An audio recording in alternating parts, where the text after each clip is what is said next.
about this. I don't think any of them will be in Houston. This would be a perfect time for Jose Altuve to do a little PR for himself if he wants to earn the love of all the people who have disrespected him over the years. Kissing babies, going from door to door, helping clean up some of the damage from Hurricane Beryl. But I don't think he's going to go about doing that. It's interesting the way that we look at the All-Star game. It doesn't hold the same importance that it did when I was growing up. It used to be one of my favorite things of the year. I love the home run derby. The All-Star game afterwards, for someone who actually loved baseball growing up, it was a big deal for me. I remember I would have my best friend Mark over. We'd watch it. We'd play N64 all night after it was done. It doesn't have that same magnitude it used to. And I do think that there is an element of Astros players, specifically Jose Altuve, feeling a little bit unwelcome there. But we've already had a fair deal of scandal when it comes to this All-Star game because Ronel Blanco, who is having a fantastic season, was not selected to the All-Star game. Now, was he actually going to be able to pitch in it since he's scheduled to start on Sunday in the last game of the first half for the Astros? Probably not. But for now, you don't have Jose Altuve. No Ronel Blanco. I'm curious about what's going on with Kyle Tucker. And with Yordan Alvarez, you're always a little bit nervous that he might get hurt. So we'll see what happens. But that is the news from today. Jose Altuve will not participate in the All-Star game, something that he has not been in since 2018. That means Marcus Semien of the Texas Rangers will start at second base. I can't believe Marcus Semien got on.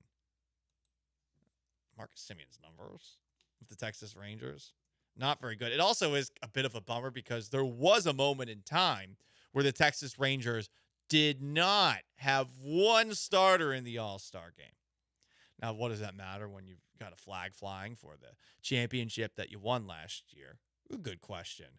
But his numbers this season, Marcus Semien, he's hitting .235.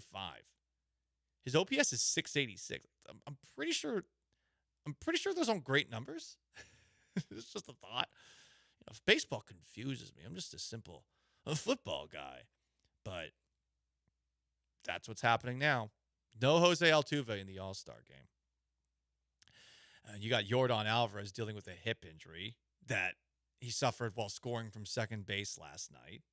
I guess it doesn't need imaging, but it feels like every single day there's something new with Yordan Alvarez. He got hit, on Saturday? He doesn't play in Sunday's game. It's actually for the best Altuve's not in this. It's not like somebody's going to throw up high and in on Jose Altuve in the All-Star game, you would think. But then again, didn't we think that about the World Baseball Classic? And wasn't it an Astro teammate who threw it high and in on Jose Altuve and actually injured him in the World Baseball Classic? Was it Hector Neris? I forget off the top of my head.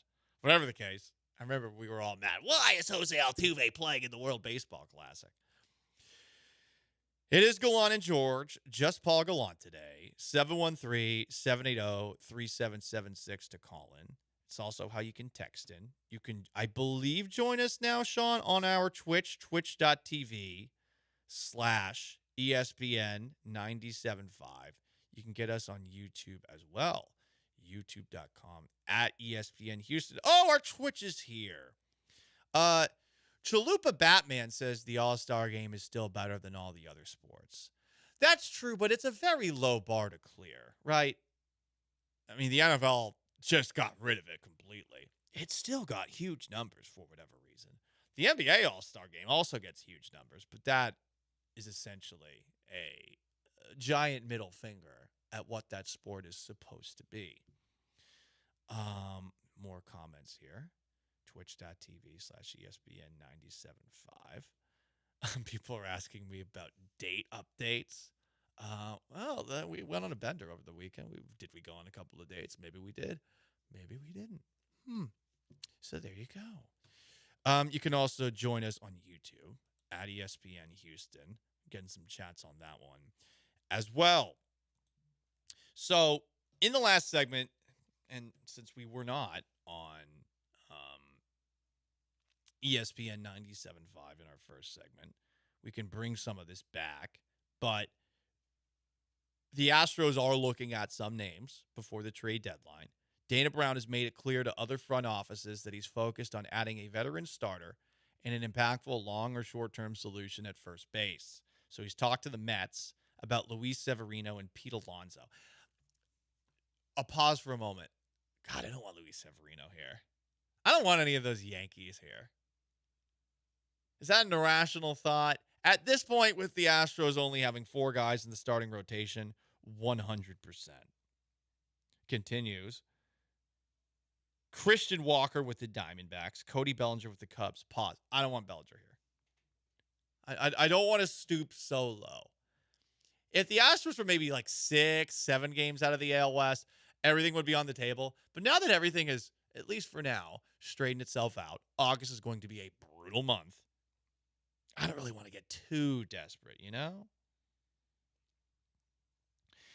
In terms of other options, the Astros have shown interest in Garrett Crochet, Eric Fetty, Jack Flaherty, Chris Bassett, Yusei Kikuchi, Kevin Gausman, Cal Quantrill, and Austin Gomber. Yusei Kikuchi's with the Toronto Blue Jays, in case you didn't know. I think he pitched against the Astros last week. Yusei Kikuchi, when I was in Seattle, got me in trouble. No, it wasn't Yusei Kikuchi getting me in trouble. But I learned something that was surprising to me. We were back at my old job in Seattle, the Mariners flagship radio station. And when you are a partner with a team, there are certain times that you have to be a little bit delicate with how you word things. This was never an issue with the Seattle Seahawks. The Seahawks could not care less about what we had to say about them on the radio. They knew people were going to come to the games every single week.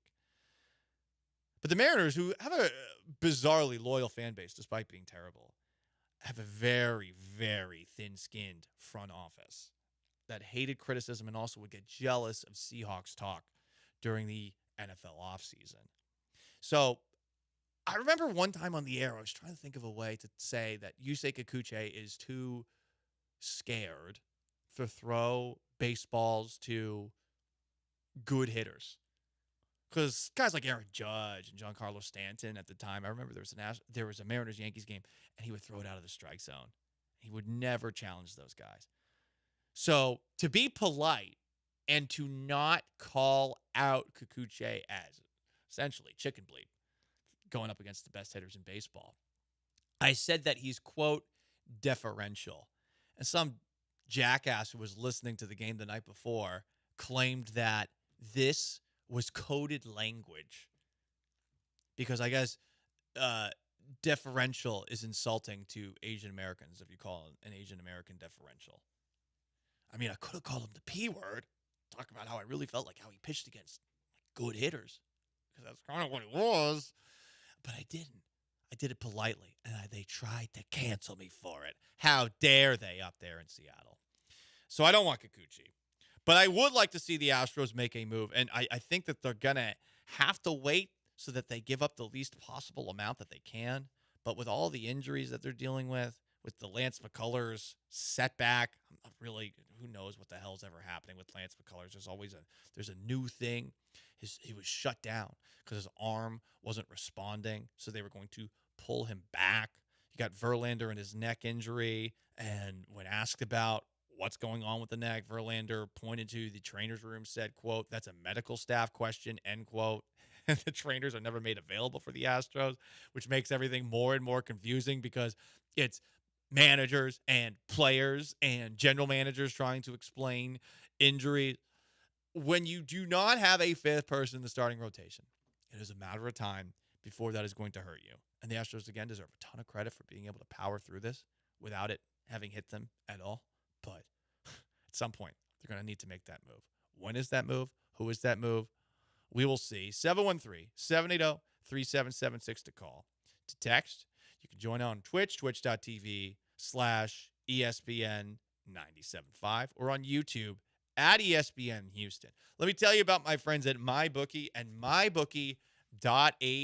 You enter promo code BET975, and they will match your first deposit up to $1,000 right away. Yeah. And you get to play with that money right away and bet on anything. Maybe it's blackjack. Maybe it's poker. You got live dealers on the website, but you can also bet on the sports. And don't you want to bet on the Houston Astros, even if the mayor of Houston is calling them out and not Centerpoint Energy out? Don't you want them out there to be giving it their all, playing every game they possibly can, giving you a bit of a distraction as you swelter in your home? Well, if you want to bet on your beloved Houston Astros in their game tonight against the Miami Marlins, they should still be the Florida Marlins. Florida Marlins is a better name. You can. With Jake Bloss on the hill for the Astros, they are 1.5-run favorites over Miami.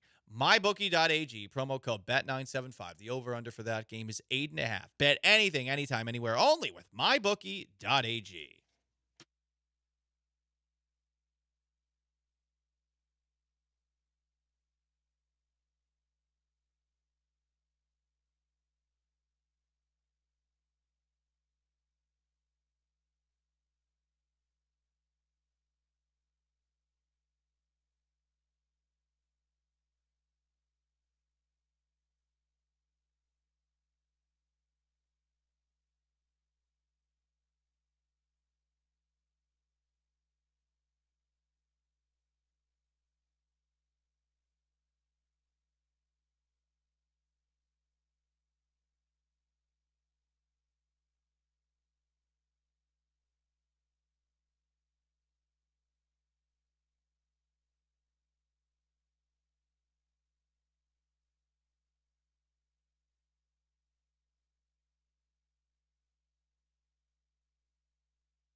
Broadcasting live from the Veritex Community Bank Studios, it's Gallant and George on ESPN 97.5 and 92.5.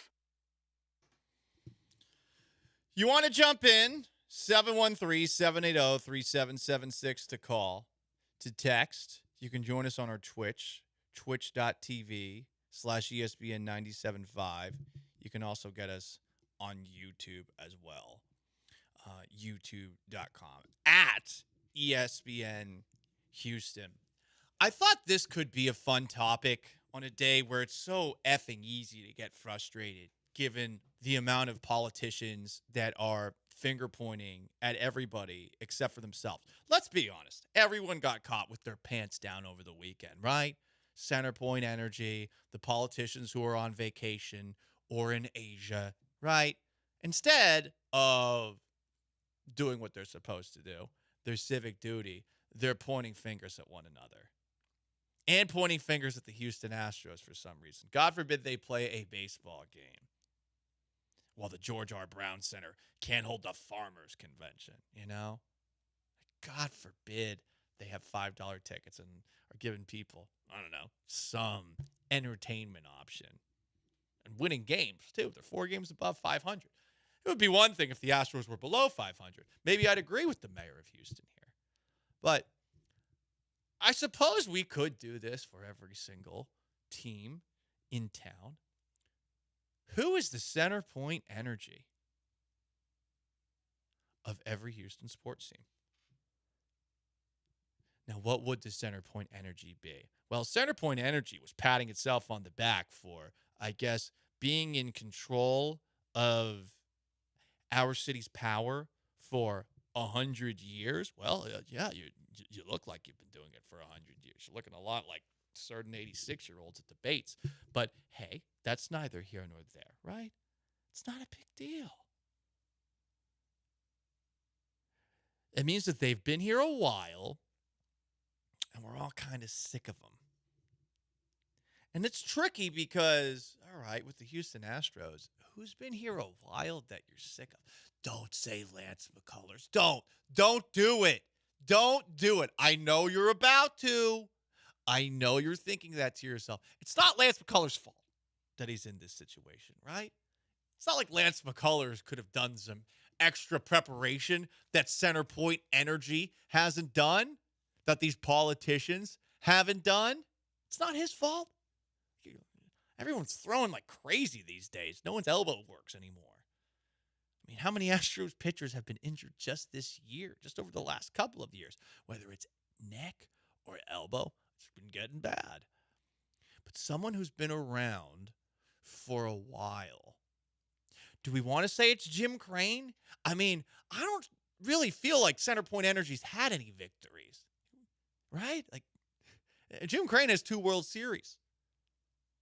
Has Centerpoint ever won? I don't know. I feel like they're just catching L's ever since the freeze that we had a couple of years ago. So who on the Astros would be the equivalent of Center Point Energy? 713-780-3776. At Gallant says on Twitter. At Sean A. Mapes. Rafael Montero hasn't been here long enough. Ryan Presley's been pitching better. Alex Bregman's been hitting the cover off of the ball. You know what? The Houston Astros don't have a center point energy on their roster. Who would have thought that? So now we look at the Houston Texans. It's the same thing. The Texans have basically turned the page. They've adapted. They've evolved. The Houston Rockets, they've adapted. They've evolved. I mean, you even have Bill Simmons in the midst of 2-hour podcasts with very strange analogies saying, are we sure the Houston Rockets aren't going to be good next year? The Houston sports world does not have a center point energy equivalent. Damn. I thought that was a creative topic that I came up with on the fly, but I answered my own question gradually. 713-780-3776 is how you call in. It's also how you text in. You can join us on our Twitch, twitch.tv/ESPN 97.5. Do you want to talk about a fun story? I don't know how many people saw this one. It takes place outside the great state of Texas. And I don't think that I've ever seen this at the Highway Cantina, my favorite place in Houston, or I hope not. In fact, I know for a fact they wouldn't do that. El Tiempo's not doing this. Portillo's, some of the great Mexican restaurants in our city. They aren't doing this, but there's a Mexican restaurant in Waycross, Georgia, and a man is going viral after the way that he gave what seemed to be his significant other a margarita. Did anyone see this video? A man at a restaurant sitting next to what I believe would be his significant other. It would be weird if it was his family. Tells the person next to him to get in a prone position. This person sticks her posterior up in the air, and this man pulls out a funnel, and he spits on it, and guess where he put the funnel, and then guess what he poured into the funnel? He poured in a margarita. This is at an actual Mexican restaurant in Georgia. Is this Pax Americana? Is it the end of Pax Americana? I don't know. What's really funny is the restaurant is saying that we're going to do an investigation because the poor waiter comes over and sees this as it happens. What is the waiter supposed to do?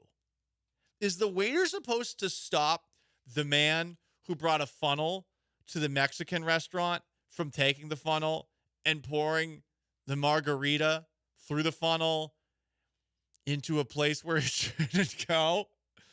What would you do if you're in that situation? The poor waiters that work at restaurants and what they have to deal with.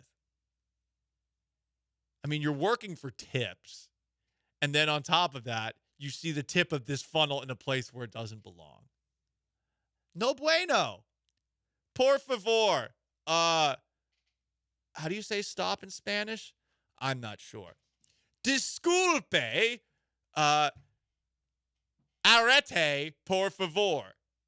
They didn't teach get the funnel out of her butt. They didn't teach that in Spanish class. No. That's not on Duolingo yet, sadly. Move up a couple levels. Maybe it gets to there. Maybe someday we'll be able to have something like that, but we don't have it right now. To have Duolingo give us like really specific directions for like absolute dirtbag friends of ours. You could tell them in Spanish to stop using the margarita funnel and put it in your mouth at least if you're going to use a margarita funnel. Not after you put it. No, that would be gross. Yeah, run on some hot water, maybe. We learned on Bar Rescue that we've learned a lot from Bar Rescue. You can never wash your hands enough. Basically, what Sean and I have done this entire week when we've come in here is we've just sat by the television that we have in our waiting room because we have had TV. We have electricity here. We have electricity. We've had electricity this whole time, but we haven't been able to connect to our FM signals. So we've just sat in the waiting room watching Bar Rescue on TV. And we're watching John Taffer shut things down. And you're wondering why John Taffer isn't a Houston politician. Because I think he would get things done a lot more effectively. One trip to Houston. Can he send him over to the Centerpoint Energy headquarters? It is crazy that like of all of the things that could be criticized publicly by politicians, they are pointing at literally everybody but Centerpoint Energy, other than saying, well, yeah, they need to do a better job. But Lita Hidalgo, that bitch. Or, say it's the other way around. Like, I think it's like Biden was saying, like, oh, Dan Patrick, that dumbass hasn't been doing anything like this entire time. There's so much finger pointing going on right now. It's really embarrassing and loathsome. Do your effing job. And yet, if John Taffer was here, I think he would have this city running smoothly. Yeah. Once again. Alas. We have lost signal on DirecTV. We lost signal on DirecTV. Yes, because it's raining outside. Oh, it's raining outside. Okay. Well, hopefully that doesn't affect our. I mean, you never know. Our duct tape and shoestring operation we got. I'm not gonna lie, Sean. I saw the sky start to darken a little bit, and I'm like, "Are we gonna get another derecho?" I mean, that would be so on brand if we got another derecho, and then yeah, Austin Rodriguez walked in saying the storm clouds look very ominous. I'm like, as long as it's not windy, I think we're okay. I think just no wind, please. No wind, please. Past like a subtle breeze Anything more, we might have to update the the center point counter on that website where they have like 2 million people without power. 2 million customers. That's way more people. I'm surprised they haven't fabricated that. Xfinity, no different, by the way. No different. I mean, you know what I've been doing the last couple of days, and again, I'm very thankful I have power, so I don't want it to sound like I'm whining too much, but I am a paid complainer. Like, I've been losing my mind because I've just been watching DVDs, which some of which still work, some of which don't work anymore. I was very disappointed to find out that Kung Pao Enter the Fist no longer works, but I have watched, in this order, The Matrix, The Dark Knight.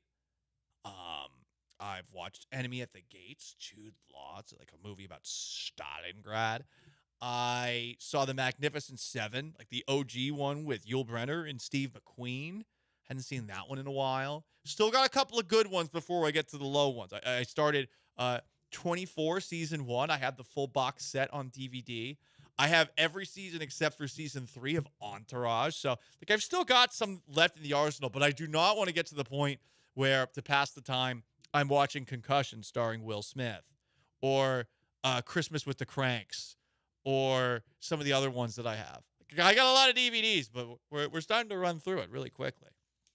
How have you been entertaining yourself through all this madness? Well, hopefully we're helping you on that front. It is Gallant and George, just Paul, no Joe today. 713-780-3776 to call.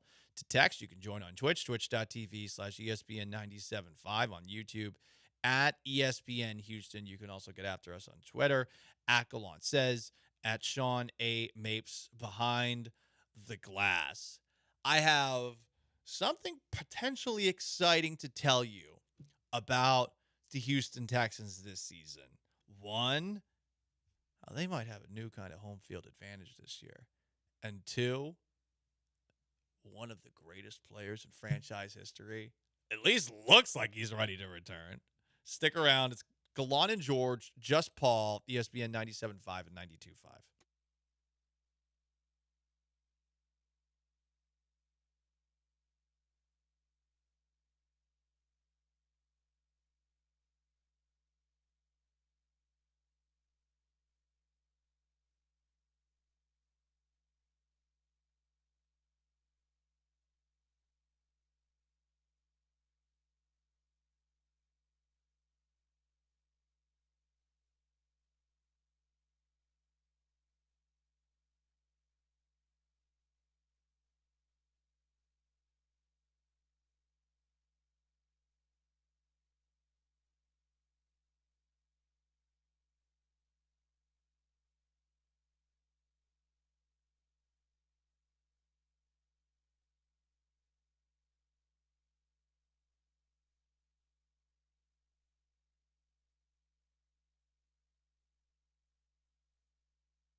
Broadcasting live from the Veritex Community Bank Studios, it's Gallant and George. On ESPN 97.5 and 92.5.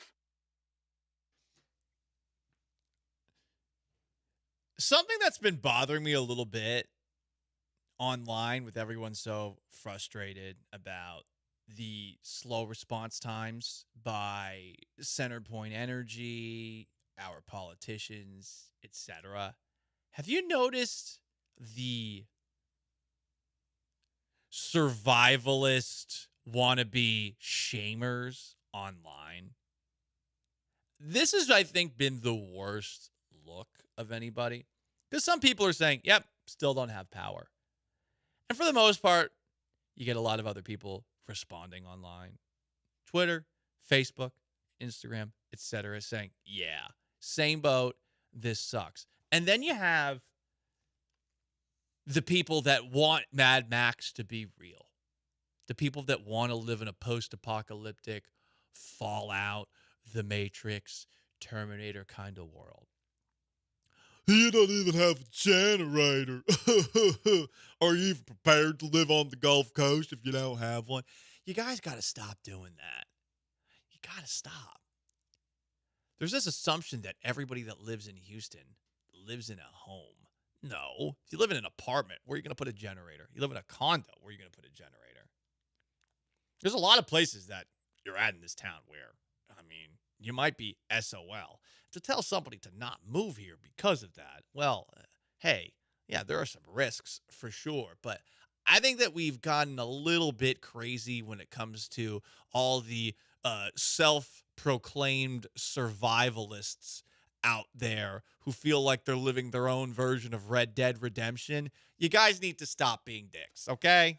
Yeah, it's like, so I'm the jerk for expecting to live in America and have power for every. Yeah, like I'm the loser, right? For not anticipating that a Cat 1 hurricane will kind of hit Houston, yeah, and knock the power out for an entire week. That's my fault, right? Look, bootlickers. They're bootlickers. That's what they are. But, well, what's funny is they don't think they are because they're like, well, I live on the land. I don't need the help of a government to help me. And okay, fine. But ultimately, you do have a government, and they failed you, by the way. And also, you have like a monopoly that's running things. I thought that the independent-minded people didn't like it when like one corporation takes over. And I suppose that, hey, one corporation taking over is something that can happen as a byproduct of a lack of regulations, et cetera. I don't want to get down a deep political rabbit hole. All I'm trying to say is, there's a lot of shaming that needs to stop going on. There's only two groups of people that should be shamed right now. It's anyone in a executive role at Centerpoint Energy, and it's all of our local politicians. Doesn't matter which party. They dropped the bag on this one. They got caught post 4th of July weekend with their pants down. I get it. You planned a vacation. Didn't we all learn not too long ago that if you go on vacation during a disaster, you're going to get dragged for it? I suppose it doesn't really get you out of office or anything like that because Ted Cruz is still kicking. But at the same time, direct your ire, your disdain, even if you have power because of your generator, towards the people that are not doing their jobs right now. Is that a fair thing to say? I think so. Just a thought. It's really funny. You got Chalupa Batman. Didn't know it was the government's job to take care of you. Yeah, that's what taxes are for, you dumbass. Yeah. You total idiot. Like, hey, do we still pay taxes? Stupidest man alive. Hello. Right. Yeah. Glad you have internet. It's so funny. I don't get it. Didn't know it was the government's job to make sure all of its citizens have electricity.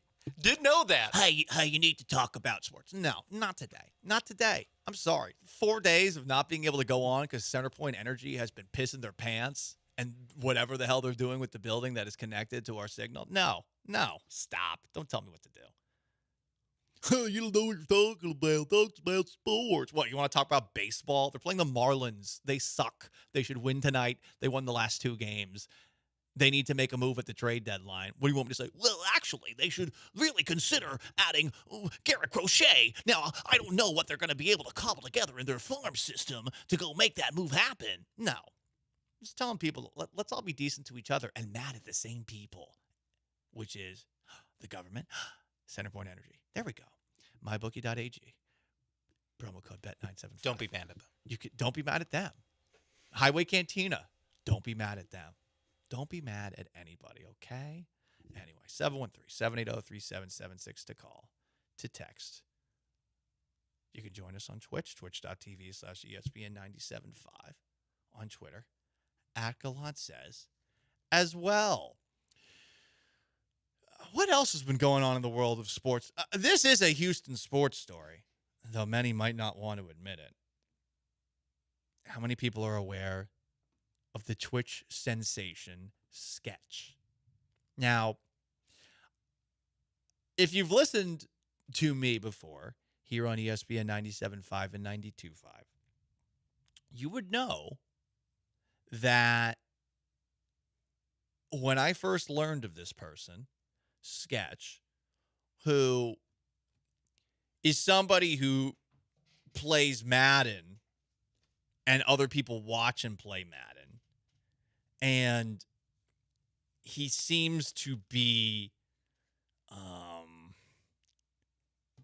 how do I say, accentuating, embellishing certain traits that mentally handicapped people have. He's even admitted to this online. This person has made a killing by playing Madden and saying really witty one-liners such as, "What's up, brothers?" My bad. "What's up, brother?" But I did hear him on a Theo Vaughn interview once, and he actually seems like he is a nice kid. What's really funny, though, and the world of streaming is fascinating. There's so many streamers out there. They've all got a huge following. It makes me want to sort of, I don't know, reconsider my line of work because they're making bank, and I really, not particularly talented. But, hey, again, I'm jealous, and I'm a petty person. But it seems that this Sketch fellow has been exposed as in a past life. No, not tweeting out racist things. Worse in the eyes of some, he's a gay OnlyFans creator. And you know what? I'm not going to shame him. I'm not going to shame him. Because when I was somebody who was wondering what I was going to do with my life, got canned in Seattle, guys, I did the same thing. No, I'm just kidding. I can't believe this story happened. Sitting on the internet, watching this get dissected the way that it did by all sorts of different streamers about a guy who plays Madden for other people, not even that well, being exposed as in a past life through some real people that need some time to better occupy their time. I think they have a little too much time on their hands. These people were finding somehow that Sketch. You know what? One person must have already subscribed. They were like, wow, Sketch just stumbled upon this gay porn site. Looks a lot like him. Huh. And it's going to be really interesting. Do you think the Houston Texans can be associated with Sketch anymore? This is really their first PRL of the year. For those who don't know, Sketch announced the Houston Texans pick of Cade Stover in the third round. That was on national TV. And now the Houston Texans, who have been getting W after W after W, finally an L in a perfect offseason up until this point. And again, I think it's kind of crazy that we're like, oh my God, he was a gay OnlyFans creator before. Well, he plays Madden for his living now. Is it really that far-fetched in 2024 in the United States of America for someone who's famous on the internet to also have been famous on the internet for,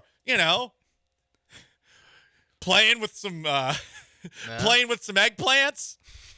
Yeah, it is oh wait, so this guy who would do anything to be famous also did this other thing that you know what? And he deserves credit because he's versatile. Yeah. He is versatile online in a way that a lot of us just aren't willing to be. Could you imagine how crazy it was for Sketch waking up every day, like, and knowing that, like, Just sweating, thinking like Yeah, someday just someone's going to find out. sitting in the back room, like, before the NFL draft, being like, I'm about to announce the Houston Texans pick, and they don't know that, like, whatever, 18 months ago, I was selling my body on the internet. Oh, yeah. I get to meet CJ Stroud, and they don't know. Yeah, I mean, They don't know the things I've done. The funny thing is, you got actual NFL players weighing in on this. I mean, Sauce Gardner, who we saw also in a supposed picture with like a New Jersey mob boss. Sauce Gardner stands with Sketch. Would you want Sauce Gardner in your corner? At corner, yes. In your corner right now? I don't know. Tyreek Hill was like, Sketch tricked all of us. That's also funny. Like, people are like, yeah, Tyreek, you tell him. Like, oh, Tyreek has done way worse things than Sketch, who merely hid that he was a gay OnlyFans creator. Not that there's anything wrong with that. Which, by the way, he has no obligation to, like, if you're a famous Twitch streamer, to be like, okay, Twitch, this is everything I've ever done in my life. Yeah. Just want to, before I get famous, want to make it everyone knows everything that I've ever done.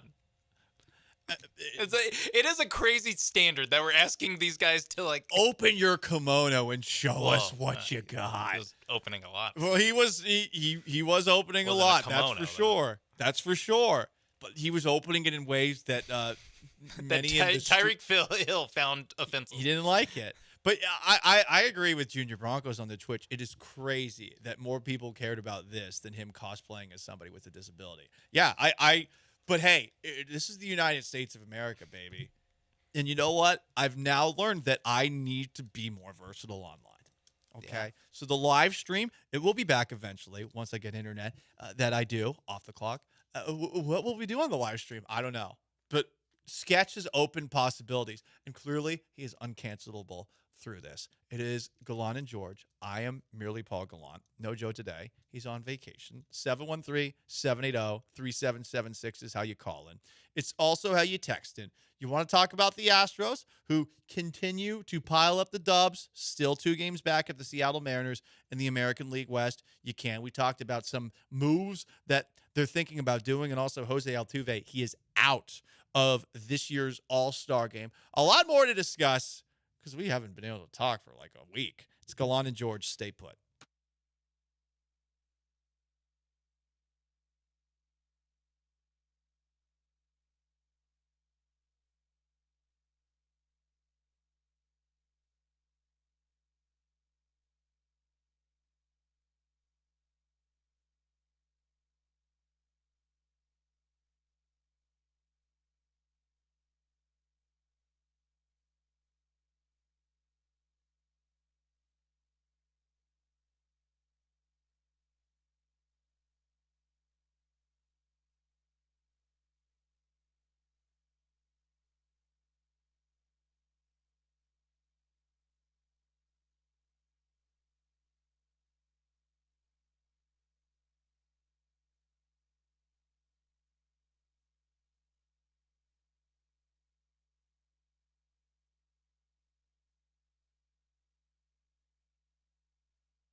We're back.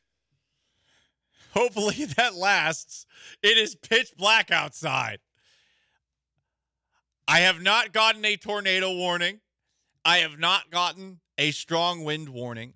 I have not, as some have received today, received a, hey, keep your generator outside warning or 20 feet away from your home. I have seen that some people have been posting that they've been getting advisories. Hey, you could get carbon monoxide poisoning if your generator's inside. Yes, that is a good point. It's been an interesting day. There's been a lot of finger pointing by politicians at one another over what's the blame for so many people in Houston still being without power. We've got Dan Patrick pointing at Lena Hidalgo. We've got John Whitmire pointing at the Houston Astros. The Houston Astros of all people. Of all things, of all people.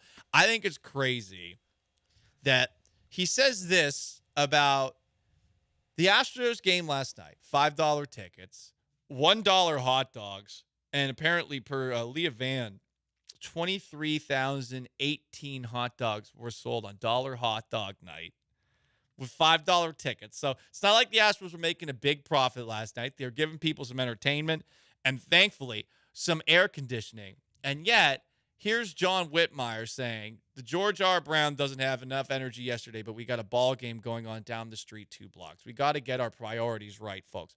No offense to the farmers that were there or anybody else who was still holding this event at the George R. Brown. And I know the George R. Brown can fit a ton of people, but I'm rather skeptical that there were more people at the George R. Brown than there were at the Astros game. Just a thought. I get it. It's sports. It's entertainment. But to call out the Astros with that energy when at the same time, when asked about Centerpoint, all he had to say is, the company needs to do a better job. Like, that's all you got? But the Astros, we got to get our priorities right. Centerpoint needs to do a better job? Come on. I'm not in the business to grade. I'm in the business of saying, let's get it done. Let's fix it. But what's up with the Astros at Minute Maid Park while the George R. Brown Center has no power? Am I right, folks? Like, don't shift the blame to sports. Come on, guys. It feels like a very easy thing to do. I mean, you can do it all the time. Just make a disingenuous argument being like, we got to get our priorities straight. This is what the sports ball people online do. It's like saying the same thing about like 80,000 people are watching a college football game, but no one cares about the debate team. It's like, yeah, you're right. Yep, you got it.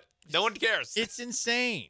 So we have that on the table. I think it's funny that that's the way that some are choosing to act. Jose Altuve out of the All-Star game. I think Yordan Alvarez is going to be out of the All-Star game as well because he's dealing with another injury, hip injury. Kyle Tucker also out of the All-Star game. You know what? I'm cool with it. I don't want to watch the All-Star game. I only feel the need to watch the All-Star game if an Astro's in it. Ronel Blanco not making it into the All-Star game. He wasn't going to pitch anyway. I'm totally fine with it. They need the days off. They're still at a point where they need to play their best players more nights than not. Yeah. They can't really do the off-day stuff that Dusty Baker has been doing in the past. You're in a spot right now, even though you've made up a lot of ground over the course of the last month and played great and showed resilience and toughness. You deserve a lot of credit for it. But you're not really at a point where you can relax. You still got to catch Seattle. August is going to be a brutal month.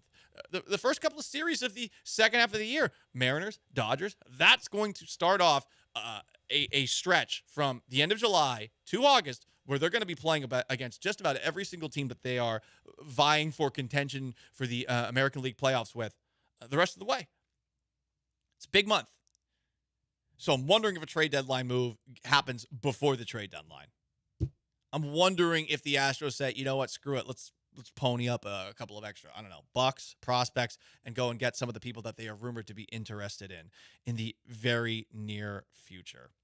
I teased on the other side that Houston might be getting a home field advantage.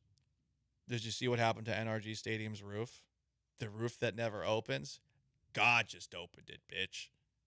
Hell yeah. You know how Jerry World had the hole at the top of it for a while? The original, it wasn't Jerry World, I guess. The original Cowboys Stadium had the hole in the roof. Well, the new Jerry World doesn't quite have that, but NRG Stadium, there's a hole in the roof so that the Lord could watch C.J. Stroud do magic, his chosen son. I'm very excited about that. And here's the thing, guys. I know a lot of people who are without air conditioning right now might think that this is not what I should be wishing upon Houston Texans fans this football season. But we want the Texans to have every single home field advantage they possibly can. And I kind of want to see the Texans play in the heat the first couple of weeks of the year. The Miami Dolphins do it. The Tampa Bay Buccaneers do it. The Jacksonville Jaguars do it. Why can't the Houston Texans? Use what Mother Nature gives you. As thunder claps in the background. Can the stadium operate? I mean, it can operate. They can play a game underneath it. But can they open the roof now? Can they close it? Can they do anything other than leave it as is? Like, I assume it is going to get fixed at some point. But what can they do? Really? I think they should get rid of every single tile. Because if you've seen the pictures, just wait for another storm. Yeah, well, yeah. Then, the one that's on right now? Yeah. But I think you got to take it off. You know? Take your top off. There's nothing wrong with taking your top off. Give everybody a hot time. Because it's going to be hot at NRG Stadium. No, I'm not talking about the idea of someone taking their top off. I'm an ass man, you know? It's the bottom off is what I like, not the top off. Okay? There's so much thunder going on right now. There's a lot of thunder going on right As now. you're like, open up the roof. Let's have open it up. If you're listening right now and you have a convertible, drop the top. Just throw that top back. Embrace the rain. You can be from Seattle, too, for a moment. You know, yeah. Fallujah out there. You know who else took the top off this weekend? Who's this that? week? I don't know. I J.J. don't know Watt? when time happened. Yes, the greatest Texan of all time. J.J. Watt. Okay, listen. I don't want to sound like I'm sketch here, but J.J. Watt. That is the most ridiculous body I have ever seen in my life. And I don't know if that's too sculpted to play football, but that man looks like a god right now. And I feel, as a man who can appreciate another man, I feel like we should all be okay admitting that. I have never seen an athlete look that sculpted since maybe Vontae Leach, Houston Texans fullback. That's a random name, right? Listen. Sometimes you just notice people have abs on abs on abs, but J.J. Watt has leg muscles on leg muscles on leg muscles right now, and he's showing it off. He's flaunting what he's got. Does that mean he's going to come back? Does that mean J.J. Watt's going to get back on the football field? I wonder if there actually is some truth to the idea of being too jacked to play a sport. Like, maybe you want to actually add a little bit of fat. And the Texans did just bring back another veteran pass rusher, Jerry Hughes, who got, I think, like 12.5 sacks the last 2 years for the Texans. He's a pretty good player if he's still got something left in the tank. In the rotation. Yeah, he's in the. I mean, as your fifth pass rusher or something like that, after Will Anderson, Daniil Hunter, and Autry. Derek Barnett too. And there's another pass rusher that they added this offseason. That's nice. Bender. Yeah. But imagine if you had J.J. Watt. Yeah. B. Hannon comments that Cushing was pretty ripped. No, dude. J.J. Watt, this is the most ripped I've ever seen. Cushing sure was ripped, and you got a little help on that front. Hey, I don't judge. I don't judge players who do that. He was battling overstimulated athletes. Yeah, overtrained athlete syndrome. Overtrained athlete syndrome. It's a thing. Mm-hmm. It is a thing. King of all choices says JJ's cut for Hollywood movies, not football. He does. He looks smaller. I guess I wouldn't really know what that means with him because he's so big. Yeah. But you're right in that he looks like he could use a jug of Wisconsin whole milk. Well, that's what they use to bulk up. So when I'm just imagining this picture I'm looking at, but with him having drunk a bunch of milk and just has like a belly. Got milk. Yeah. Where is JJ Watt here for big milk? I mean, opportunities, investors, possibly you, right here. Yeah. It looks incredible. If you haven't seen it for yourself, you should look. And guys, we can all admit, like, we all want that, right? Don't we all want to be ripped like that, yoked like that? We don't want to put in the effort. You know, I'm putting enough effort in, like 5 to 6 days a week. I'm getting nowhere close to that.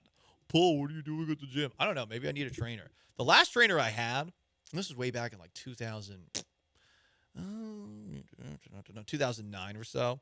The last trainer that I had encouraged me to drink whole milk to try to gain bulk, and then I became lactose intolerant by doing that.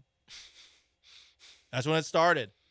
I haven't been able to have ice cream ever since without it getting loud, if you will. It's Gallant and George. I am Paul Gallant. No Joe George. 713-780-3776 to call in, to text, and you can join us on Twitch, twitch.tv/ESPN975. Let me tell you about my friends at MyBookie and MyBookie.ag one more time.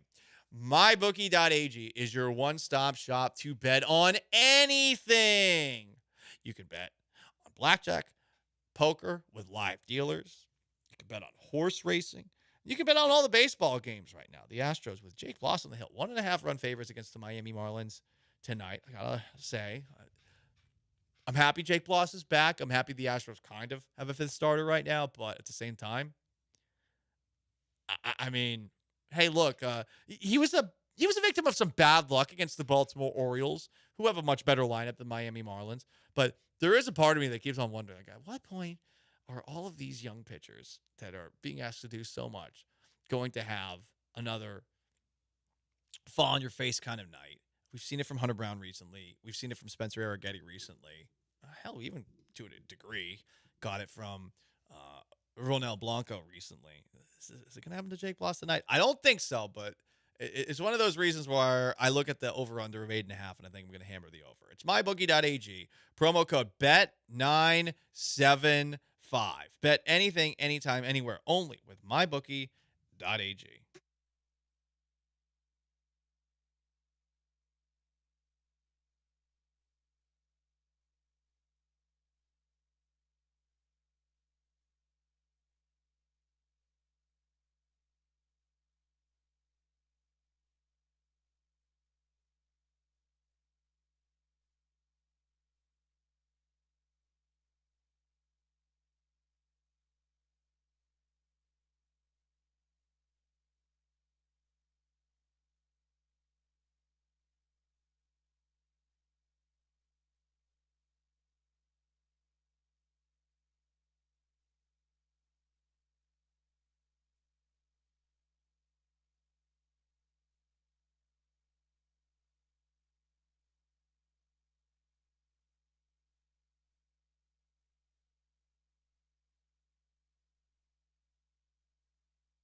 You're listening to Gallant and George on ESPN 97.5 and 92.5 from the Veritex Community Bank Studios. Here's Paul Gallant and Joe George. The Astros have won 2 in a row after losing 2 of 3 to the Minnesota Twins over the weekend. We didn't get a chance to talk about how punchy that series seemed like it might get, but never quite got. Because you had a lot of online yelling. First, you had Jose Altuve getting hit on Friday. He missed Saturday's game. You had Yordan Alvarez getting hit on Saturday. He missed Sunday's game. You had Carlos Correa getting hit on Sunday. And you could make the argument that none of them were intentional. But we saw from our friend Sean Pendergast that I guess some Twins fans were cheering when Altuve got hurt. It's continued. And I could kind of see why. Even though this probably isn't the reason that he's skipping out on the All-Star game, and he's not going to be there. I imagine Yordan Alvarez won't be there. I imagine Kyle Tucker won't be there. But you can sort of see why you wouldn't really want to play in front of all those people who still treat you like crap, even though, by all accounts that we've heard talk about the Astros sign-stealing scandal, Jose Altuve wasn't a part of it. You have that video by John Boy with the buzzer that had no buzzer and really had no basis in fact, that took a life of its own. And that's sort of what the internet really is these days, especially on Twitter. Somebody can post something like, say, this story that I don't believe is real about Kawhi Leonard bringing a bag of apples to a table. Like, some story takes root, and next thing you know, there's people that are always going to believe it, even if it turns out to be false. It's a frustrating dynamic. But I imagine Altuve is just going to spend some time with his family. And listen, I mean, when you've won 2 World Series and you've been to 7 straight ALCS, what's the point of an All-Star game? Get a little rest. Get a little time with your fam. So, other stuff that we were not able to touch on over the last couple of days, whether it's the Astros or Team USA or Sketch, the gay OnlyFans creator turned Madden online football player. I'm so jealous of just the internet world, which can make a story about Kawhi Leonard bringing a bag of 12 apples to a dinner seem like it's real. The Hawk Tua girl already has 1 million in followers on Instagram and is getting $30,000 just to make an appearance at a bar. $30,000. I could not be more jealous. I can understand why there's so many people that just want to become a streamer or an influencer. Like, it's such an easy job. No one gets it. It's pretty similar, I would imagine, to Hollywood. It's random. It doesn't seem to be based in talent at all. She said one funny thing. Next thing she know, 1 million followers. She's attractive. She says she's not going to do some of the same versatile things that Sketch has done. She's not going to do an OnlyFans or anything like that. But $30,000 just to show up at a bar? Hell yeah. I'm jealous. How do we get there, Sean? What do we do? Other than do what Sketch did with our... Not that there's anything wrong with that. To be fair, Sketch, he didn't get famous until that was some of the stuff. Right. That was his underground work. Oh, damn. So Sketch did become famous when he started cosplaying somebody with some sort of disability. So do we do that, or can we not do that? I think there's already too much footage of us already talking to where I don't think we can make that hard pivot and on Monday so if show I up talking weird. If I slam my head in the table in the middle of the segment and then actually came up, there would be no plausible deniability. Well, that one maybe. Okay, just wanted to check. Just wanted to check. That one maybe. I would never do such a thing. Okay, guys, I'm joking. Clearly, I would not do anything for fame. He said as he looked both ways, thinking about what he would potentially do for fame. It is funny, the Hawk Tua girl. It's like you said, it was like a funny video. And she's really pretty, no doubt about it. Like, she's a tremendously attractive young woman. And she said it in a charming and fun way. But would you listen But to 5 minutes of her? no, imagine if you're like even just at that club that paid $30,000 for her appearance. Like, what would you just be like? Oh, that's all I do, girl. Yeah. I don't know. I don't know what I really. It's just another girl who is at clubs. Like, If you got a selfie with her, is that worth going to a bar and waiting in line? For some people, it is. For some people, it is. For my basic ass a couple of months ago, and I'm so thankful I'm off of Instagram and off of TikTok, I probably would have thought about it. Like, yeah. But now you wonder. if you think about it, like, okay, so I post a picture, Haktua, LOL, and then what? Some likes? I guess. like that's it? Like, Yeah. what are we talking about? I don't know how it works. I do really want to hear her do a long form podcast. It would be fun to hear her weigh in on Centerpoint Energy. I mean, what does she think? Is she team John Whitmire? Is she team Lena Hidalgo? Is she team Dan Patrick?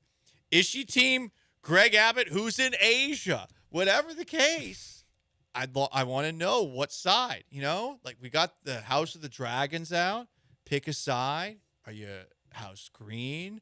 Are you House Black? Well, I want to see what Haktua girl picks. I would actually just be okay with her weighing in on House of the Dragon. I would too. Let's start her with House on the Dragon, then work our way up to politics. But yeah, you see what that dragon did? He wound up and then he spit fire on that thing. Then he bit his neck. Ooh, I like a little neck bite. I mean, I don't know. That episode was enjoyable. It was hyped up far too much before. It spoiled it a little bit for me. I really love the Game of Thrones franchise. I do. I've watched that show through, I bleep you not, 7 times. I've only watched the last season twice, but seasons 1 through 7, I could not stop rewatching it. I feel like I could teach a masterclass on the television show. The books, not so much.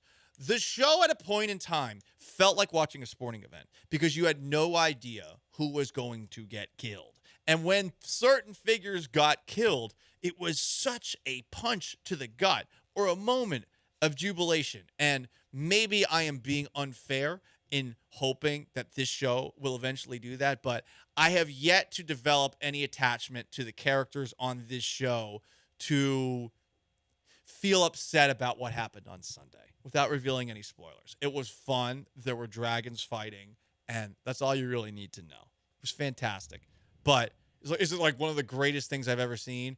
Did it live up to the hype that people implanted in my brain with the way that they talked about it, the people that got the advanced screening of the episode? No, I'm not going to go there. Not going to go there. Yeah, that's why I didn't know the hype going into it, and I thought it was great.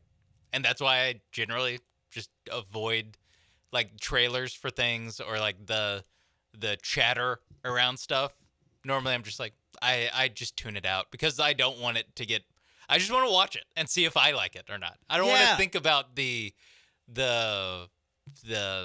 reviews going in or like like I just want to sit down and watch a movie. Unless it's terrible. Then tell me if it's Madam Web. Then I'll believe. I wouldn't watch Madam Web, but once I heard it was terrible. I think if you hear it's terrible in advance, you actually think about watching it. Now I'm curious if it's really bad. But if you hear something's good in advance, you're probably going to be disappointed. Yeah. You just are. It's a natural thing that we deal with in life. It is Gallant and George. Sean Mapes is behind the glass. I am Paul Gallant. Joe George is on a much-needed vacation. Seriously. He's been trying to keep everything together here over the last couple of days as we've been trying to get back on the air. But we are back on the air. You can watch us on YouTube, youtube.com/ESPN Houston, or on twitch.tv/ESPN 97.5. You want to call in or text in 713-780-3776. So we got a couple of texts that we'll address on the other side. Gallant and George, in the midst of a storm, after another storm, stick around.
Broadcasting live from the Veritex Community Bank Studios, it's Gallant and George. On ESPN 97.5 and 92.5.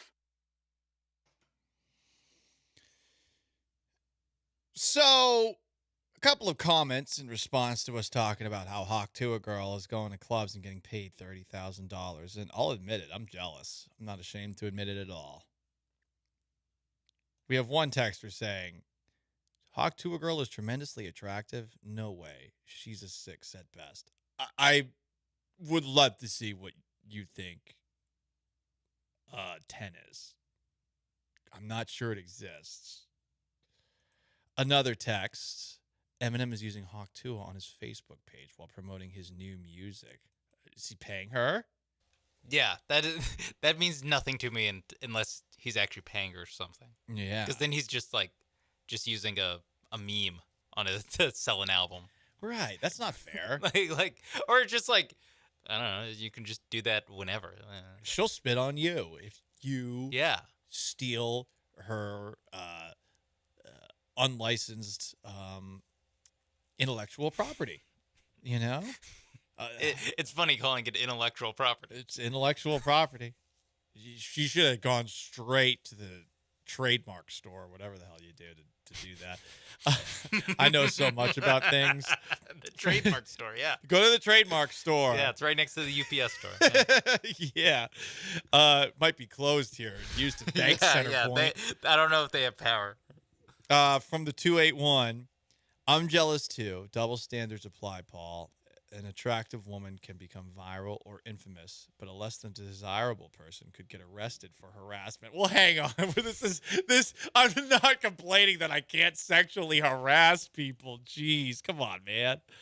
Come on, you're better than that. This person asked this question: is it just me, or is the home run derby, has it lost its luster, similar to the slam dunk contest? Yeah, it's too hard to pay attention. It's home run, because it's on the timer. I liked it back in the day where you could appreciate the majesty of every single dinger. Now you don't have that. It is just a volume fest, and it's like watching somebody play Pop-A-Shot. Is it impressive to see someone absolutely on fire? Sure, but every single shot loses a lot of its luster. It's about stacking numbies, not about sending a ball 500 feet to outer space. Yeah, it is something where it's like, oh, cool. So now they hit 30 home runs in a round, where it used to be the winning number would be 16. Yeah. So I don't know. I'm cool with it. I never was a massive home run derby person. I was just, it was something that was on in the time that it was on. That was its entire appeal, was that it was on when nothing else was on. But yeah, I feel like everything has lost its luster. There isn't a single thing that we're you know what we love more now than we did 10 years ago? The Pro Bowl, or the skills competition. That is the 3-point contest. You know what? It's a byproduct of getting older. It's a shame, but it's just the way that things go, you know? The person who believes the Hawk Tuah Girl is not attractive. Did he double down? Yeah. Dallas 6. Is that what he said? Well, I do feel that way about Tiffany Gomez, the terrorist who went viral for that. Not a terrorist. She was. She said that there was a bomb on the plane. She said those MFers aren't real. After she got off the plane, she was still in the airport, and she said that. Okay. You were supposed to go to jail if you do that, or face a $10,000 fine. And she tried to monetize all of it and clearly failed because she's talentless. It's fine. This person from the 832, she has no chest or ass and a mid-face. My God, man. She does have a chest, by the way. She is an attractive woman. You're crazy. Some of these people, your standards are ridiculous. More ridiculous than mine, perhaps. We're all over the place, but we are back on the air. It's very good to be back on the air. Some can debate whether this is better than us not being on air. No, this is better. This is better. Experts debate to this day. There's another person going viral. This is a woman who sent a message to the manager of England, Gareth Southgate. Yes, the most English-sounding man alive. Yes, she's being called wholesome Hawktua girl because she's wholesome and not talking about spitting on that thing. Okay. Yeah, I gotta say,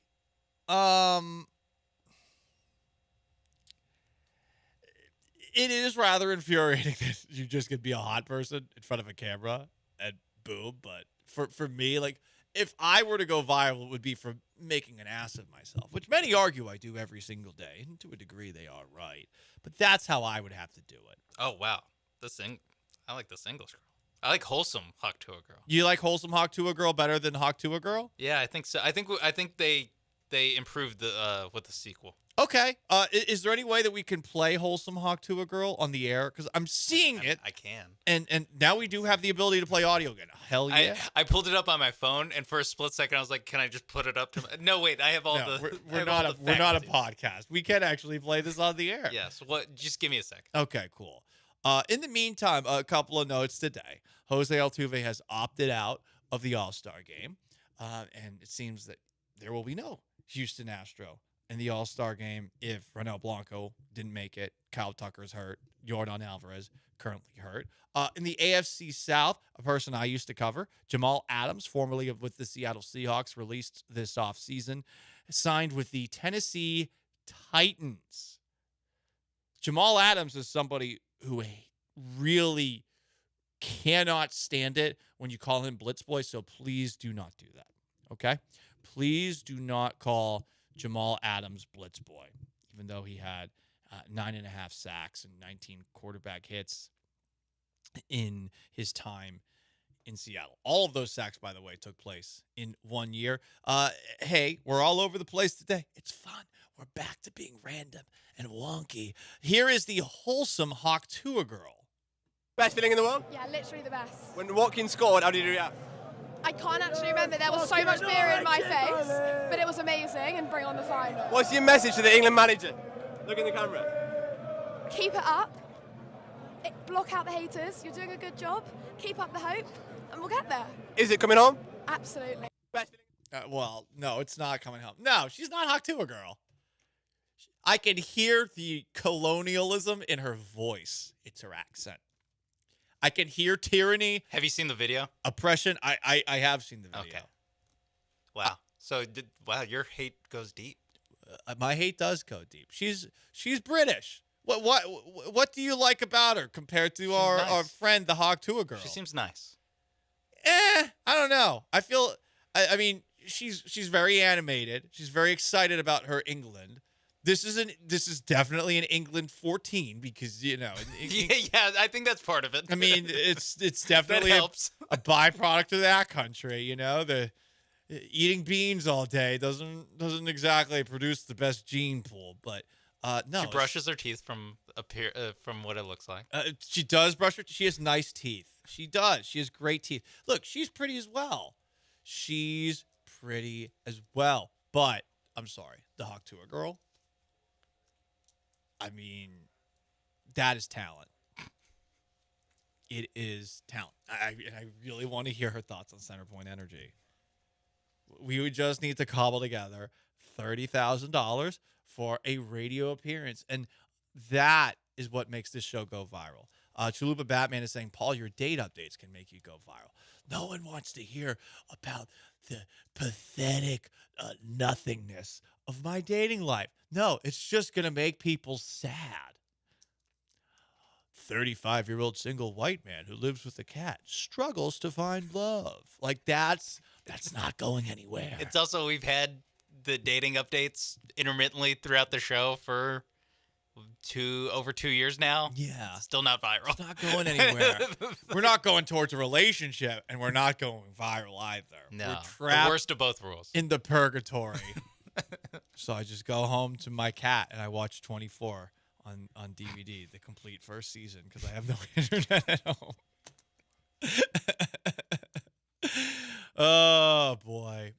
I will say this. I've actually had a couple of nice dates recently, so I'll just leave it at that. But I will generally tell about the bad. I'm not going to tell about the good.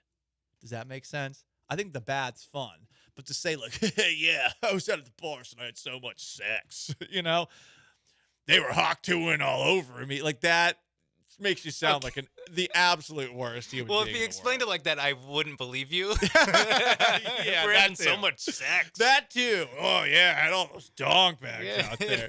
It felt like bags of sand. Wet bag of sand. The thing about a breast feels like a wet bag of sand. That's a great 40-year-old virgin reference. Man, that movie is still. Do you have that on DVD? I do not. I have no Judd Apatow's on DVD. I have like a lot of very serious movies on DVD and like Harold and Kumar Christmas. Very serious movies. That's a serious movie. It's about the birth of our Lord. It's my. Why do I keep on saying that? It's not. It's ESPN 97.5 and 92.5 on YouTube at ESPN Houston, twitch.tv/ESPN 97.5. You want to jump in before we hit the road? 713-780-3776 to call in and to text in. In garbage time, is it the end of White Boy Summer? And do we have anything new from Centerpoint Energy? Probably not. Stick around. Gallant and George with no Joe, just Paul. Stay put.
Broadcasting live from the Veritex Community Bank Studios, it's Gallant and George. On ESPN 97.5 and 92.5.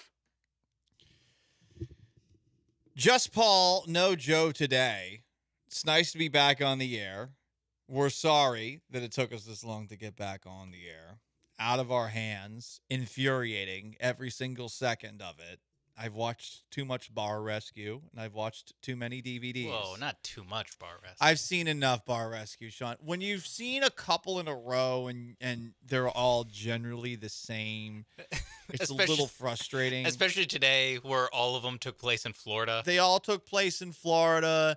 That's what we've been doing the last couple of days. We've just been sitting, hoping the signal would go back out in the room outside of the studio, watching Bar Rescue. And it's frustrating when the episodes don't feature a real bleep head. Like, I like it when there's a terrible person who's absolutely awful and has no redeeming qualities, and then John Taffer comes in there, gets in his face, and gets that person to the point of either crying or wanting to fight, and then realizing, wait, John Taffer's 6'5". I can't do anything about this. I like it when it gets to that point. And we had a lot of episodes the last couple of days where it was, oh, they've been done in by just bad luck. Yeah. It's not their fault. They actually deserve the Bar Rescue. Yeah, they're hardworking people. Right. That just need John Taffer to help some things, help move some things around. Exactly. And I want to watch the episodes where the people are completely irredeemable. Yeah. Garbage.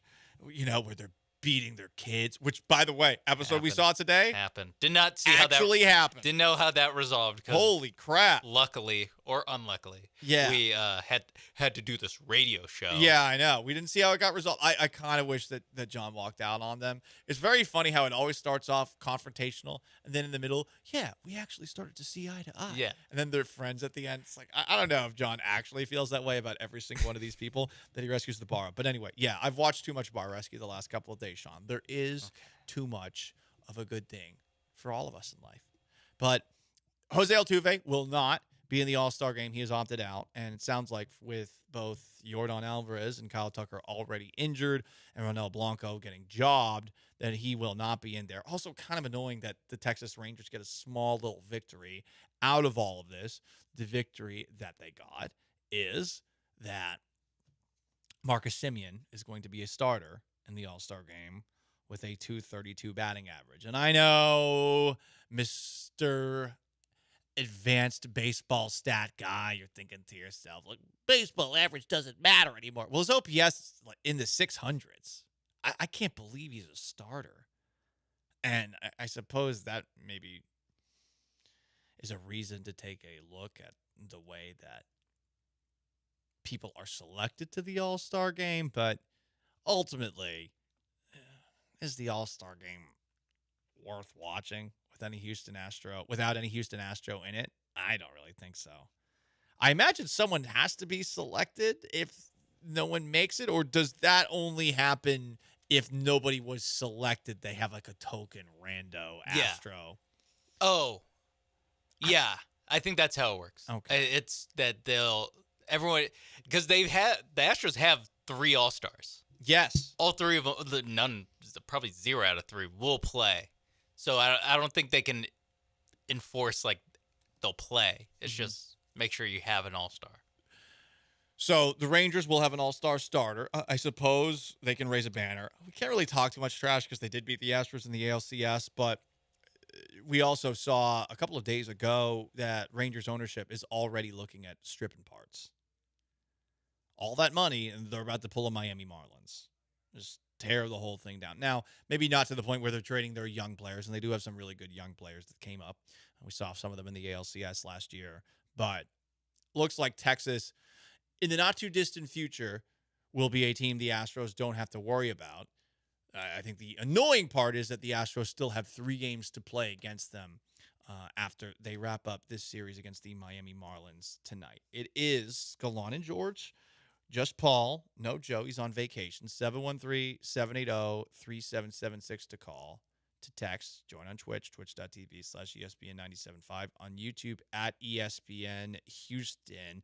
Let's wrap things up with a little garbage time.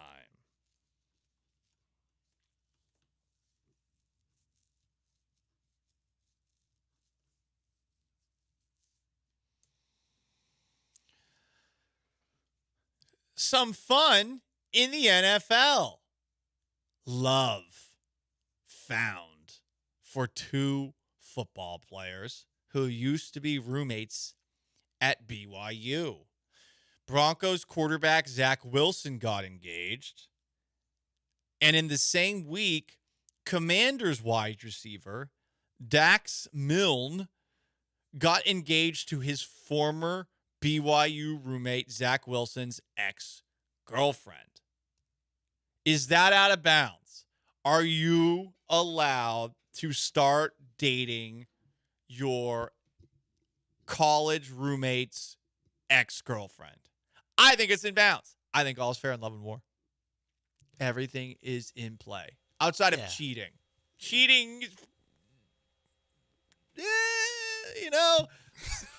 sometimes it works. Astros, Patriots, but the cheating, Moral gray area. It's definitely frowned upon.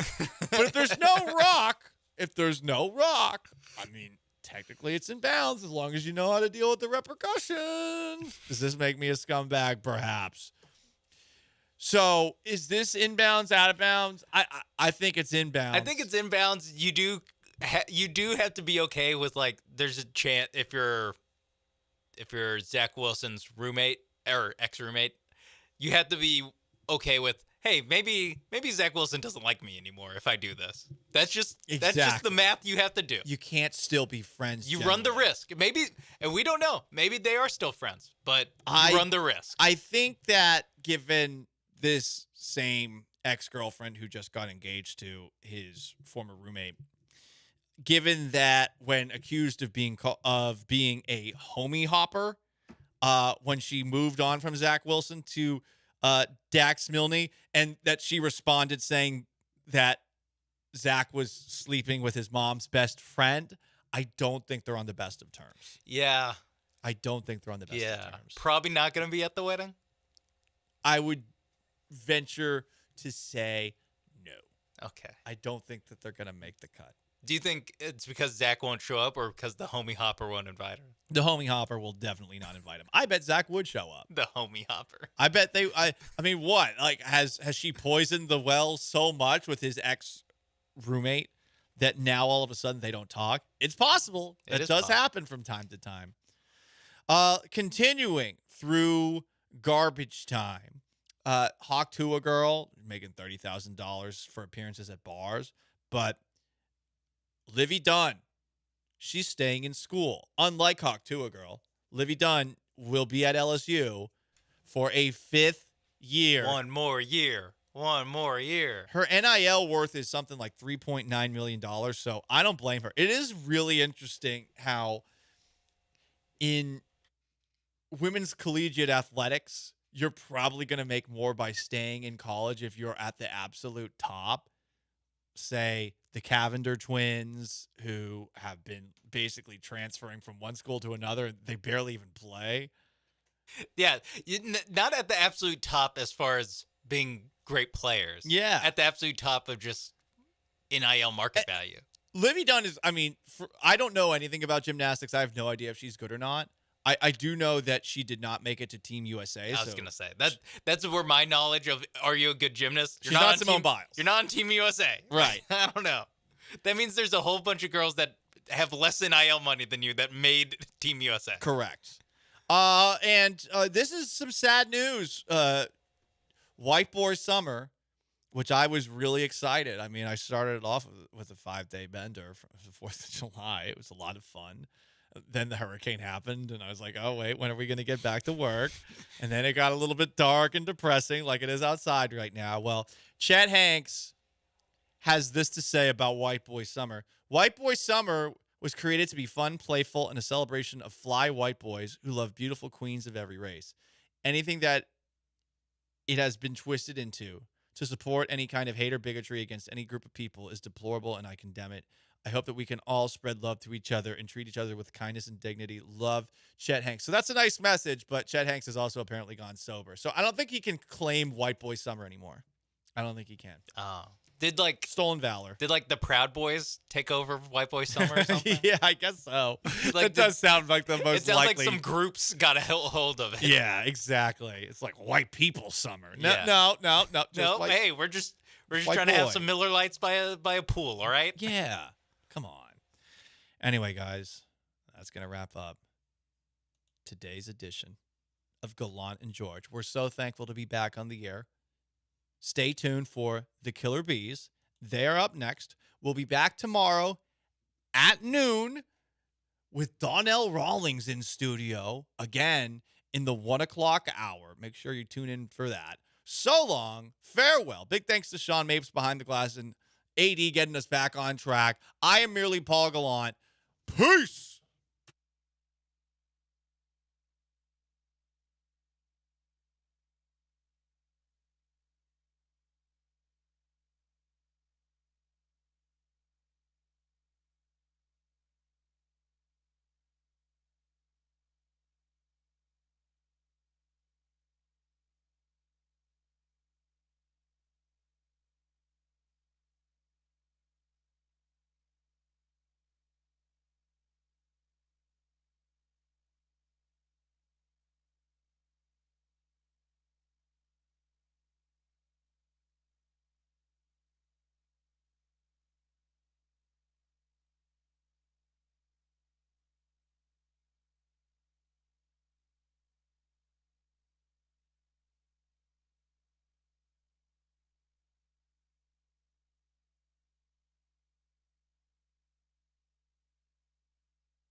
Ooh, what up, H-Town?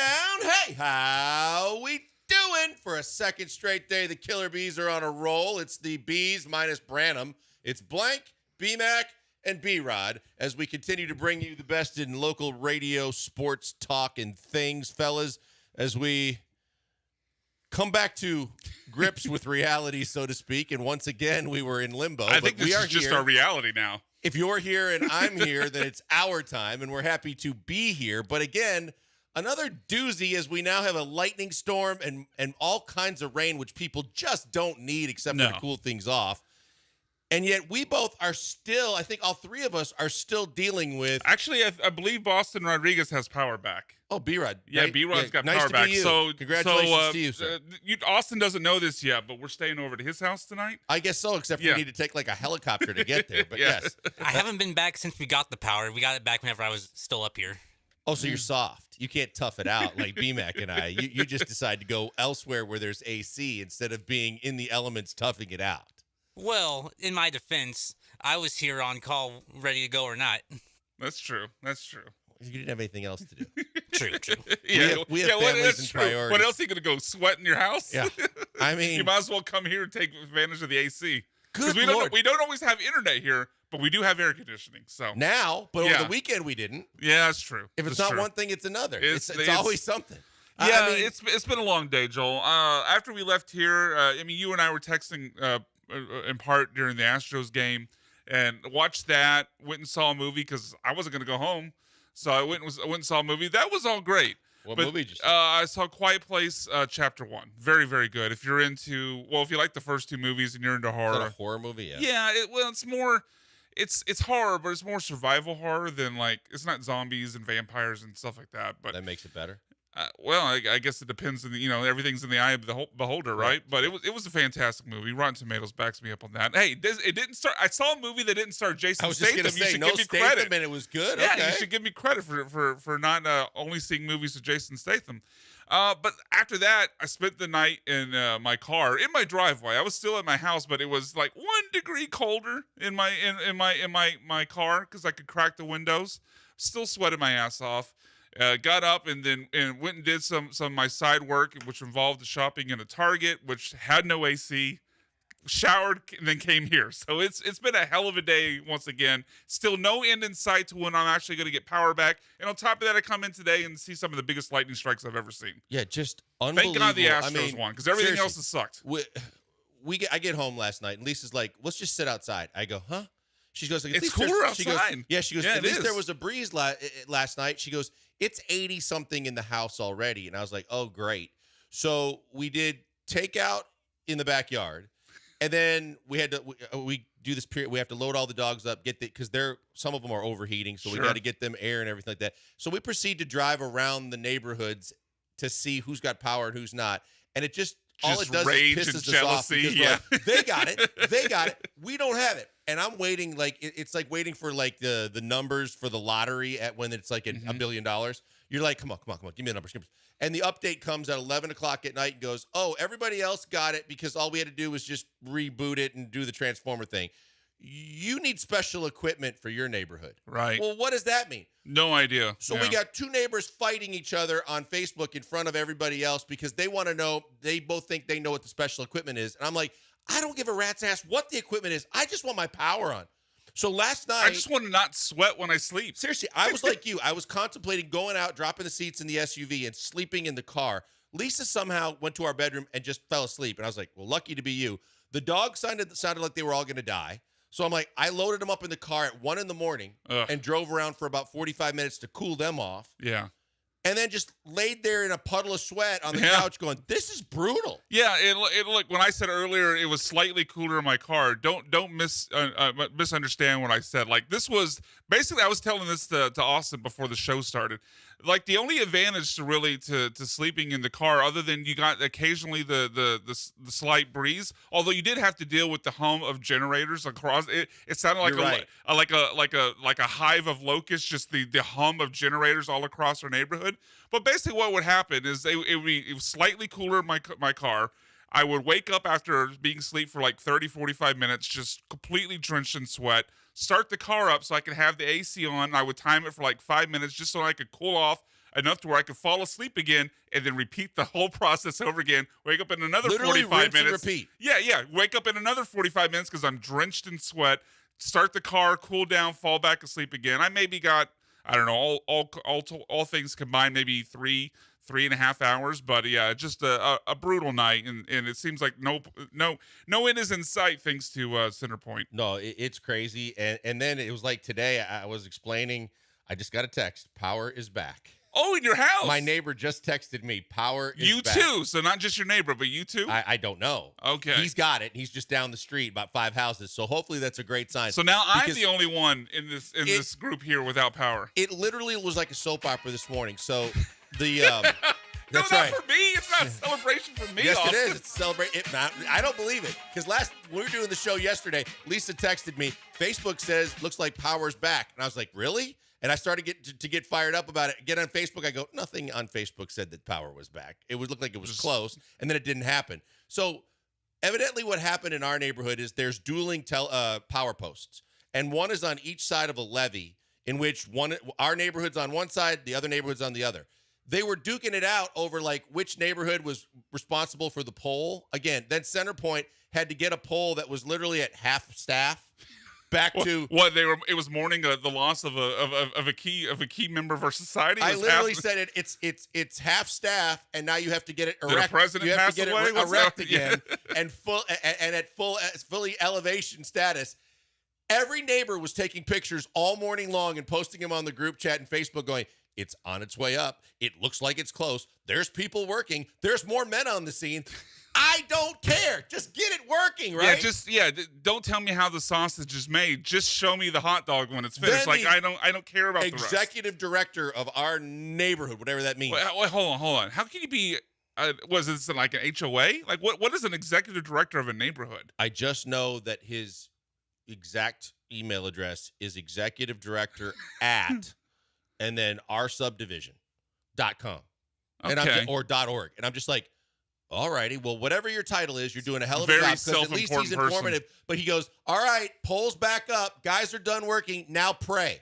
What does that mean? Like the polls up, the wires are back, the cables are all connected. Why do we have to pray? Because Centerpoint. That's why. Because I still have no power. I looked at the map today, and I trust Whataburger's map more than I do the energy companies. But I looked at the map today. It was just before I came in, and it still showed like there's neighborhoods all around us that have power. There was like a four-step process, and our neighborhood was in step 2, which was they had finished assessing the problem. Didn't say when they were going to start fixing it, how long it would take to fix it. Just said assessment completed, and that's all it said for my neighborhood. So I don't know if you've seen this because this has been a big thing across Houston. Centerpoint, when they send out their updates, they're wrong. They've changed their numbers a bunch of times. So they've also been sending out updates to individual addresses going, congratulations, you now have power again. Oh, everything I didn't get anything is like restored. that, yeah. And then the neighbor that they're saying congratulations to goes, no, we don't. So last night, this executive director, who, like I said, I give total credit to, he gave us a lot of information. He's telling us all the things we need to know, up to the minute updates, and we're good. And then Centerpoint sends out an email, a text message to all of us that says, we're still assessing the problem and what needs to be done. We'll get back to you with updates as soon as we can. Like, which one is it? I trust my guy, but he says he's in contact with you, and then you're sending me this. What does that mean? I don't know. I wish I had an answer. I could tell you, well, if it's an assessment phase, then it means you have approximately, 25 hours left before your power's back on. But who knows? Because they get like Centerpoint and could tell us, what's wrong. They could tell us how many customers without power. We have no way to fact check this. We basically just have to take their numbers, at face value, and it's a face value that we obviously don't believe because they keep changing the numbers. So yeah, I have no idea how much they have. Did you see the one update today where it said 1,165,000 still affected, and then it said 1,342,000 restored? If you do the math, you've restored more households than there were that were affected. Right. So how do we believe anything that you put out, Centerpoint? Again, yeah, it's just, If there's I don't know if there's a less reliable stat than the total number of houses restored or total number of houses lost than what Centerpoint gives us.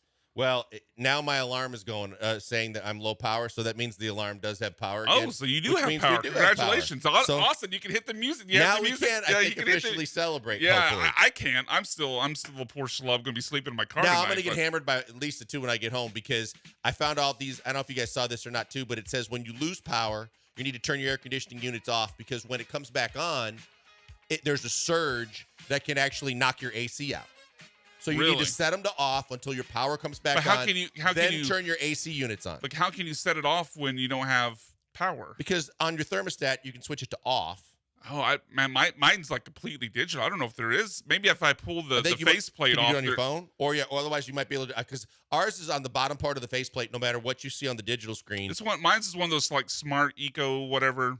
I don't know the name of it. It came with something, but so I turned both of ours off. She's like, no, you got to leave them on for the dogs because when the air comes on, if we're not home, then they need to get air. I go, the ceiling fans will be just fine until we get home. It would be better for them to have air because the air conditioning keeps working. Exactly. She was like, I was like, so I just before I left the house, I turned them both off. Yeah. And now I'm like, she's gonna come home. If she gets home before me, she's gonna be like, well, why isn't the air on? Well, I'm going to take that one, but I'm glad I didn't have my AC units go down. It's all right. You can fight that battle later, but you'll fight that battle while air conditioned, and that's the important thing. Yeah. So think of me tonight. Austin has power. Joel has power. Jeremy Pray for BMAC. Jeremy is out, hanging out with our politicians who flee the city out every time there's bad weather, but I'm still like here with no power. So, let's see. Pray for BMAC tonight, and hopefully pray for BMAC. There is a power surge both for the Astros and for BMAC, and the fact that he can sleep comfortably and not consider the car in a late movie. Yeah. I've already booked a movie ticket for tonight. Another one? Yeah. What else am I gonna do? Sit in my house? Okay, well, I mean, I got no power. My family's in San Antonio. I've got nothing to do. At least, what is it? Regal Cinemas are extremely happy with you. Mine's Cinemark. Yes, Cinemark. Okay. Well, there you go. Shout out to Cinemark if they want to sponsor me. All right, we're here till 6, we think, but at least we're fighting through, and we're the army that keeps on fighting for you. We're here every night. So we're going to take you all the way up until 6 o'clock. Plenty to talk about. Obviously, a big game to talk about last night when it comes to your Astros getting another big win.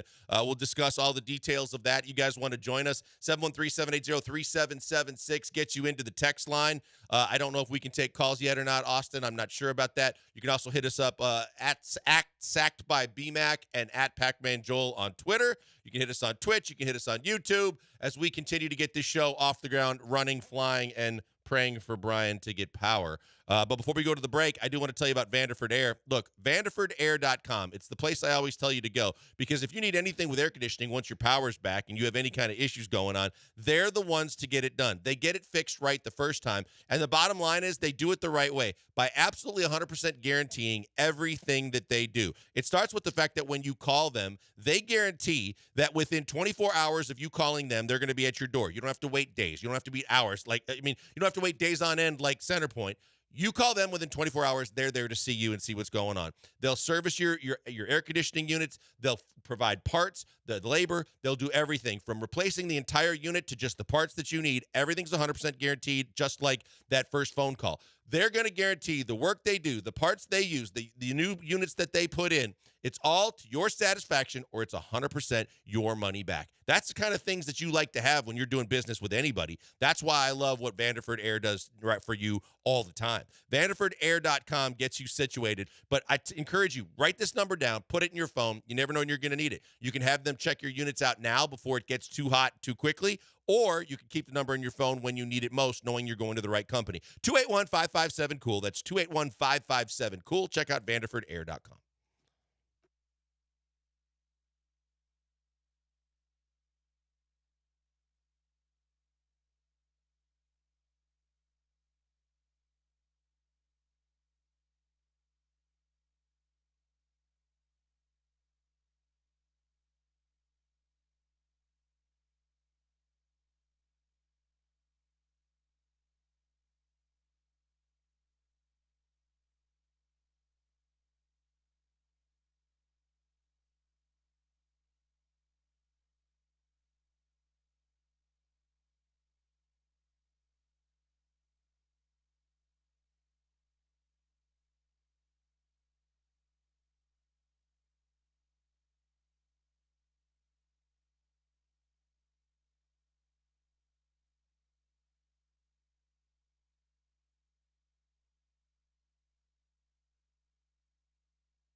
Coming to you live from the Veritex Community Bank Studios, it's the Killer Bees. On ESPN 97.5 and 92.5. Here's Joel Blank and Jeremy Branham. No, Jeremy, this week it's BMAC today. It's Barry tomorrow. Is that right? Yeah, and I'll be behind the glass. Yeah, and you'll be with us as well. And then next week it'll be a hodgepodge of the two of you again as we. I believe next week's a normal week. It's the week after that Jeremy's out. Oh, Jeremy's back, and then yeah, okay, all right. yeah. I can't keep up with the schedule, but I used he to blame fled. He fled town like our politicians when the weather gets bad. In again, out again, back again, in again. I don't know, but he's going to be back again evidently next week. Then the following week, it'll be another who's who of celebrity guests and jocularity as we continue to roll on with the Killer Bees. Well, last night there was another baseball game. No matter what you were dealing with, whether you realized it or not, there were $5 tickets, there were $1 hot dogs. There was again another full house at Minute Maid Park, which apparently our mayor was pissed about. Yeah, evidently, even that can grab the ire of politicians these days when everybody's ire should be focused on center point. Again, that stirred up some people, but guess what? It was a way if you didn't have AC, and it was a way for you to get away and get a quick meal at Dollar Hot Dog Night, get $5 tickets to a game, and oh, by the way, they put on a show for you in the meantime. Yeah, great game. They beat the living daylights out of the Florida Marlins yet again. And just about everywhere you turn your head, there was another reason to be happy and point a finger and go, hey, thumbs up. Great job again, Houston Astros. Yeah, I mean, I think you got to start at the top with the starting pitcher and a guy that you and I discussed a lot yesterday. Of course, Framber Valdez. I mean, you do have to factor in the opponent. The Miami Marlins aren't a good team, bad offense. But they got some offensive players in there that I think fans would recognize, like Jazz Chisholm, and Jake Berger's been a good power hitter for throughout most of his career. So it's not like it's a AAA team like the Oakland A's had been running out. But Framber was great. 7 innings, 1 earned run, 10 strikeouts. I thought there was a couple times where he left some meatballs up there. There was the strikeout that got out Jazz Chisholm in the 5th inning. Not the strike 3 that he swung through with the foul tip, but there was a strike 2 that he just looked at with a slider that was middle, like belt high and just middle of the plate. So there was a couple times I thought Framber got away with a few things, but overall Framber was great. And then to me, you can usually tell when he's going to be great when he's able to locate his curveball and his moving pitches, like just off the edge of the plate, just below the strike zone, where he sits it there and he leaves a lot of doubt in the minds of the hitters. Like, is it there? Is it not? Am I swinging? Even when they do swing, they're grounded into double plays. So that was definitely one of the best performances we've seen from Framber this season. He was absolutely fantastic. The big thing with Framber is if he's keeping you off balance and he's locating enough of his pitches, even the mistakes you're talking about, you can get away with because he's in command. Right. It's not just his command of his pitches. He's in command of what's between his ears to make sure that he's in total command of the baseball game because he controls it with the ball in his hand. And he does it in so many ways. He's not having meltdowns. He's putting his pitches where he needs to be. He's keeping the hitters off balance. I know that there are people out there that already started last night, no matter how much you want to commend the effort that he gave you and the fact that this was an encouraging sign. They're going to show you Arrighetti against the Rockies, and they're going to tell you this is the same thing. You're playing basically a minor league type baseball team, so don't get too giddy too quick. My response to that is you play the teams that are on your schedule. You do what you're supposed to do. People bitch when you lose to teams that you are supposed to be better than or get swept by teams that are lesser than or get into dogfight series like you were with the White Sox. So be happy that this team has already won this series. This team is taking care of the business that it's supposed to do, and a pitcher that is so vital to your success both short-term and for the rest of this season in the playoffs, pitched well enough to give you a total glimpse of hope that he can get back to where he was. Yeah, he was fantastic. I'm not going to take anything away from his individual performance last night because, as you mentioned, it's a good point. Even when he did hang some stuff like that one strike slider that he threw to Jazz Chisholm in the 5th, I think you're right because he was so masterful around the command because he had the Marlins just so confused at the plate. You can get away with that when guys don't know what's coming. So I do think that even when he hung stuff, he could get away with it because of how good he was. It doesn't really make me reassess as of yet my overall point with the conversation we had yesterday via Framber versus Ronel Blanco. But I do think Framber held serve. He did what he was supposed to do. You can't say that he doesn't get credit for it. But again, I like to see because there are always, even when Fromber's bad, isolated incidents where he's great. And that's part of what we had, the conversation we had yesterday. It's like roller coaster. We went through the game log. Good game, bad game, good game, bad game. Yesterday was a great game. 7 innings, 1 earned run, 10 strikeouts. Absolutely fantastic. The problem is not that Fromber can't be fantastic as he was last night. He can be. He's done it he had a no-hitter last year. He's done it throughout his career. The problem that we've seen over the last 12 months is that how does he follow it up? Is he going to have it?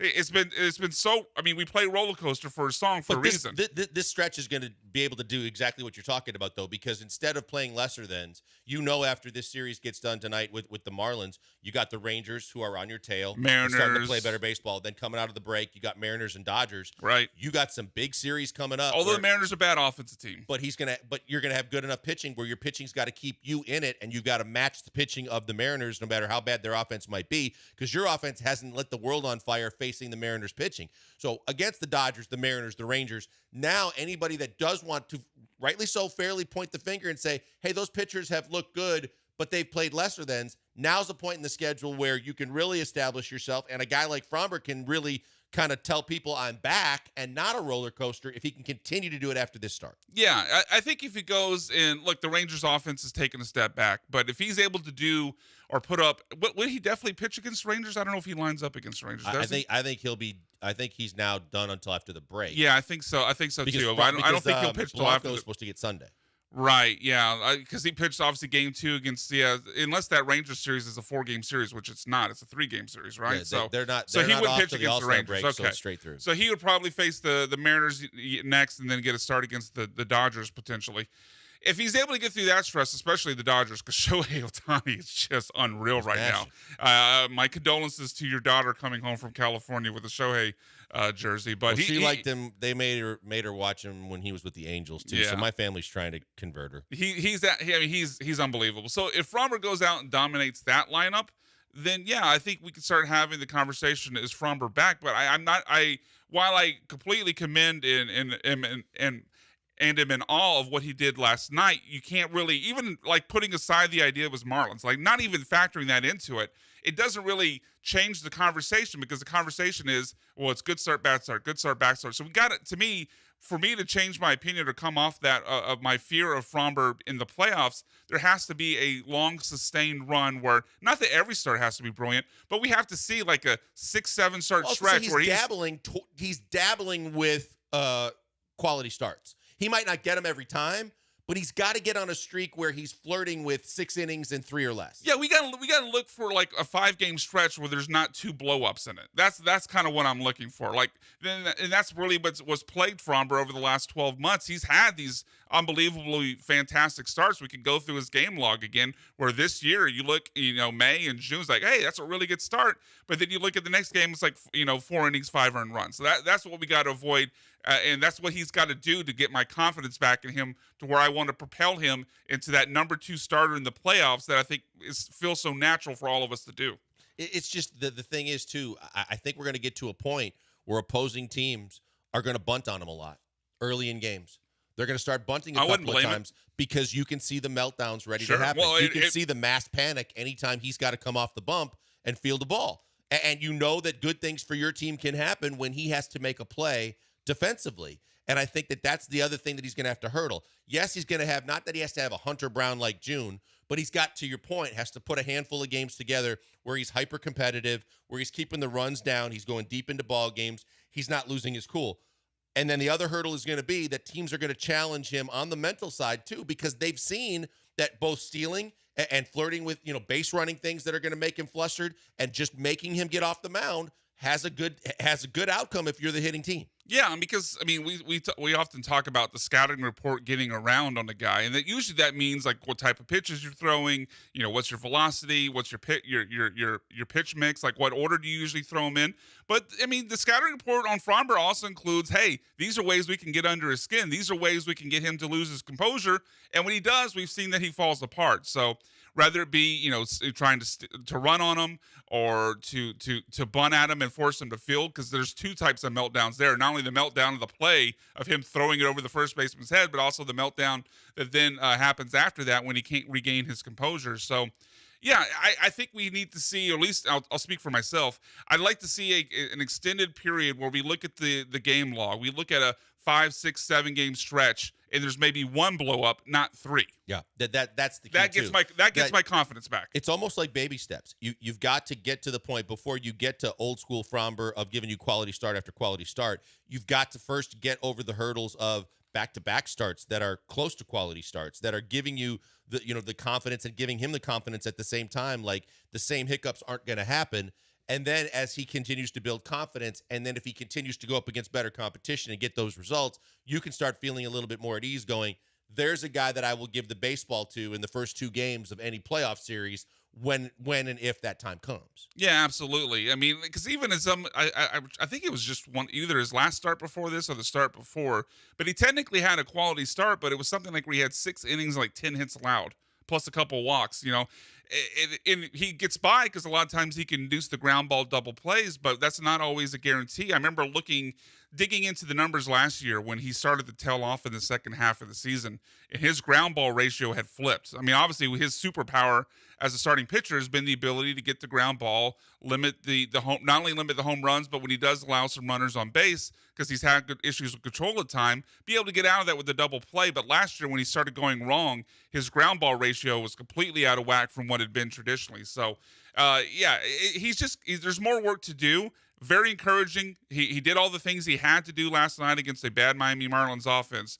But I need to see it a few more times before, especially against maybe the Dodgers coming up, before I feel that my confidence in him is fully restored. Yeah, so let's get into some of those other than Fromber standout stories from last night. Some of the obvious, some of the not so obvious, because there were some of those as well, as the Astros get another big victory and look for the sweep of the series, which I would hope would please some people, because you can't please everybody all the time. There's still going to be people that are going to be bitching about the fact that they're playing a lesser than. They're supposed to do that. Well, if you go back a couple of weeks, you remember that this was a team that wasn't able to do that, and you were losing your mind. Put your mind at ease if they can get the sweep tonight, that they're doing the right things. Much more so if you want to get in here, hit us on YouTube, hit us on Twitch, 713-780-3776. Gets you the text messages that gives us what were your positives last night? What were some of the standouts? What made you feel even better about a win like that when at least, like BMAC, you could see it? And if you're like me, you at least listened to it and caught up with it on the internet, because that's what you're supposed to do. Back with more of the Killer Bees, ESPN 97.5 and 92.5 FM.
You're back with the Killer Bees on ESPN 97.5 and 92.5. Live from the Veritex Community Bank Studios, here's Joel Blank and Jeremy Branham.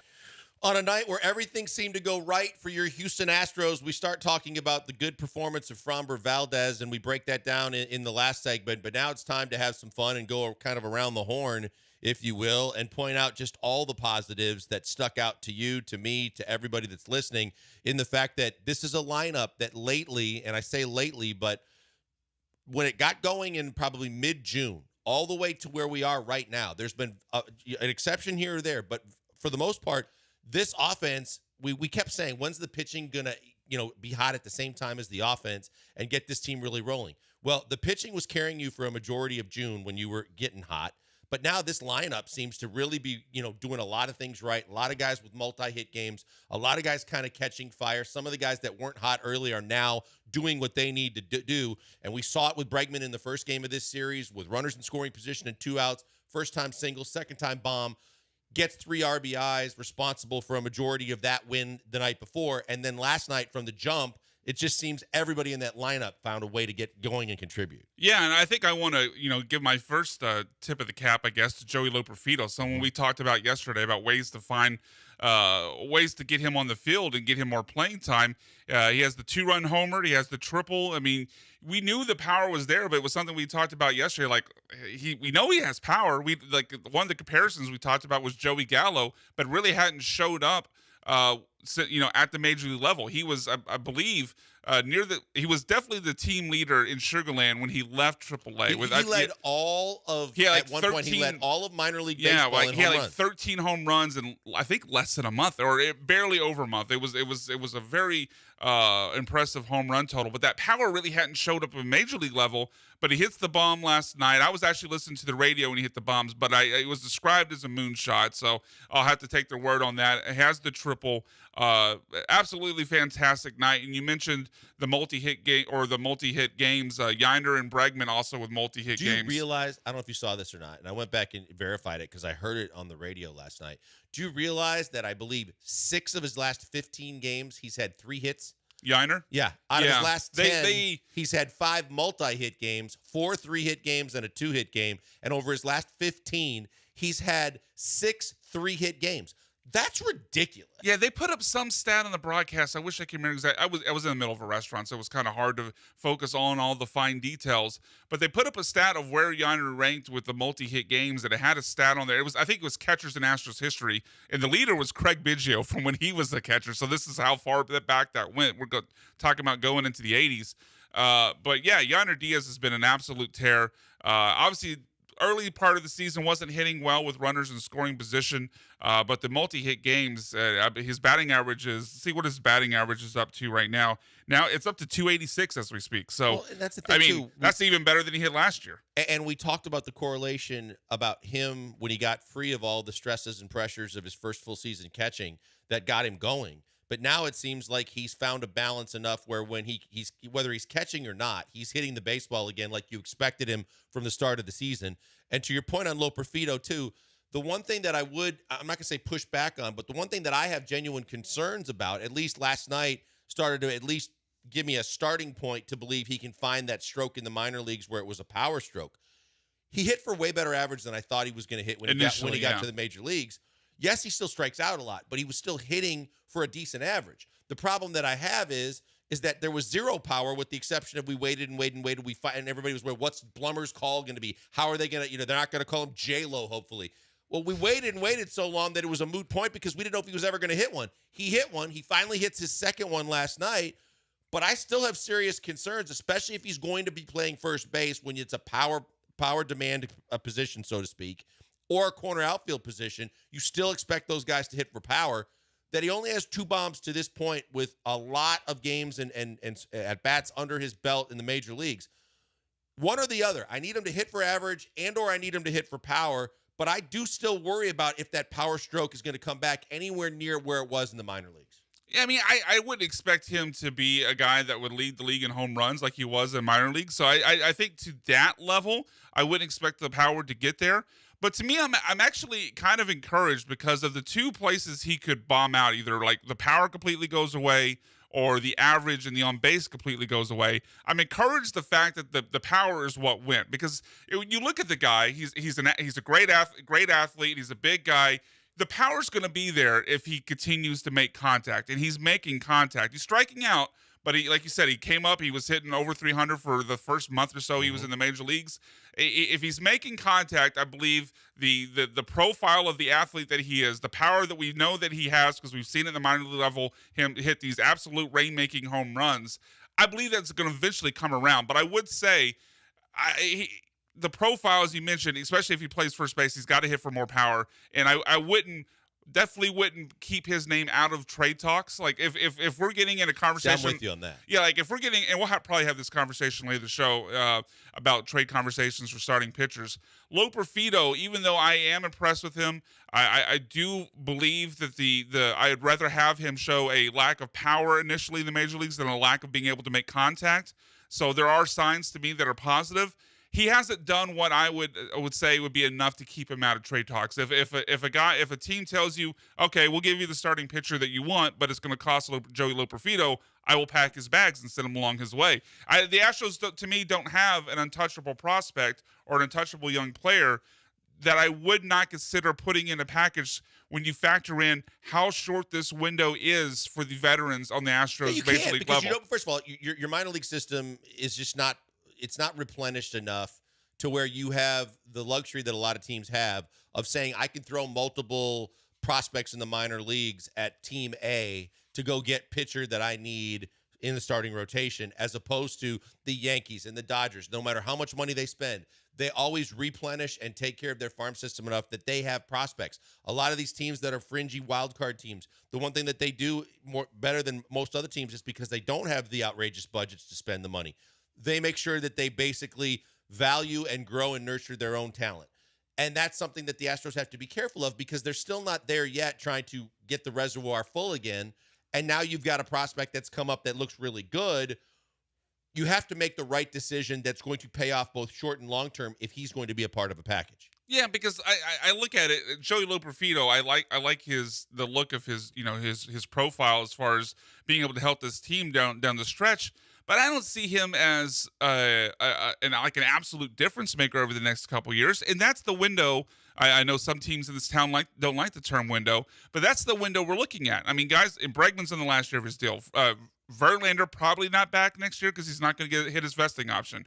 Fromber and Tucker have 2 years left of this on their deals. This team and the veterans that make up the core of the roster that makes this team a World Series contender is only going to be here more than likely the next couple years. Wood from Washington that just got called up. So the big thing is we look at the Verlander trade. We look at the Greinke trade. We look at a lot of the trades that the Astros have made.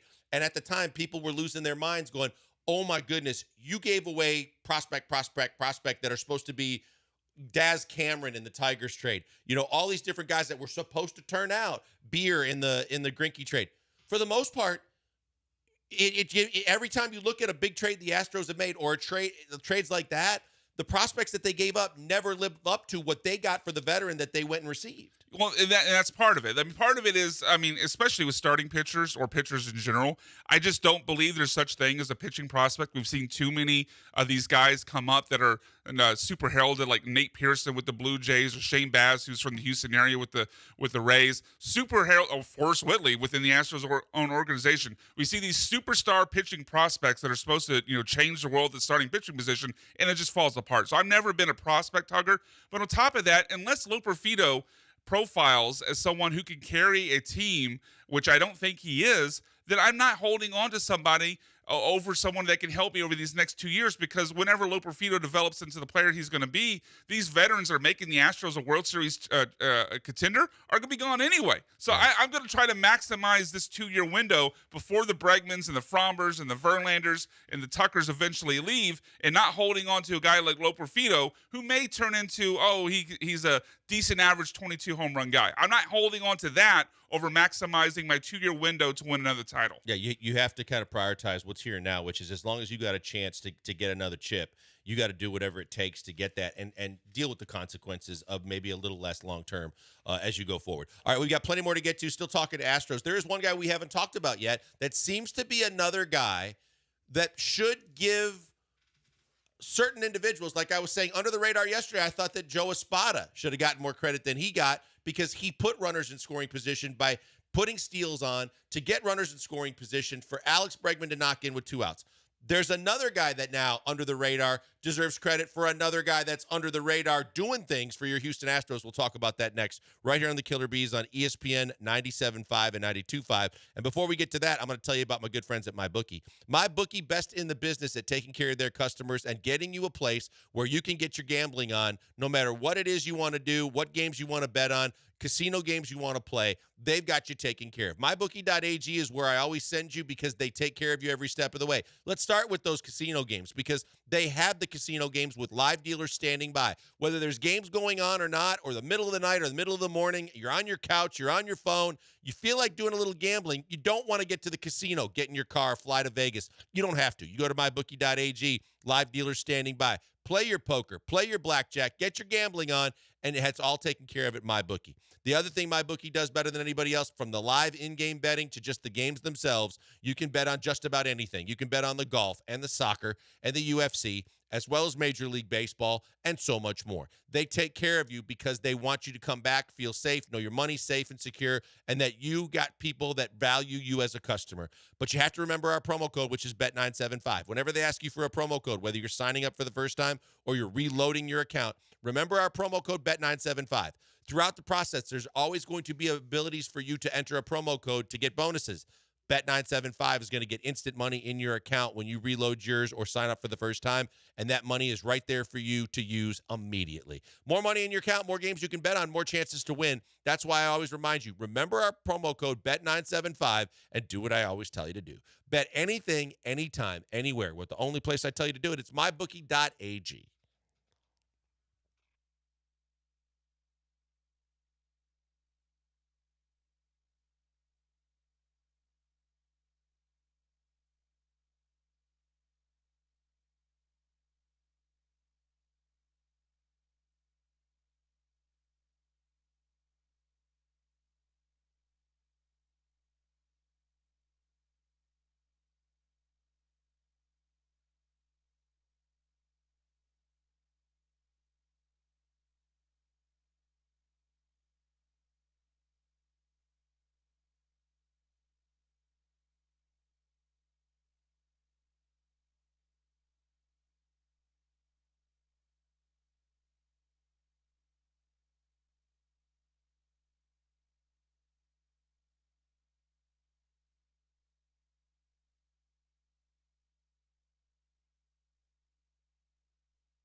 You're locked in with the Killer Bees on ESPN 97.5 and 92.5. Live from the Veritex Community Bank Studios, here's Joel Blank and Jeremy Branham.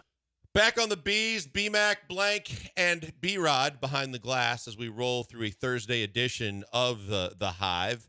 Talking about a lot of the, a lot of times, I'll get crap because I state the obvious of people that excelled in a game, but you are paid to notice those that excel. And then sometimes when we get deeper into conversations, that when we start talking about maybe people that didn't get enough credit, as opposed to the usual suspects that get the credit like we just talked about and named throughout pitching and hitting for the Astros. Look, Dana Brown deserves a lot of credit, guys. As much as we talked about yesterday, Espada was in the crosshairs early when this team was underperforming. A lot of people getting all over Dana Brown. We were questioning.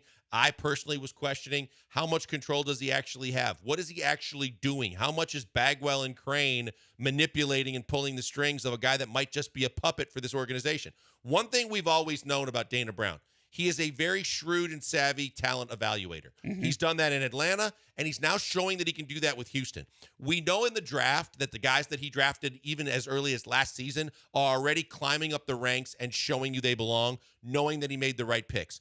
But here again last night, a guy named Caleb Ort. And I say that because a lot of the casuals will go, well, who's that guy? Where did he come from? BMAC and I are texting back and forth and going basically the same thing, like, who knew that Caleb Ort was going to be on our radar for tomorrow's show?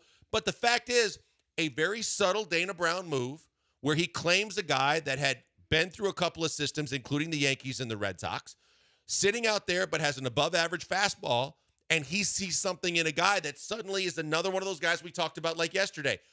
Off the radar, not really leaning or planning on counting on them at all during this season.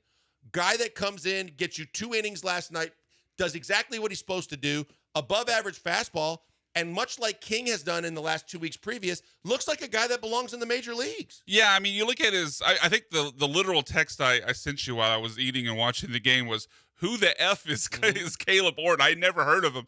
And so I immediately went to the box score on the ESPN app and saw the game log. It's like, oh, it's his Astros debut. So no wonder I had no idea who this guy was. But as you mentioned, he was a guy. I went back and looked at it later. He was a guy that was had been with the Orioles. That was the cap he had on the picture that I saw. And the Astros claimed him off of waivers back in, I guess it was February. He had like a 12.08 ERA in 14 innings with the Orioles AAA team. He got removed from the 40-man roster. He had, it says 21 appearances with the Red Sox last season with an ERA of 6.26. He's 32 years old, absolute journeyman. So every sign, whether it be the ERA, be his age, all these things, like, okay, this guy is just a guy. In the actual article I was reading about him, it called him organizational depth. I mean, which is about the lowest thing you could say about a player to show that he doesn't mean anything for the team's long-term plans. But he came in last night, gave you 2 scoreless innings. Like you said, I believe you said the radio crew said he hit 99 at one point. He was hitting at least 97 consistently. Mm-hmm. There was a couple times I thought he left it a little fat, but the Marlins were done. They were trying to get home we're not home, but trying to get done with the game at that point. But hey, I mean, I'm willing to roll the dice. King's worked out. I mean, Dana Brown's been right. Taylor Scott, Seth Martinez. He's been right about a lot of these guys in the bullpen. Blanco being a starter. Blanco being started, and even the guys that he let go. Like some of the guys they let go from that were in the bullpen last year, like Hector Neris and Maton. I mean, these guys aren't having great seasons. So all credit to Dana Brown for potentially, it's one game, but potentially finding another diamond in the rough. Now, look, here's the thing. We've already given him credit for that, and as a show, we all know that he knows how to evaluate talent. The biggest things that we have question marks about is who's running the show when it comes to bigger transactions. From the lineup is one thing, and we've scrutinized that, and who's actually making the lineup, and we've had pretty obvious evidence that in a lot of cases it hasn't been Espada all season long. Maybe it's more settled in now. But the big thing for Dana is going to be your trade deadline's less than 3 weeks away. Are you going to be able to pull the trigger on moves that you think this team needs to make, or is it going to be Bagwell and Crane once again rearing their ugly heads, I don't care what they look like, in the fact that what they've done since they've meddled in any kind of transactions is screw things up more than they've made things better? Because I believe in Dana Brown as a talent evaluator, which means especially right now when we just got done talking about a farm system that might be less than, but a need to get a major league player that might be more than what you have. It's a delicate balance, but you believe if he can evaluate talent, regardless of who he's willing to give up, if he identifies a starting pitcher, maybe it's not the bigger names, the Crochets of the world and the bigger names that are on the market, but a guy like they've done with Charlie Morton, like they've done with Garrett Cole, a guy that he can come in and say, this is a guy that getting with us with a tweak here, a tweak there, can take his game to another level and take us where we need to go.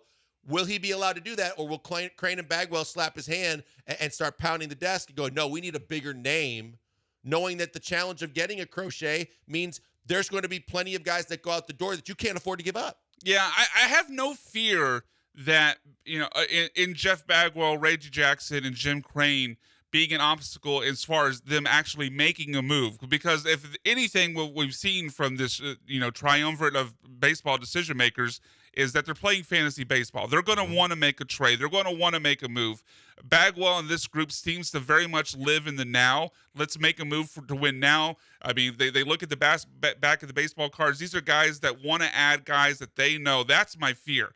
It's because, as you mentioned, I mean, Garrett Cole, it was the former first-round pick. He was a little bit bigger name, but Charlie Morton had been a journeyman. Another name that we can mention as far as guys that the Astros turned around, I believe also pitched for the Brewers as well. But Wade Miley was someone they brought in and got more out of than he'd done in other stops. So I have no fear that Bagwell or Reggie Jackson or Jim Crane would be an obstacle in them making a trade. What I would have fear in is what you hit there is, will they interject with who they go out and get? Will they look for that big, sexy name free agent, the guy that has the back of the baseball card? Or will they trust Dana Brown, who's found Taylor Scott, who's found Ronel Blanco and turned him into starter, who identified Seth Martinez as someone who could be in a bigger role? Caleb Ort from last night, who had no idea who he was, and he comes in throwing 97, goes 2 scoreless.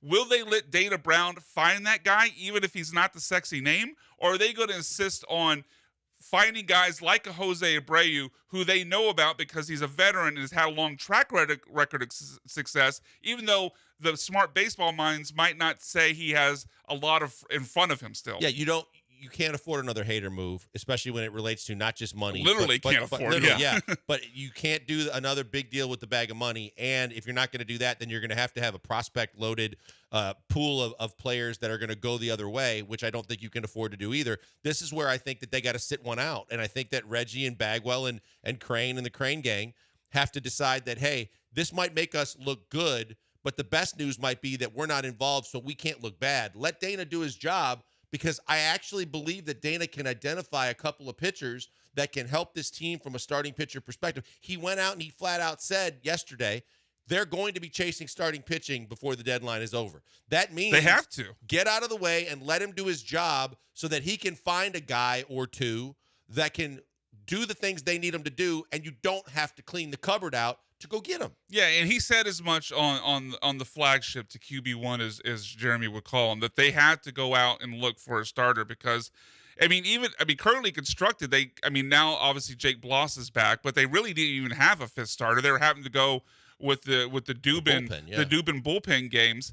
But even with Bloss back, he's had one major league start. You can't really count on that. You can't count on Lance McCullers. You can't count on Luis Garcia coming back from Tommy John. Who knows what's going on with Verlander and his playing toss every other day right now. And Spencer Arrighetti is, complete, bag of nuts at this point. One day he's great. The next day he's giving up 6-7 earned runs. So I think this team can't rely on, we're getting this guy back. We're getting this guy back. Verlander is going to return. They got to go out and add a guy now. And at least, if those guys do come back, great. You have depth. You have a guy to maybe put in the bullpen as a long relief guy like Urquidy was in 2022 in the playoffs, where he was mop up when McCullers gave it up in Game 3 against the Phillies. That's what Dana said. Dana said yesterday he had to face reality. To your point, of all the names we threw out, help's on the way. This starter's coming. This starter's coming. You can't count on it. No, they're not coming anymore because more times than not, it looks like they're not ready or they've had setbacks. But he even flat out said, the reality has changed with Lance McCullers. It was sometime after the All-Star break, he'll be back pitching, and the hope is he could be a starter. Then it was, let's see how much he can try and be a starter because he's got to get stretched out. Will there be enough time? Now Dana Brown has completely switched gears and said, we hope there's a time in September when we get Lance McCullers back where he might be a guy in our bullpen that could be like a sixth inning guy, essentially, admitting also Montero is probably not right for that role anymore. But looking at it from if we can get anything at all out of Lance McCullers for the rest of this season, the reality is he might be a one-inning bullpen guy, so he's not walking through that door to be your savior. No, absolutely not. That statement to me says completely cross. I mean, anything you get from Lance McCullers Don't is count just on it. it's just extra. It's just sprinkles on top of the cake, on top of the sundae. But you can't plan on it. Completely cross him off on your plans as far as what this rotation is going to look like down the stretch run and into the playoffs. Hopefully that they make it. And look, I mean, I expect Verlander to come back. I expect Louis Garcia to come back. But again, considering what they've gone through, what they're coming back from, the up and down nature of the season for Justin Verlander, you can't bake on it. No, I mean, you can be hopeful. From the standpoint of McCullers, it's not quite yet to the point where you look at it and say, yeah, it was sexy. It was a sexy name to think about as being a part of your ball club, but he's completely off the radar.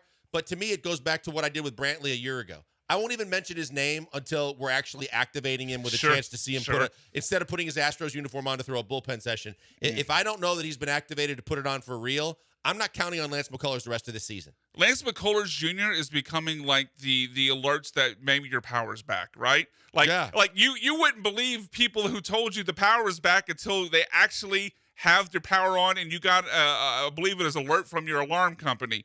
I would not believe Lance McCullers is even a pitcher, much less a starting pitcher for the Astros, until he's in a game and I can physically see it with my eyes. Anything else before that is completely fake to me. I'll give you where he is with me because it's so perfect. I can't even remember his name anymore. Who's the top pitching prospect that we thought might see in the bullpen this year after all the PEDs and all the other Forrest Whitley. Forrest Whitley. He has become another Forrest Whitley to me. I don't even want to mention his name or think real. about him. He's not real. Yeah, exactly. He's a fictional character that used to, and at least in McCullers' character, McCullers used to be a superhero for this team and the things that he did in the past. But he ain't coming through that phone booth with a cape on anytime soon. And so he's fictional to me until I see him put the uniform on for real. Yeah, and that's why, like, if we're looking ahead to the trade deadline, I think the question that the Astros are asking themselves, the questions we got to ask ourselves, fans got to ask ourselves, what is their limiting factor that would keep them from getting to where they want to go? And right now, when you look at the fake character of Lance McCullers, not an attack on him as a person, but just his ability to help this team this year. Louis Garcia coming off of Tommy John. Verlander's in and out of the lineup. He can't even play. He can't even advance to the next step of his program. He's still playing catch. Spencer Arrighetti is hit or miss. There's so many questions with the starting staff. I mean, it's great that Ronel Blanco's at the top carrying you through. It's great that Fromberg got back on track last night. Hunter Brown, until the latest hiccup, had really had a great, the last couple months. But they have to add a starting arm to this team, or to me, it's going to be their biggest limiting factor for the team to get to where they want to go. And here's the other thing, B-Mac, you had to consider is the fact that there are so many teams that are hovering right around the last wild card spot or two, that there's going to be more buyers than sellers. And that's where you have to be careful if the Astros. Yeah, because of the extra wild card. You can't afford to overpay. You can look for a guy, and it's probably only going to be one.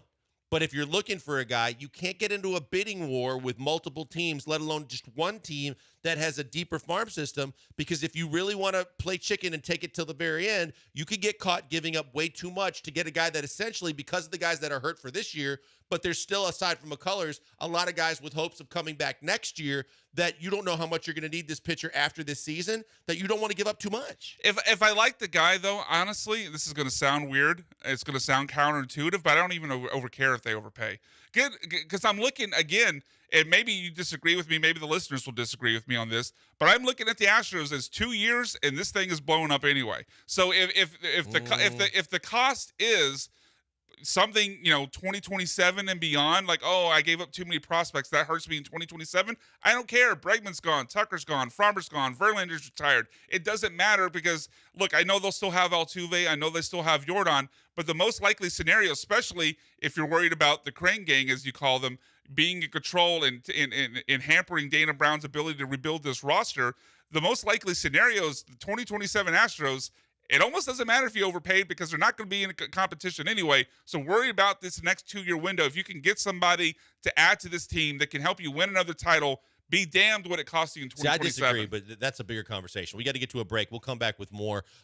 We got this conversation to continue with Astros talk. We got Texans talk to get to. There's lots of things on the radar. And, of course, if you want to get in, 713-780-3776 gets you in via the text line. You can also hit us up on YouTube and Twitch and Twitter as we're available there as well. Before we do go to the break, though, I do want to remind you of my good friend Doc Linville and the way that he can help you out in some ways you might not have even been thinking about. Maybe you're losing your hair. You've got bald spots. You've got thinning. You just think that you're going to start to have to either think about a rug or wearing a hat or the sprays and the creams and the foams that we know just mask the problem and don't do a darn thing.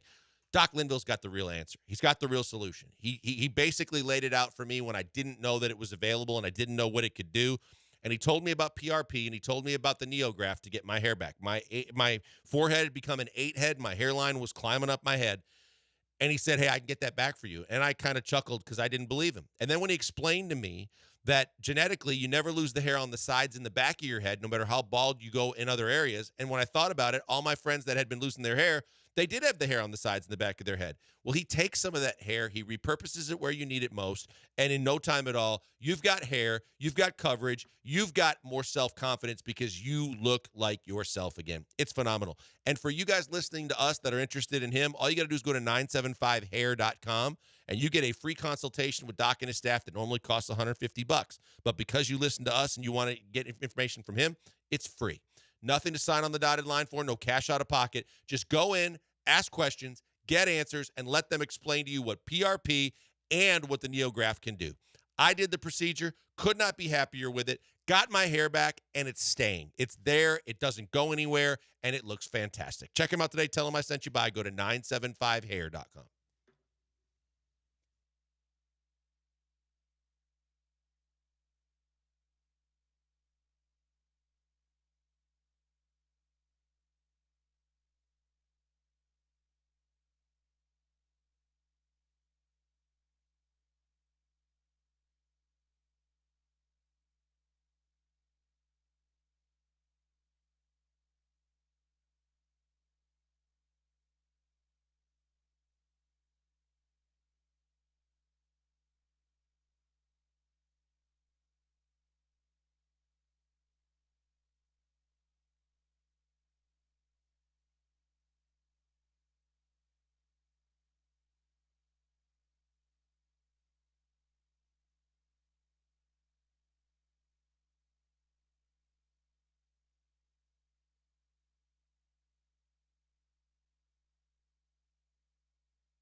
Coming to you live from the Veritex Community Bank Studios, it's the Killer Bees. On ESPN 97.5 and 92.5. Here's Joel Blank and Jeremy Branham.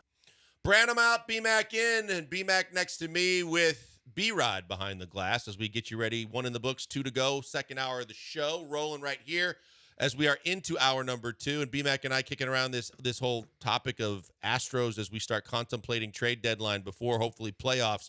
And what the Astros need is starting pitching. Dana went on the flagship yesterday, as well as some of the major outlets that caught on the quotes to capitalize on the fact that Dana said, no doubt they're chasing a starting pitcher or more. They are chasing starting pitching, and that is what they have identified as target number 1 for this team.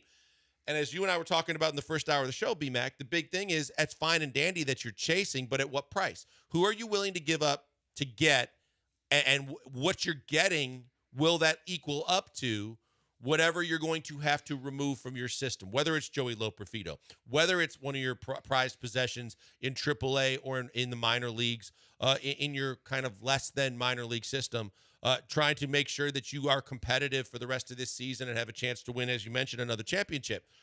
And some of the names that are being kicked around, I think we can prioritize. I think, look, everybody wants Garrett Crochet from the White Sox. That's going to cost an arm and a leg. I don't think that I think we should eliminate the. I don't know if the Astros have an arm and a leg to give. Right, exactly. Because I don't think whether it's a bat, an arm, or a leg, or all three, that they have the kind of prospects that it's going to take to get a Garrett Crochet because of the fact that the White Sox are already in full rebuild mode, because they're looking for multiple prospects that are going to be part of their big picture for the next 3 to 5. No matter when they start their service time, they are going to be contributors to this team to try and rebuild the White Sox. I don't think the Astros are going to get into a bidding war with Let me throw one scenario out to you because it is an expensive one. It's basically their top guys. If the White Sox, if you call the White Sox, Dana Brown says, "Hey, we want Garrett Crochet." The White Sox tell you hypothetically, "Okay, Loperfido, Jake Bloss, and Jacob Melton." get you Garrett Crochet. Would you do it? That's pretty much your top guy that was a prospect that's now at the major league level. Crochet got left? Team control? He's a young. He's got a. I'll look it up here. As you think about your answer, I'll look it up. I would say, look, I mean, I'm looking at log jams, and I'm looking for where these guys are going to contribute. We know that the Astros still have a log jam of starting pitching for next year, if you assume, and rightfully so, Javier's going to be back, Urquidy's going to be back. You've got guys that are, JP France is going to be back. Okay, not that they're barn burners, but I'm just not counting on a JP France. He did enough in half a season to at least believe he can be serviceable and be a guy at the back end of your starting rotation, or if you're going 6 deep from time to time during the season. But you still have enough guys, and it seems like they're big on. And look, Dana was high on Arrighetti, and Arrighetti is not a guy that's going to be a top 3 type starter. He's a guy that looks like he's more back end of the rotation type guy. You can find other guys if you need them, but if you're telling me that Bloss and another starting pitcher is going to get me a Crochet who's going to be immediately plug and play top 3 starter in this rotation, and it gets you through your window that you're talking about, I'm willing to take that risk. And he absolutely, and so I found his contract status, and actually would take you through that window because he wouldn't become an unrestricted free agent until 2027. So even if you'd have him for this rest of this year, 25 and 26, take you through the end of Fromber and Tucker, when basically the roster is going to have to either reset or get remade or something, and then he'd be off the books. See, that's why I disagree with you that that's it after the next 2 years, because I think that if you can find replacements, and this would be one of them, you're going to lose Fromber and you're going to lose Tucker. I think we're all in agreement, all 3 of us. If that is indeed the case, but Garrett Crochet becomes your next Fromber, when Fromber essentially passes the torch on, someone else overpays Fromber Valdez for too many years and too much money, you still have a Garrett Crochet on your roster. And then if you have Fromber type money that you can start working into the mix to pay a younger Crochet, now you've got a guy that could still be with you to keep the window open. Tucker's going to be a lot more challenging because his numbers are going to be a lot better. He's going to be a more dominant type guy. Finding a corner outfielder like that is going to be tougher to do on the open market. And if you find it on the open market, you're going to have to probably pay more than you want to. But that's why I think that because you still have Yordan locked up, because Altuve's not going anywhere, because of the guys that you already have under contract, you have Javier, you have Hader, you have guys that are going to be there with you as you transition through the next 2 years and look for the big picture, that I don't think this team's going anywhere. I don't think I ever see that they're going to be in a position where it's passed them by and they're going to have to press the reset button. I think it's still capable to do what Crane wants to do and keep the window open, but you do have to get creative. It's good. It would take to be a minor wizardry for Dana Brown to keep this window open past 2027. Because I mean, with Crochet, yeah, you could say Fromber would pass the torch to Crochet, and that'd be fine, but he's a free agent in 2027. So you're going to have to pay him, a 28-year-old stud pitcher, kind of similar to the situation Garrett Cole walked in. You're going to have to pay him more money than the Astros have been willing to pay starting pitchers. So I don't think you're looking at him actually taking the torch from Fromber and being here for the next 5 years to keep this window open. And then, I mean, other guys like Javier, I mean, he's going to be coming off of Tommy John. Some guys get stronger. He's been very, even on top of that, he's been very inconsistent the last couple years, ever since his magical 2022. Jose Altuve will still be on the team, but he's going to be obviously a few years older. He's going to be, age 36, 37? I think Altuve is going to age well. I think he's going to hit as long as Biggio did, but he's not going to be at the top of his game in 2027. So I mean, So if that was top shelf, what'd you say that offer was for Crochet? Hypothetically, if the White Sox said Lo Porfido, Jake Bloss, and Jacob Melton, so basically your 3 top guys for Garrett Crochet. If you look, maximize the next couple years. You do, but you speed up when those, because the farm system, as we talked about, is already almost bare. And now you're stripping from it like your 3 best remaining pieces. You're basically signing up for it's over after 2026. So I'm looking at guys that are going to be walking out the door. We know Bregman at the end of the year. Then right after that, you got Tucker and you got Fromber on your list, right? So of those, and Verlander. Verlander, I think you can live without, but I also think that Verlander likes it here. And if he knows this team's still going to be competitive, he'll work something out with Crane, I would hope. He already maximized his salary. He got a lot of free money out of that deal. We'll see how that plays out. If he wants to come back at a reasonable price, great. I don't think he's out of the picture. But I think as you look at it, the first pressing need you got is how you're replacing Bregman. Because I think if you do make that trade, hypothetically, you're going to replace Fromber. And at a certain point for that window, you're going to have both Fromber and Crochet and Blanco and Hunter Brown and a lot of the guys at the top of the rotation that you're going to be one of the better rotations in baseball. So you stay competitive for the next 2 years. And then let's say, to your point, you're going to lose Crochet when his contract comes up. What says you can't trade him at that appropriate time to kind of get some of those prospects back that might allow you to start rebuilding your farm system at the right time, but still kind of give you a competitive advantage in the starting pitching until then? Because if you get Fromber and you have Crochet and you have Blanco and you have Javier and you have some of the guys that we know, Garcia, and some of the guys that could be coming back, the window not only stays open for then, but then later on, you still have the opportunity to do what you need to do. You said you got to get creative. You're right.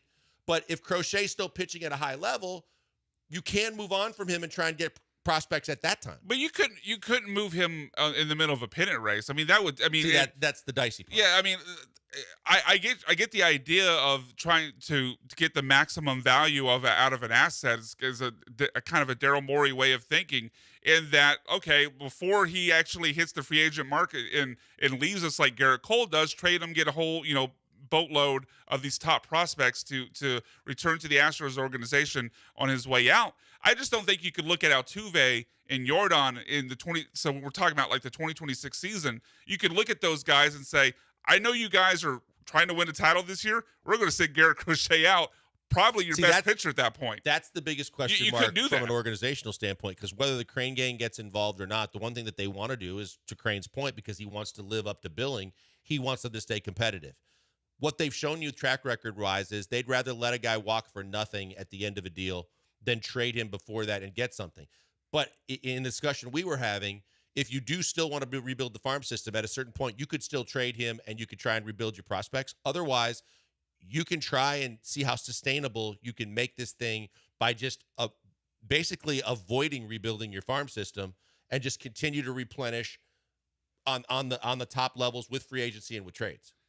That would require a level of spending. I just could. Well, one, I guess I'm going to completely dismiss the idea of trading Crochet, because if you're giving up your top prospects to get them, and you're telling the fans and the players in that locker room that, hey, or clubhouse, sorry, baseball terms, that you're telling them, like, this next 2-year window, we're really going for it. You can't then reverse course and trade Crochet away while you're still in that 2-year window. So okay, but I'm me personally, I'm throwing that off the table. But that's why I'm dismissing, though, that the window can't still be open past this 2 years, because whether you do that or not, right? And say you make this trade and then you ride out Crochet, well, you're still going to have money to play with if you want to go find pitching in the open market.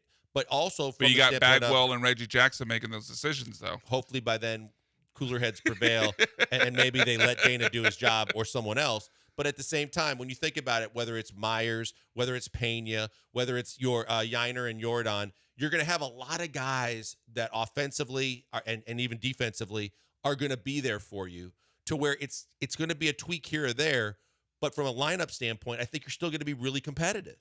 I mean, there'll be obviously guys in that roster that we would like. I mean, Jordan and Altuve. Bregman could be the biggest key to replace it. The replacement for Bregman could be the biggest key to this team staying sustainable. And that'll be key, because they'll get, I think, about $40 million off the books, because I know his contract wasn't even all the way. It was like a 6-year, $100 million contract, but wasn't even all the way throughout. No, it's not, because he was making 30 last year, and I think it's down from that this year.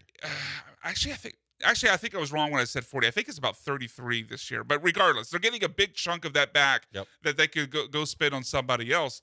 But other than the Josh Hader signing, that was the first time that we've seen Jim Crane be willing to go over the luxury tax level, because the one time he'd done it before that, it got erased because of the COVID season. So would he be willing to go deeper into the luxury tax? You've already thrown the money out there for Hader. Maybe you get some money back off the books from Verlander as well, although that money isn't as big as the full contract that he has, because the Mets are paying part of it. So I just don't. I think they'll spend to replace Bregman, because they're still in that 2-year window. I just don't think if they don't have, because when they lost at George Springer, when they lost all these guys before, Carlos Correa, there was always somebody that they could bring up from the minor league level that was ready to go. I don't see this minor league level or this minor league system right now, as we've talked about, ranked in the bottom 5, being able to replace those guys like it once did. And that level of spending that it would take to replace all that guys, if you're not getting it from the minor league system, but you're having to get it in free agency, is a level of spending that we've really only seen from the Yankees and the Dodgers. Dana can trade. You can make trades. He can find prospects. He could. I trust him, but again, that also then brings back in look, Bagwell and Reggie Cole, you had and Jim enough Crane pitching. letting him do it. Who was Springer's ultimate replacement? I guess it'd be Chaz or Jake. Yeah, I don't think those were the names. I don't think none of those. I don't think there was anybody waiting in the wings like even with Pena. They knew they had a guy. He was in the mix. They were thinking Aledmus Diaz was going to be competing for the starting job. Pena ended up winning the day one starting job, and then he took everybody by surprise. But I think they were willing to take the consequences and ride it out with guys trying to chase championships and not trade them to try and get something. And I still think that. Not that it's ideal, but I think you can still be sustained in success if you do it the right way. It's possible, but I mean, I think the stories like what we've seen with Jeremy Pena aren't something that I would be willing to like bet on. You know, I don't think that they're there Pena currently, wasn't right. like Pena wasn't this can't miss prospect. He was a guy I believe as a rookie he was 25 years old, maybe he's 24, but he was an older prospect. He wasn't a top 100 guy. They knew as you said, like they knew they had something that in terms of a guy who could play. They didn't think he was going to turn into an ALCS MVP, World Series MVP this year, having a bounce back with an offensive season. So I just don't. I think that's kind of a low end, like a low percentage play to say we're going to sustain this run by betting on more things like Jeremy Pena happening. We'll see. I'm going to throw it to you in the next segment before we get to some other things we got going on. We got Bad Take Boulevard coming up. At 4:30. Glenn Davis is going to come in and talk about Greg Berhalter being let go and Berhalter and what that means for United States men's national soccer team and so much more. So we'll take a quick break. We'll catch up on that. We'll come back and mention some of the starting pitchers that were mentioned when Dana Brown said he's going to chase them, and then we'll get to the second half of the show. It is the Killer Bees on ESPN 97.5 and 92.5 FM.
You're back with the Killer Bees on ESPN 97.5 and 92.5. Live from the Veritex Community Bank Studios, here's Joel Blank and Jeremy Branham.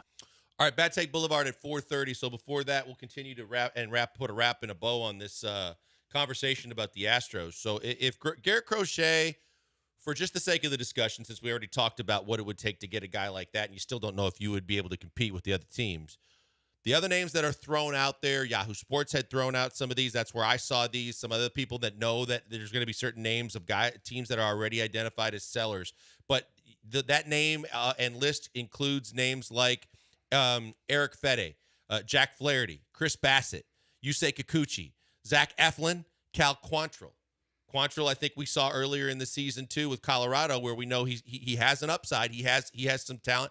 Flaherty's a guy that I had mentioned to you. Jeremy had mentioned Bassett as a guy that if he doesn't have to face Yordan might be a guy that's effective. Right. But again, I ask you the same question, BMAC. Those names are fun to think about, and maybe those are guys Dana might be targeting, but at what price? Again, I mean, this is not to beat a dead horse, but I maybe some of these names I wouldn't be willing to give up. Maybe the. So let me put it to you this way. Okay. Would you, of those guys that I named, and we can sit there and say who you and there's might like one more other than name others. I'd add to this list that I hope.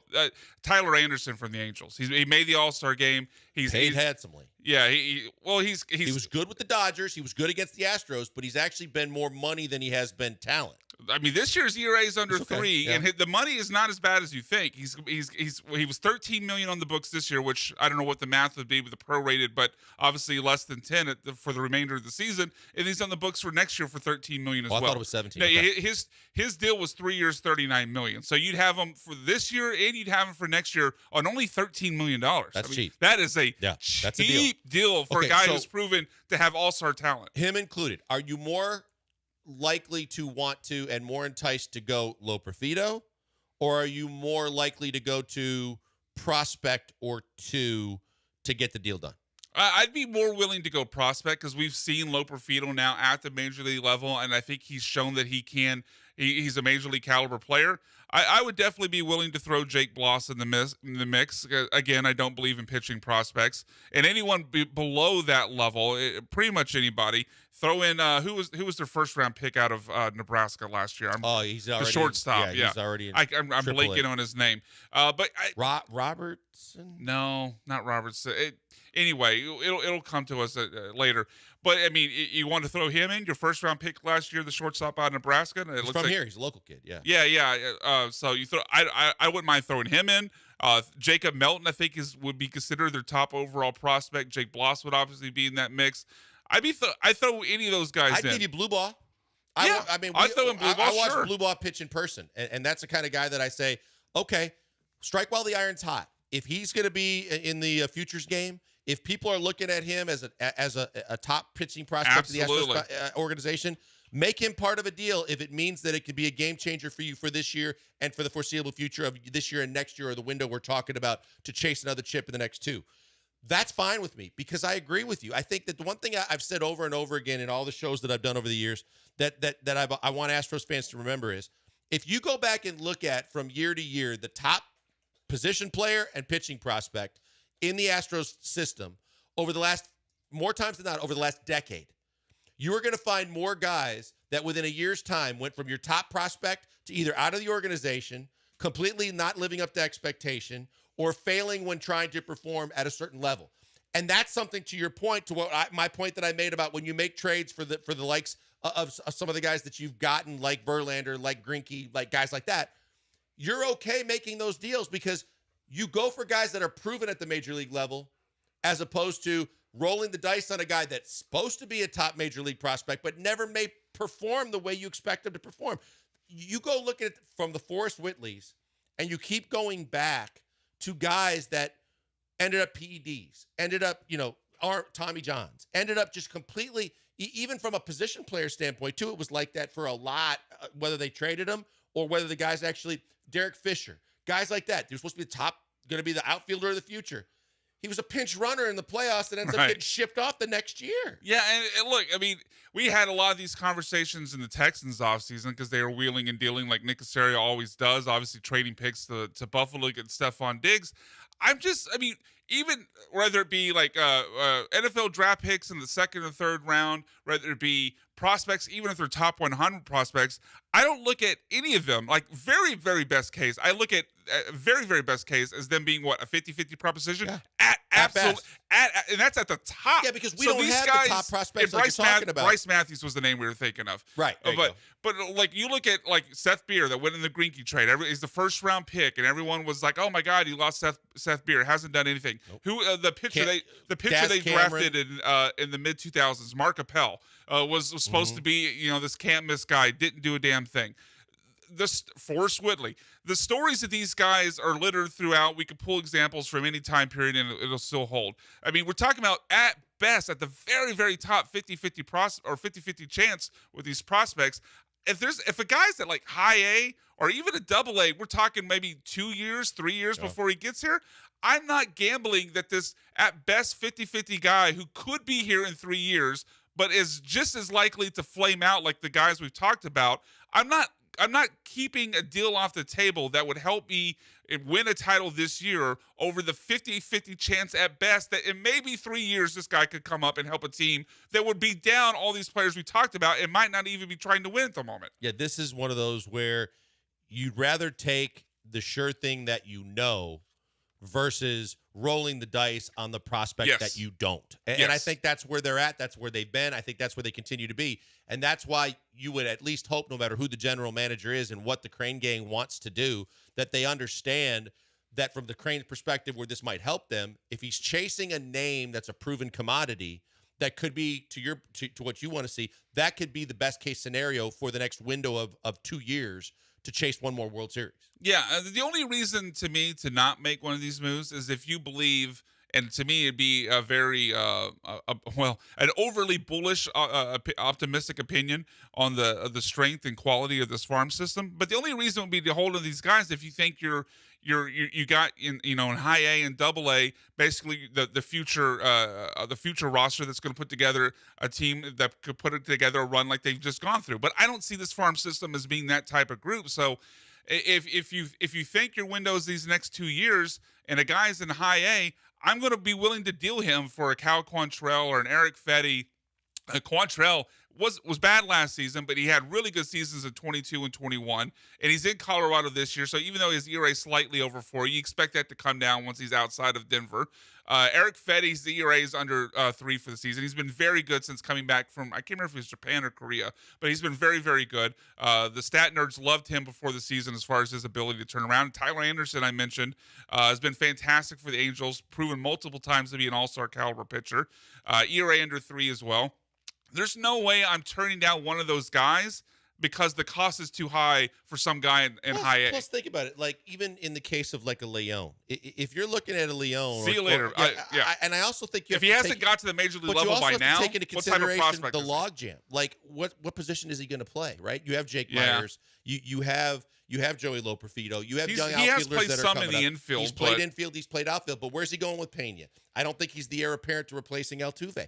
He's not a corner infielder. Right. So if there's no real true place for him on your major league roster, too, that should say, I don't lose any sleep if he is the deal that he's thrown into the deal in order for us to get what we need right now. Yeah, and I throw another name out there. Shea Wickham is someone that when we go out to Sugarland, they rave about him. He's another guy with tremendous power. I believe has played some third base, played multiple positions. First base, third base, But again, if there's a long gem of any kind, or if he's a guy you can't see coming up for a few years, if he's in a lower level than AAA, I'm not keeping this team over the next couple years, keeping their chances lower of winning a World Series because I didn't go out and get the guy at the cost of someone who might not have a position to play at the major league level, or a guy that might not come up for another 2 years. And even when he does come up, as we talked about, I mean, it's a 50-50 chance at best, probably even lower than that. There's too many times when an organization balks because it's a top prospect, but you also have to take all these things into consideration because I think if there's no true place for them to play, then there's no, and they did it on the lower end with Breggy's best friend, the catcher that had had a logjam when they had Corey Lee and they had Yiner and they had all these guys, and it ended up getting you Mauricio Dubon, who has been a huge cog for you over the last couple of years. So I think that they've been good from that standpoint, but that's what they're going to have to look to do as they get closer to the trade deadline instead of the blockbuster that a lot of people are expecting, and I think they're going to be disappointed. Yeah, and I think the names that we mentioned, especially Cal Quantrell, Eric Fetty. I like Flaherty, by the way. Yeah, Flaherty's been. I mean, he was great a few seasons ago with the Cardinals. Got hurt, so he's with the Orioles now. Is that right? Tigers. Oh, he's the Tigers. He's spent time with the Orioles. Right? Anyway, it doesn't matter. A lot of these names aren't sexy names. I mean, especially, Eric Fetty was just overseas a couple just last year. I can't remember if it was Korea or in Japan. Cal Quantrell had played in Cleveland. Now he's in Colorado. His ERA is slightly over 4. He's not a name that's going to catch all the headlines and send Astros fans, into euphoria. So I don't think there's a lot of names here that are gonna super grab Astros fans' attentions. But when you look at the state of this rotation, with Verlander barely able to play catch, with McCullers, we assume not coming back, with Luis Garcia, he's coming off of Tommy John, Arrieta's hit or miss. They need guys like an Eric Fetty, like a Cal Quantrell, to make sure they're not having to go Dubin bullpen games every fifth day. And Dana says he's going to go get them. So we're just going to have to wait and see. Yeah. But you also have to just food for thought as you get closer to the deadline. This is what the team's going to have to do. These are some of the names you might have to part with if you're going to make a move that makes sense for this team to get someone that's going to help them from now through the end of the season. We're going to take a quick break. We're going to come back with Bad Take Boulevard. It's a staple on Thursdays. You guys can't wait for it. We can't wait to deliver it to you. Stay tuned. It's the Killer Bees on ESPN 97.5 and 92.5 FM.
Well, this is a segment that's normally driven by BMAC and Jeremy, who take copious notes on the. Oh, we got notes. On the we got people that are going to several. be put on the list of Jericho this week. I was curious if you knew what that drop was from. That you just made the list. No. Yeah, it's a wrestler named Chris Jericho. Of course, He- I've heard his name before, but of course I'm not going to know wrestling like Sports that. Connection. His dad, Ted Irvine, former NHL player during the '80s. No, Not a big hockey guy either, All but okay. right. Well, I was trying to find some connection. So it wouldn't be Bad Take Boulevard. I'm doing this in part because Jeremy Branham isn't here. But it wouldn't be Bad Take Boulevard if we didn't get a clip in from Carl Ravitch, which Jeremy Very true. Hates his ability to call games behind the mic. So Carl Ravitch, in this first clip you're about to hear, is the Phillies-Dodgers game that the Phillies won 4-3. Unfortunately, Carl Ravitch said something else. Really a month ago that you were going to retire after next season no matter what happened. Was that firm? Were you joking? What's the real status of you? Austin, that's not it. Yeah, that's Charles Barkley. We'll try to get to that clip here in a minute. But Carl Ravitch, again, a 4-3 game won by the Phillies. Carl Ravitch ended his call with a 1-run win by the Dodgers. So adding a bit of fuel to the fire in the belief of Jeremy Branham that Carl Ravitch is definitely a D grade play-by-play guy. He might get down. I don't hate him as much as Jeremy does, but he ain't great. No, he's not great. And certainly last night was going to help. All right, let's go ahead and move on to the next one. We got to keep it tight because we got to get to Glenn Davis Soccer Matters in the next segment, talking about all the things going on, especially with Team USA and Greg Berhalter getting the axe. Bill Simmons, I think often known for the weird analogy, had another head scratcher in his comparison to Paul George going to the Philadelphia 76ers. I was in Acapulco once with my mom and my stepdad and Jeff Gallo, the best man in my wedding in the late 80s. And we got lost. It was pre-navigation systems. Had the maps and we're just driving around and we get really lost. And we're going down this one road and it's dark. And we're like, well, we should go down there. Maybe that's going to lead to a street. And my mom, all of a sudden, she's like, no, we can't go down that road.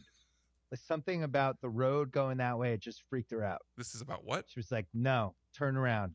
Let's just go back. I don't want to go down that road. She didn't like something. It's kind of how I feel about Paul George in Philly. What? How did we get there from like turn around, don't drown, Blair Witch Project? Well, first off, what are we doing? He starts off with the humble brag. He's like, "Yeah, I spent some time in Acapulco, not to brag." He's reminding of his bank account there. Thanks for that, Billy. We knew you had some dollars. But yeah, that long winding thing about his mom not wanting to go down a rainy road in Acapulco. Well, somehow, I know technically not a take, but it was so dumb I had to put it on here anyway. Somehow that whole thing was about Paul George going to Philadelphia. I just. Another head scratcher there from Bill Simmons. So Javi Baez, someone who once got paid a lot of money, hasn't done a whole lot since, got really upset when he was beamed in the sixth inning of a 7-7 game against the Guardians recently. Funny commentary from the Guardians announce team about why Javi Baez perhaps should have been upset at all. Great. Javier Baez. He got hit. I'll tell you what, Sandlin's just all over the place. Baez chirping. Look, Javi, you're hitting way under 200. Nobody's hitting you on purpose.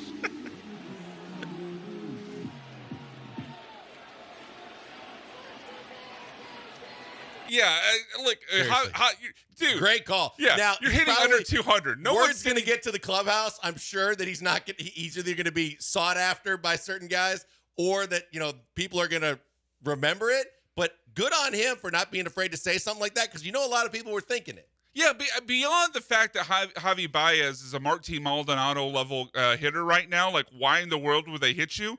It was a 7-7 game in the sixth. That's not the situation where you're hitting, guy. Right. It's just dumb. So Javi Baez, you make the list for thinking they tried to bean you intentionally. You just made the list. Yes, thank you, Chris Jericho. A couple more here. We'll try to get through them before we get to Glenn Davis here in the next segment. PTI has already started the Great White Hope conversation for Cooper Flagg. Result of this. Look, he was the #1 recruit, as your son told you. and it's a big deal that he's going to Duke. But big let's deal. get to the real facts of this, okay? Because he's going to Duke and because he is a white player, assumptions are going to be made. Statements are going to be thrown out there. That is the nature of what we're dealing with here, as it is with Caitlin Clark. I hope he is a great player, but the pressure on him will be enormous. You and I talk about this on air and off air. Will there be a great white American basketball player again, sort of like Larry Bird?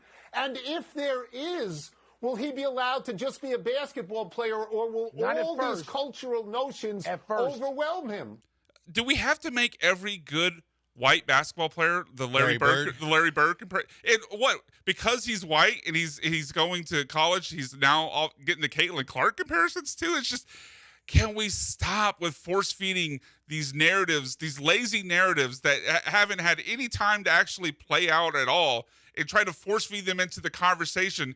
I mean, Larry Bird hasn't played since what, the early 90s? Yeah. And every great white player since then that we've tried to say is the next Larry Bird, how we once tried to put Baby Jordan on Harold Miner. This kind of feels like that. It's like, let this kid play before we start trying to compare him to one of the top, 10, 15 players of all time. The thing is that, to your point, but also one that I've been stressing for years, which is, instead of comparing everybody to Michael, everybody to LeBron, everybody to this player, that player, racism excluded, just player evaluation, why do they have to be the next MJ or LeBron? Why can't they just be the first?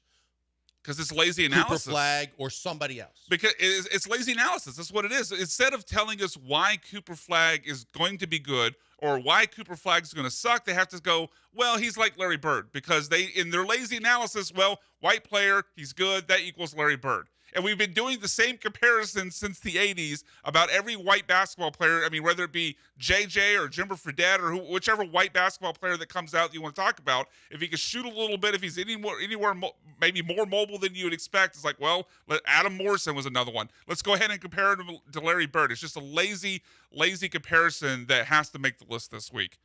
I don't disagree. All right, you want to get to Glenn Davis? You just made the list. Yeah, let's get to Glenn Davis. We got lots to talk about. We had breaking news at the end of the show last night, and if you missed it and missed Soccer Matters following us, we wanted to make sure we got Glenn in under the show today because there was big news out of the soccer world as it relates to the United States men's national team. Glenn's going to break it out down for us next. Stay tuned. It's the Killer Bees on ESPN 97.5 and 92.5 FM.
You're back with the Killer Bees on ESPN 97.5 and 92.5. Live from the Veritex Community Bank Studios, here's Joel Blank and Jeremy Branham.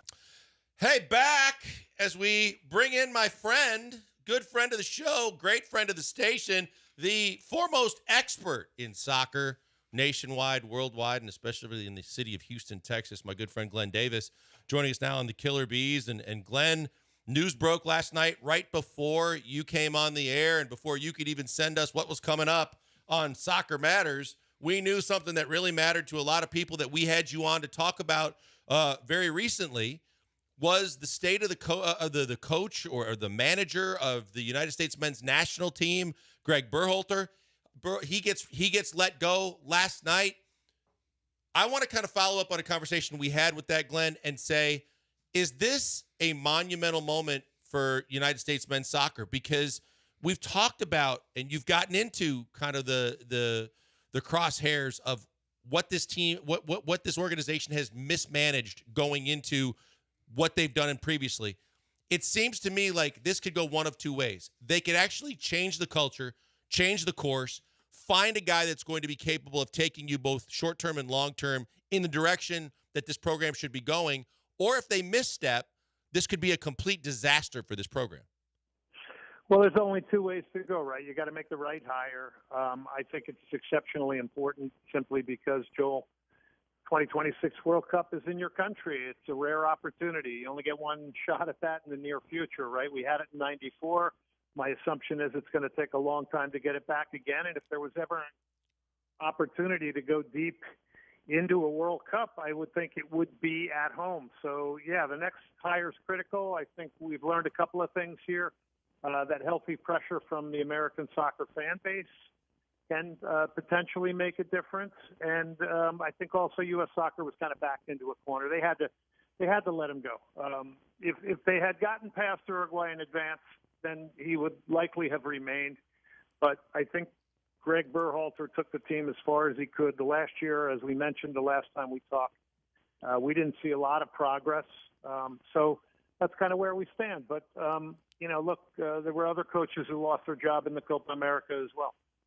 Glenn Davis joining us here on the Killer Bees. Glenn, thank you for joining us. Greg Berhalter out. Who's up next? Who's on the radar, in your opinion, for Team USA, who should be the next man up to get this job?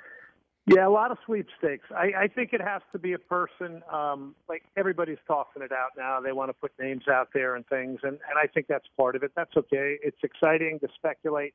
Who really knows? The guy could be gainfully employed somewhere else right now, for all we know. But I think it's got to be a person that's going to bring back self-belief, bring some excitement back to the program. It's flatlined. I think everybody's a bit comfortable in it. It's an organization, U.S. Soccer, that for me needs to now extend the olive branch to the soccer community from a communication standpoint. But there's all kinds of names, from Thierry Henry to Jurgen Klopp. They said he was approached. They're looking in MLS, Wilfried Nancy, Patrick Vieira, all kinds of names. Gareth Southgate with England is out of contract. Hervé Renard's another one people are bringing up, who's currently coaching a women's team, but has coached some of the African teams. Marcelo Gallardo. I mean, you can go on and on with the names. But I think it has to be a big personality, somebody that's going to come in and make it very clear that there's a level of meritocracy here. Nobody should be comfortable. And that'll happen naturally and organically, I think, with the type of hire you make. Glenn, I'm curious because you mentioned the World Cup, and we know that it's on U.S. soil, and we know that how big it is worldwide. But you said to me previously there is enough time when you make a switch like this to still be prepared. But you also mentioned the importance of going deep and being able to compete. Is there enough talent on this roster that a manager can come in and make the difference, and this team can go deep into the World Cup? Yeah, I think so. I would be optimistic in that area. You got enough guys playing in Europe, although, I think it's going to be very important for a number of these players next year how much playing time they're getting at their clubs. That's going to be one thing to keep an eye on. But I think there's some exceptional talent, and it's just got to be harnessed. It's got to be brought back to a point where, like a lot of pundits have been saying, I hope you've been watching the semifinals of these tournaments and how much it means to people. It just seemed way too comfortable with the U.S.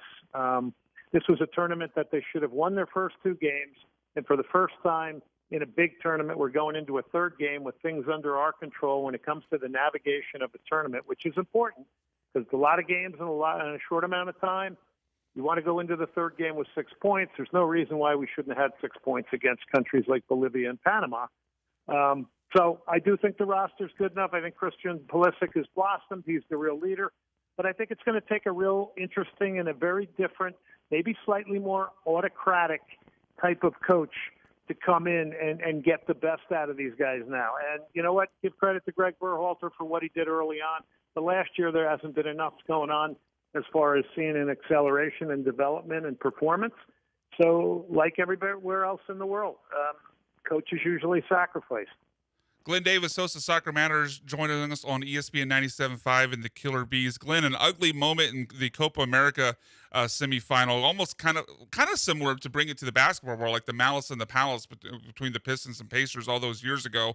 But we see some Uruguay players, Darwin Nunez specifically, get into a kind of a fight in the stands with the Colombian fans who they accused of harassing his family. What did you make of that whole situation and what happened yesterday with the Copa America semifinal match? Yeah, well, that's too bad. It overshadowed what was kind of a dramatic game with a lot of crazy and off-the-rails moments, hitting posts and the fact that Colombia is unbeaten in 27 and went down to a really stupid sending off with an elbow, had to play the game with 10 men. What do you say about this stuff? I mean, there's a lot of missteps here. Both sides are going to accuse the other of igniting the thing. There's a lot of angst between South American countries. It doesn't excuse any of the behavior. I'm personally kind of sick of it because it just overtakes everything else.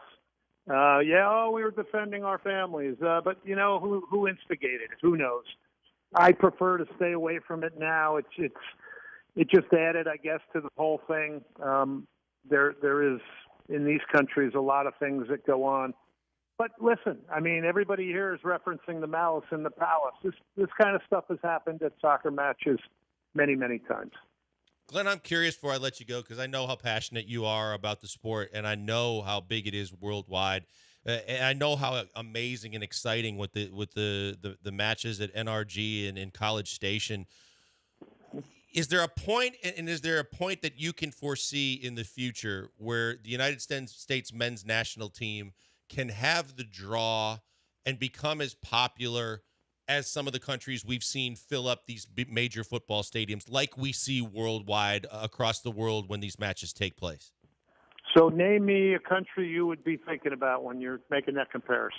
I mean, I think about the following Mexico has. I've been to a match or two at NRG. I know that, a lot of it is, there's a lot of transplants in the United States as well, too. But I just know that what a draw that, Messi can be, or, what Argentina, even Colombia, what these teams can do when they travel. I mean, we talk about it in other sports in North America about their fans travel well. I'm just absolutely impressed and blown away when I see College Station fill up, 89, 90,000 for that match and go, that's amazing. I know that soccer, and you and I've had these discussions before, soccer has to, compete and unfairly so sometimes gets pushed down because of baseball, basketball, football. But it should be, when you say we have a team that can compete and the talent is starting, it's there, that it should be something that they should be able to do in the future. Well, you hope so. I mean, that's what competition's about. You have to remember those countries, soccer's the primary sport. A lot of people from all over the world now live in the United States. I'm sure the College Station crowd were Colombians, not only from Houston, where we have a really good, passionate Colombian soccer fan base, but I'm sure a lot of them traveled as well. You're going to see in the final between Colombia and Argentina a mix of both fans. There's a lot of Colombians and Argentines in Miami. There's a reason why the game's there. So, I think it's always incremental. I think soccer is an American sport now, despite what a lot of people will like to say. Nobody wants to see America get good at soccer, I don't think. But, we do have other traditional sports here. So it's a completely different thing than comparing it to Germany or Glenn, Netherlands. And sorry for interrupting, but because you know where I'm coming from in that being around NBA players, being around other players, across the big three sports in the United States, and knowing how passionate they are about soccer, how dialed in to every match that they're watching. And it just seems to me like the potential should be there already. We already should have seen this, to where there should be that kind of following when you have the national soccer team of your country. Yeah, I think it's a fair point. You have to say, has the growth of the national team included the growth of fans? I think we've seen some good turnouts in places. I think one healthy thing that's come out of this whole issue is that you heard a fan base speaking out, Yeah. and going after U.S. soccer with some real healthy pressure and saying, hey, we're not attending games unless you make a change. Now, whether that's right or wrong from supporters groups, that doesn't matter. They're engaged. So I think there's a lot more engagement now. Do I think it's hit the levels it should? No, I don't think we have good mainstream coverage, honestly, of soccer in this city. And it's crazy because there's a World Cup coming here in 2026, which is the biggest sporting event on the planet. You hardly hear about it. And mainstream, these are going to be listeners, viewers, readers, followers on social media. So, I would just say to mainstream media in Houston, let's get after it, because you got a great opportunity. Glenn, one more for you, keeping it local here. It seems like about this time last year, the Dynamo were in a similar spot on the playoff table. Right now, they sit in 8th in the Western Conference with 8 wins on the season. Went on a surprise run, at least to me. It may not have been a surprise to you, over the second half of the season, end up making the Western Conference Finals. Do you see this team, despite being a little bit lower in the playoff table, having a run like last year in them? Yeah, I think a lot of teams in MLS are positioning themselves, much like the Dynamo, right? Austin FC's bringing in a striker. The Dynamo are bringing in a new striker, Ezequiel Ponce from Argentina. He was playing in Greece. He's a goal scorer. They're going to hope he's going to platform them in the second half of the season. And that's kind of the way MLS works. It's all about being within striking distance. It's a pretty liberal league when it comes to the amount of teams that make the playoffs. It's 62%, I think. And a lot of times the teams will make a change in and around this time period. Try and sign that key piece, that's going to platform them on a run in the playoffs. That's kind of what the league's about. There's not as much urgency in the first half of the season. The second half of the season it comes. The Dynamo are also, I think, are going to sign a winger type, a German named Denali. So if these two guys hit, these are things that can platform you. But you are looking for that thing that all of a sudden changes the dynamic of a team and puts you on an upward trend in a confident place and gets you going on a run. Last year, the Dynamo had a right fullback emerge named Griffin Dorsey, and Dorsey brought an element to the team that they didn't have, which was kind of a wide game. He was a guy that can get up and down the right side, pressuring opponents, and he made a huge difference in that run to winning an Open Cup and then ultimately getting to the Western Conference Final. Glenn, always appreciate your time, my buddy. Have yourself a great weekend. We're going to be following you closely, and everybody else should too. Follow Glenn on Twitter. Make sure you listen to Soccer Matters. Next show Monday night, right after us? Yeah, we're going to go Monday night. Yep. We'll do 3 shows next week since we're not doing one tonight. There you go. Follow my man Glenn on Twitter. Listen to Soccer Matters, and always know that he is a friend of the show. We love you, Glenn. Have a great weekend, my friend. All right, Joel, Brian, thanks so much. There you go, Glenn Davis. We'll be back with the final hour of the show on the Killer Bees next, ESPN 97.5, 92.5 FM.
You're locked in with the Killer Bees on ESPN 97.5 and 92.5. Live from the Veritex Community Bank Studios, here's Joel Blank and Jeremy Branham.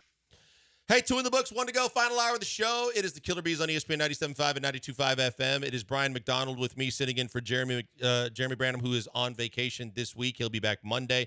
Barry Laminack filling in with me and BMAC tomorrow, Friday, as we get you ready for the weekend. Always our good friend Austin Rodriguez, B-Rod, behind the glass, hanging in there with us and doing layman's work throughout the program. With an hour left in the show, Brian, and we've been talking a lot about this Astros team, but one of the guys that's kind of been quietly unnoticed, and maybe it's a good thing, has been Ryan Presley. Ryan Presley, part of the back end of the bullpen that was so highly touted coming into the season, that has had more than their share of shortcomings, starting to figure it out again. With the exception of Josh Hader, but Presley's been pretty good. Yeah, I think Presley, look, he was bad at the start of the year, no doubt about it. And the criticism he got early on in April was absolutely warranted. But I think people have kind of, maybe it's just as easy or as lazy as, well, his name sounds like Stressley, so they just hang on to it for longer because the name the name rhymes with something that reminds them of him performing poorly. But I think people have held on to this idea that Ryan Presley is having a bad season for far too long. When you look just like over the recent short term, his last 9 innings, last 9 outings, that is, or since June 11th, 9 2/3 innings, 4 hits, 2 walks, no runs, 7 Ks. So, I mean, since June 11th, he's been absolutely shut down. Now, but there's also been the eye test when he has the scoreless inning, but some of those balls are barreled up pretty well. They just happen to be hit at people that people don't factor in as well. But I think you would agree, though, that's just kind of the luck, the natural luck and ebb and flow of a baseball season. Even the most dominant relief pitchers, other than maybe Mariano Rivera, because no one touched him, other than the Diamondbacks in the World Series. But like all elite, I almost said wide receivers. Almost all elite relievers will eventually get barreled up from time to time. It spreads out over the course of the season. As long as the overall numbers look good, to me, I kind of watch it. And going even further, because if you're holding on to the idea that Ryan Presley is having a bad season, I would give you this number. If you go back to April 6th, when he allowed 4 earned runs against Texas, obviously horrific. He got 1 out. He gave up 4 earned runs. It was when the Astros were, one of the lowest parts of the season, if not the lowest part of the season. Since that 4-run game on April 6th, his ERA for the season, 2.53. Okay. Well, like if we were looking at Ryan Presley's baseball reference page and it said his ERA was 2.53, would anyone say he's having a bad season? Because that's what his ERA has been since April 6th. I think a lot of people would have a hard time believing that, too. I mean, it's April 6th. We're talking May, June, July, 3 months. 3 months, his ERA has been 2.53. Okay, he's not having a bad season. He had a bad, first week. And then that's what the numbers. I mean, we can disagree with the numbers, but that's what the numbers tell me. I mean, he hasn't been where he has been previously in his Astros career. I mean, and because remember we were talking about, well, does being quote unquote demoted have something to do with this? Does not being in as high a leverage have something to do with this? And there was a stretch, like you said, during that really bad start to the season where he was as bad as this team was, and he was not getting the job done. But now you look at it as we look at it currently, Hader has not been great, and Hader continues to give up the long ball, and Hader continues to do non-Josh Hader things at the end of games. We caught heat from other people, from the Chronicle and people that drink the orange Kool-Aid, when we suggested, is there a time when you were going to demote Presley and promote, so to speak, Abreu for the back end of the bullpen? Are we going to see a situation, or are you encouraging a situation, or would you consider a situation where Hader should be moved down and Presley should be moved up if Presley's been that good? No, I wouldn't go that far. I mean, obviously, Hader's had a problem with the solo home runs, but I think overall, ever since those first couple of weeks of the season, Hader's been nearly as advertised as well, so I wouldn't quite make that switch. I just think that, I see this a lot when in fantasy sports, when we seem to make, and you'll see this sometimes in MVP conversations too, where people sometimes form their opinions on what happens in the early part of the season basically whenever their attention it has your attention the most, the beginning of the season and the end of the season. In Ryan Presley, because his bad performance happened that first week of the season, especially since the Astros were also losing. I think we're hanging on to that longer than we would if Ryan Presley had a 1 week, rough stretch in the middle of June, right?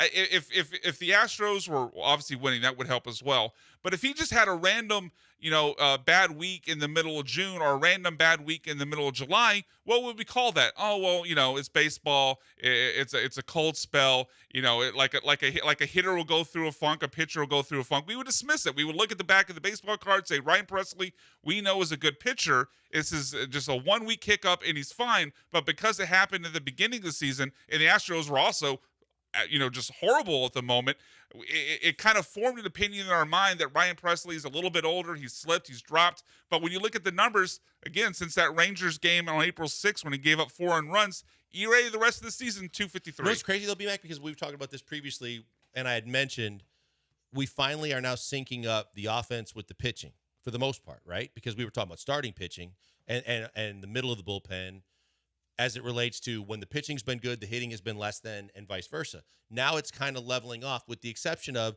the back of the bullpen is better. It still hasn't lived up to billing at the start of the season when we were going to have these 6-inning games, and if you got into the final 3, it was all but over and lights out. Do we see a scenario where at a certain point they figure it out too, and everything's clicking at the same time? Because it seems like we haven't seen that all season long, whether you make any more switches or not. And I think rightfully so, you demoted Montero. He does not belong in your top 4 back of the bullpen, 6, 7, 8, 9 guys. But I think 7, 8, 9 still needs to be under review because we haven't gotten all 3 guys at the same time to do what they're supposed to do. I'm willing to play it by ear, sure, going down the stretch. I think my preference would be to stick with, Josh Hader as your 9th inning guys or your quote-unquote traditional closer, but then play it, whether it be matchups, whether it be feeling, whether it be, who's had the appropriate amount of rest, who needs to go, who needs to sit. Play 7th and 8th with Brian Abreu and Ryan Presley without like a traditional set role. I mean, you have the conversation with the guys. If you think it's going to mess with their psyche not to have the set role, then maybe you adjust that. But I would hope that Joe Espada would kind of just use his best judgment, or as Dusty, you would say about Dusty, trust Paul's belly, and live in the moment as far as who he thinks is the right guy for the 7th and 8th in that particular game. But I would leave Josh Hader in the 9th. But look, as we get into September, and you ask the question, can everything come together at once? I think you see that with the teams that eventually do go on to win the World Series. I mean, the Nationals were kind of messed in the first half of 2019 when they won the World Series. Same thing for the Braves in 2021. And they found their rhythm over the second half of the season. Hopefully, what Astros fans are hopefully the season turns to is that turmoil at the beginning of the season, all the crap that we went through in April and most of May, is something as these guys get healthy, as the 7, 8, 9 guys find their rhythm, as Bregman snaps out of it, that could be what the Astros are, them finally finding the rhythm in the second half of the season, which is so important going into the playoffs. It's going to be interesting to see how it all plays out because it's nice to see that he's found a rhythm. Hader bothers me. And I'll be honest, and Jeremy and I go back and forth on this, and as good as Abreu was. Would you make a move then? I would not make the move now because I don't need to rock the boat right now. I think they're going too well right now that I don't think you need drastic times create drastic measures. Sure. And I think that's what we saw previously. Right now, I'm not willing to rock the boat because of how well they're playing. But at a certain point, I'd like to see if I'm not going to make a move that they all do find a way to be their best selves. I've always been very harsh critic of Abreu. I had to take a step back because of how good he was in the playoffs last year. But this year, again, whether he ends up giving up a run or not, and lately he has given up some runs, I don't like the fact that he creates his own traffic in a lot of cases. And in playoff games, that can bite you. So if in a scenario where you're possibly moving Hader to either an 8th inning guy or maybe he'd be more than a lefty specialist, but maybe he's someone you employ when, if you're facing the Yankees and Soto's coming up, something like that. In a scenario where you're moving Hader, like what would be the other part of that for you? I mean, you've obviously expressed concerns about Brian Abreu. We've spent most of the segment talking about Ryan Presley and some of the. I know you talked about him getting barreled up, the eye test, even if the numbers are good. Like, what would be your next part of that move? Would Ryan Presley return to the 9th inning for you, or is it Brian Abreu? If I had to make a move, if you're keeping, I know you don't want to make the move right now. I just think honestly, to me, and I know the previous results of last year's playoffs are there that Abreu did his job, but I just feel like of the two scenarios, a guy that I trust can control his stuff, can control his emotions. Of the two, I would probably go Presley in the 9th before I would go Abreu. Okay.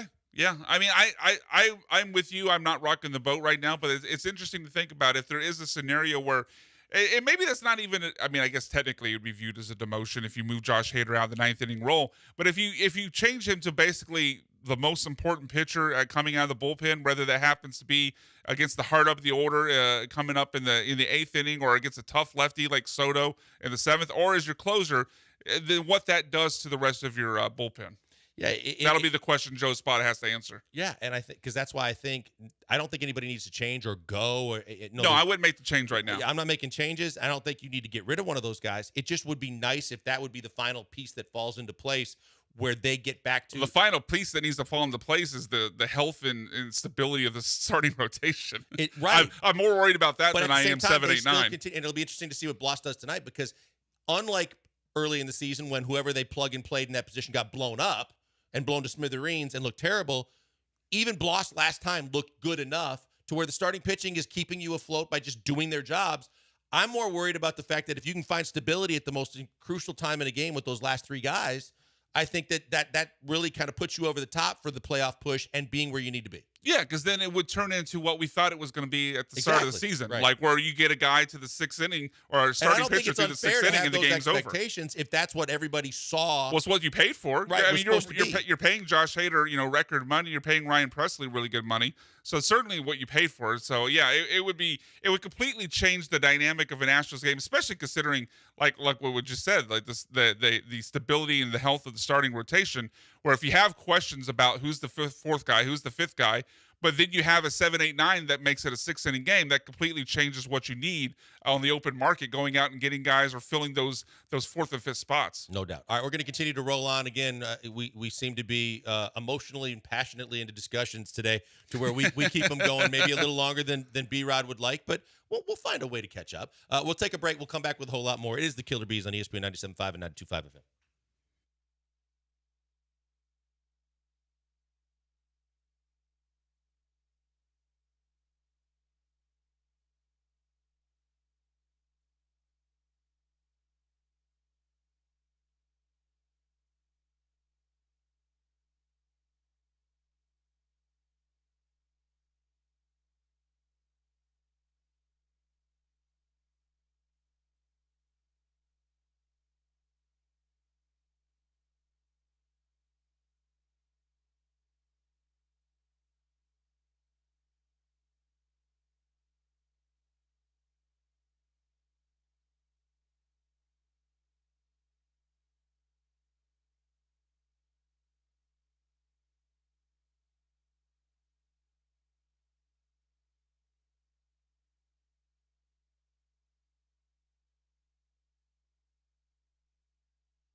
Coming to you live from the Veritex Community Bank Studios, it's the Killer Bees. On ESPN 97.5 and 92.5. Here's Joel Blank and Jeremy Branham. All right, Jeremy's out, B-Mac's in as we continue to roll on and wrap up the final hour of the program on a Thursday. Hope you all are staying dry. Hope you all have gotten your power back like I think I did during the show today. You did, and Boston Rodriguez got his power back. I'm still holding out. No power.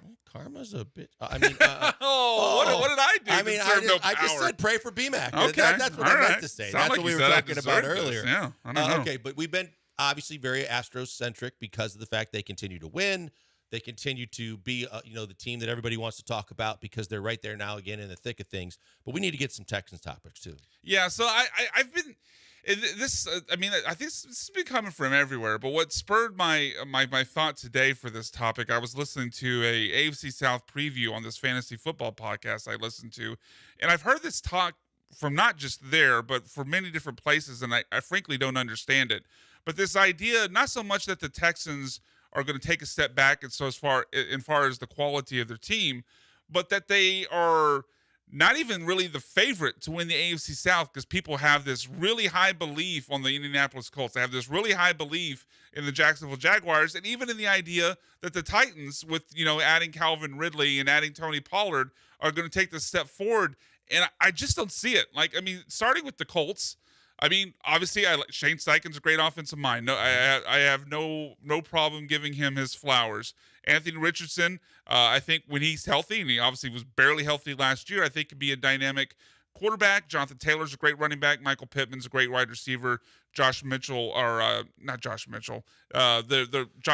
the rookie wide receiver out of North Carolina last year, was pretty good as well. So I see it there. But, one, I don't think you can bank on health for Anthony Richardson. He never finished a full game last year. Right, why would you? And when you look at their schedule, so much is made about the Texans' schedule.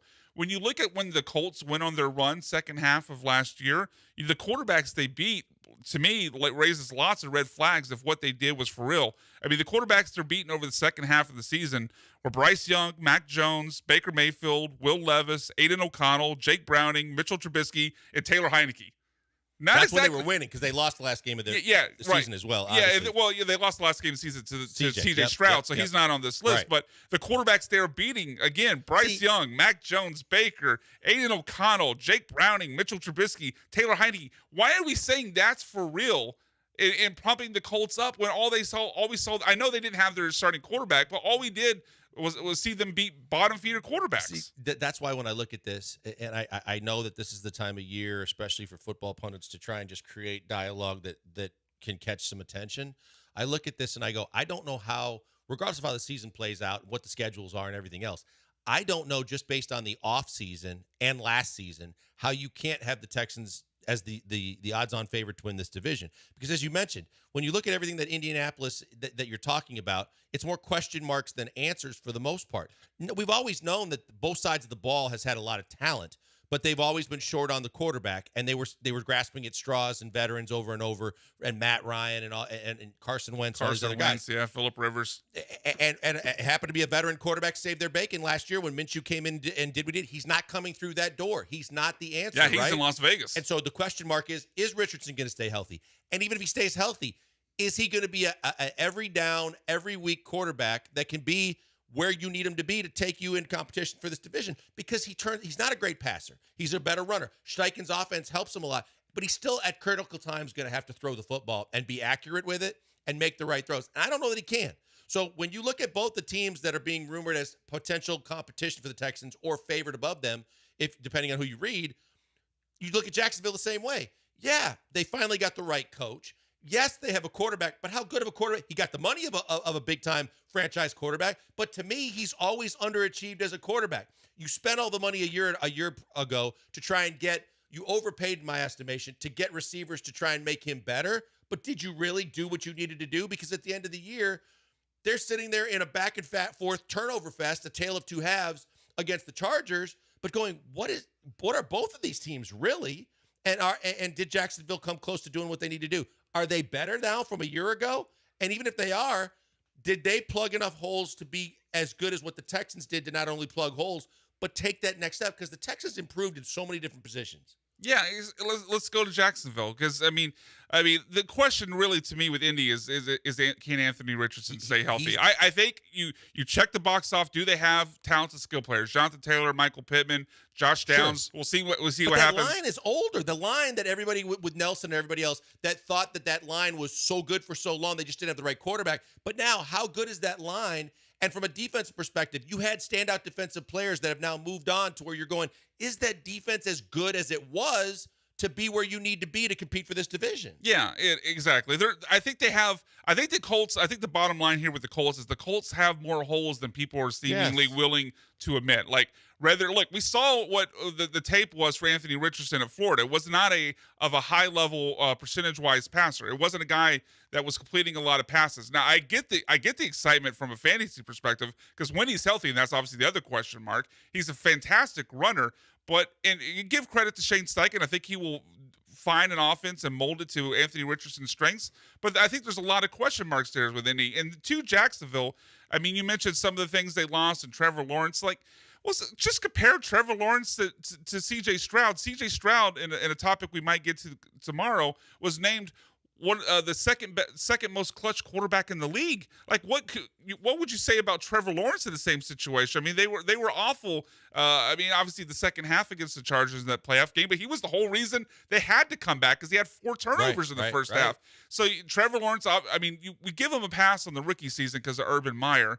But he had a pretty good second season. Last year, he took a step back again. So, I mean, is he just a guy, just an above-average quarterback, but not special? I think that's certainly within the realm of possibility. I think Christian Kirk is a pretty good wide receiver, but he's not as good as Nico Collins. You lose Calvin Ridley, who I have my questions about. Replace him with Gabe Davis. Even though I have questions about Calvin Ridley, Gabe Davis is certainly a step down. And I like Travis Etienne as a running back, but they don't really have anything behind him. I don't think Etienne. I was thinking about this as you were saying that. I like Etienne as a weapon, but do I like him as an every down? Not an every down back. I just don't think he's that guy. I don't think he's durable enough to be that guy. Right, and that's the other part of it. Like what they have behind him, the rookie they drafted last year, Tank Bigsby, was awful. They don't even feel comfortable putting him on the field because of how much he was fumbling. So I just see a whole lot of question marks there with Jacksonville. And then obviously finally with Tennessee, I mean, I guess it comes down to what you believe in Will Levis. They certainly gave him more weapons, but Tony Pollard, you add him, but he didn't have a great season last year in Dallas. Calvin Ridley, DeAndre Hopkins, Tyler Boyd, that would have been a fantastic receiving core in 2019, but these guys are all in their 30s now.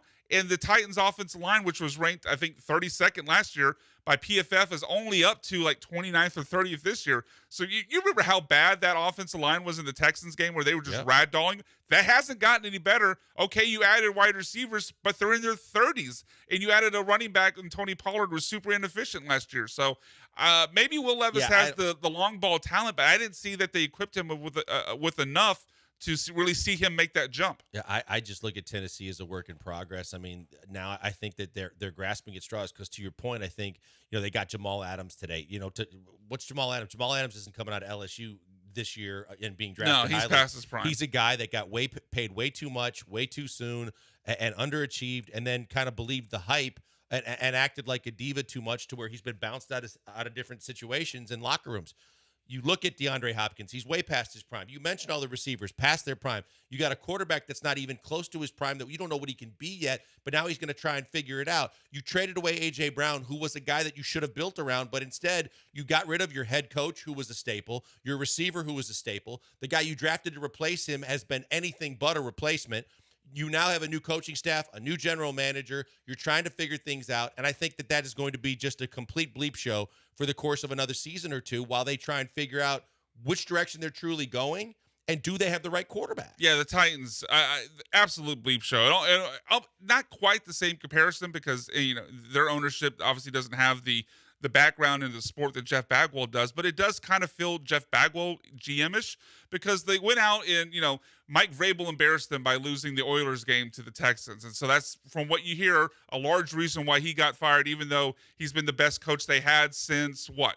I mean, since Bum, arguably, I would put him as a better. I'm not going to put him in Jeff Fisher's category. I would put him as a better coach than Jeff Fisher. And Jeff Fisher, had some success, but at the same time, but he was Mr. 8-8 also. Yeah. So I mean, you fire that guy because he loses one game when you had the dumb Oilers gimmick, and then you give Calvin Ridley what everyone considers a ridiculous amount of money, because Calvin Ridley, like not the only two, but two of his biggest monster games when most of his season was filled with really low lows with a few highs, happened to be against Tennessee. So Tennessee saw it up close, like, hey, Calvin Ridley's great. They ignored the rest of his game log and paid him a ridiculous amount of money. That's why I think when you look at this and you say terrible ownership, look at the difference between the Texans and Tennessee in the fact that both have young quarterbacks, but the Texans did it the right way.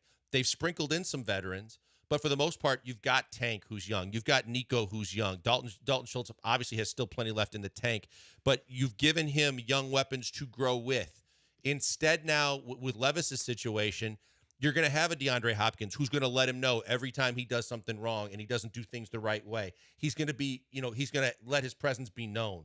You look at a guy like Pollard, who's probably past his years. If you were going to replace... He's still youngish, but yeah, he wasn't efficient last year coming off the injury. He hasn't been efficient. We know the running back lifespan is short. You just don't know what else you're going to get from him. If you're moving on from Derrick Henry, it would have been nice to have a young running back or a younger running back to replace him with instead of a guy that's been dinged up that you don't know what you're going to get, right? Same thing with Boyd. Same thing with the guys they're bringing in. On both sides of the football, you now have a general manager that's supposed to be more big picture, develop talent type guy, but all they keep doing is kind of getting backside of their career veterans when you've got a young quarterback that you're supposed to be building around. Yeah, one of the younger guys they have is the running back that was the fantasy darling for about 30 seconds after Derrick Henry left until they signed Tony Pollard. But Tajay Spears, he looked pretty good as a receiving back last year, but he's got an arthritic knee, and he's a ticking time bomb with how well he could play.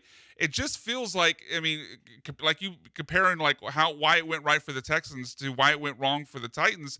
It feels like the Titans or the Texans have now, and feels funny to say with how much we've criticized Cal McNair in the past, Cal McNair has gotten out of the way of Nick Caserio, it seems like, and let him do his job, whereas the Titans ownership has kind of chased the back of the jersey name. Like, let's go get Calvin Ridley because I've heard of him, and he played well against us. Let's go get DeAndre Hopkins because he's they're chasing the past. Back of the football card, B-Mac. Exactly. You're not getting DeAndre exactly. from the They're Texans. chasing the big names of the past, like Jeff Bagwell did with Jose Abreu. Yeah, no doubt about it. That's why I think it's ludicrous. We'll see how the division plays out. Look, anything can happen. We know what the schedule is, but I just believe that the roster was done the right way and improved greatly with the Texans, whereas there's too many holes that they didn't plug the right way or plug at all when you're talking about Indy, Jacksonville, and then later down the notch a ways, I think you find Tennessee.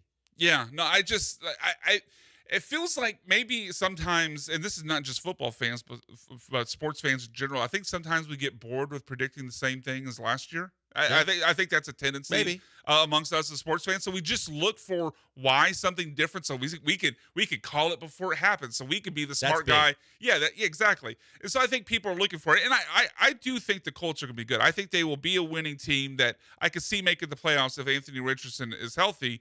I just think people are pumping up the Jaguars and Titans way too far and completely dismissing the red flags of the Colts.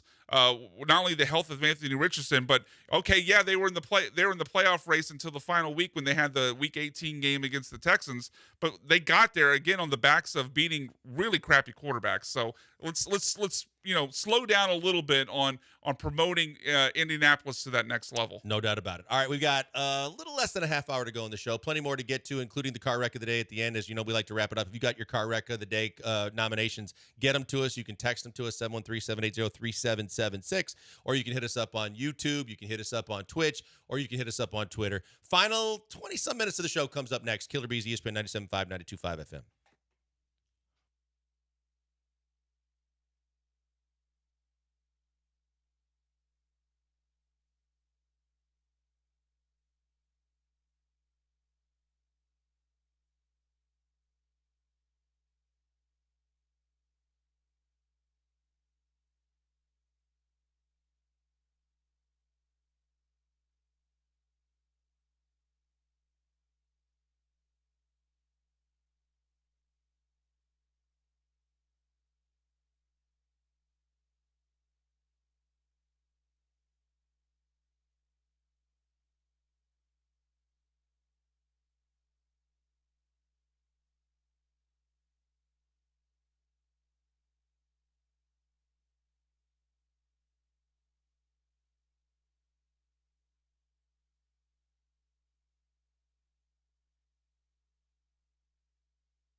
Coming to you live from the Veritex Community Bank Studios, it's the Killer Bees. On ESPN 97.5 and 92.5. Here's Joel Blank and Jeremy Branham.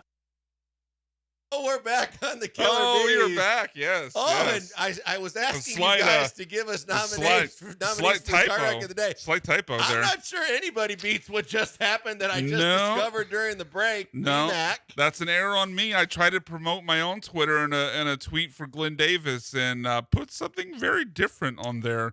For your own handle? Yeah, that was because it was supposed to be you. I know. Look, Glenn Davis is already in the line. I'm typing it fast. I'm trying. It's the dangers of multitasking. I didn't preview my tweet that I sent out for the station, and the tweet is now deleted. Whatever. You can come at me if you want for deleting it, but I'm not leaving it up there. But yeah, apparently I accidentally, instead of my own handle, put up something very different. If you missed it, it's already it's the internet. It never dies. There's probably screen caps of it already. Yeah, because others caught it. Yeah, before anybody here did. And that's what brought it to our attention. Yeah. But oops. Oopsie, and then some. But again, if you want to get in your nominations for car wreck of the day, and nothing's topping that, by the way. No, I think I'm winning car wreck of the day. 3776. You can text us or hit us up on social media. Just get BMAX. Hey, I've got no power, man. Leave me alone. Twitter. Get BMAX Twitter handle right if you do, and don't use the one that he used. I'm sleeping in my car right now. Give me a break. There's a dude with quite a pose. You went to it? That's posing. No, I just see it underneath the tweet. I'm going, who's that? What is that? And then I realized I'm not even reading what the actual. No. It's I don't know. I didn't even open the Twitter account. I just saw that once you alerted me to the mistake, I just opened up the tweet. It's like, oh, that is not my account. I am going to delete this. So. Anyway, Glenn Davis was with us. You can hear on the podcast page. But one of the tweets promoting it, no longer there because I made a typo. Oops. Yep. Oops, indeed. All right. So without further ado, can I blame Centerpoint for it? You can blame Centerpoint for anything. I blame Centerpoint for this because honestly, frankly, it's an outrage that they would hack into our Twitter account and change the handle I was trying to type in just to draw distraction away from the fact that they haven't brought our power back online, other than YouTube. The only problem is that it's Centerpoint's fault. Isn't going to blame or isn't going to you claim something for themselves and give you their. No, hold on, Joel. This conspiracy goes deeper. They know the power of ESPN Radio 97.5 FM. They know that if they cause and hack into the Twitter account. Have us all laughing about, oh my God, look what Twitter account they accidentally promoted. That by doing so, we stop talking about how badly Centerpoint is done. You're being outdone by a Whataburger app. You're supposed to be the foremost energy provider for the state of Texas, the largest state in the union. And you're getting trumped by a burger chain. Well, and their locations that are open. Well, one, being trumped by Whataburger is not an insult because Whataburger is elite. So obviously, I'm not saying anything bad against Whataburger. I'm saying when you're supposed to be giving people the most pertinent information that anybody could seek after a hurricane, and instead you got to go to a burger chain to figure out where electricity is. Would you rather trust Whataburger? Like if we could like wife swap the CEOs of the companies. Why are you doing that? Well, I'm just saying. Like, would you trust the Whataburger CEO to get things done, or the Centerpoint Energy or Centerpoint Energy person to get one done? I'm just thinking Whataburger. Considering the fact that after one misplayed interview where Channel 11 got the communications director for Centerpoint cornered to answer some tough questions, and she didn't have any answers, and then the next interview done was by the executive vice president of Centerpoint. I don't trust any of upper management for Centerpoint at all. Look, I think that's where the big thing is, and especially dealing with what you and I have dealt with in our Facebook pages and our neighborhood group chats. The biggest thing that people need to realize is please be thankful and appreciative of these linemen that are out there doing their best. This is not on them. This has nothing to do with those guys on the literal front lines. Right. This has everything to do with the fact that you knew this thing was coming. Even if you didn't know it was going to hit Houston or not, and it happened late, you needed to be prepared. And then you needed to learn from past missteps of natural disasters in this area to figure out what to do, what not to do. And you obviously have not done that. Yeah, no, my grandfather was a lineman. Those guys do an incredible job, very tough job.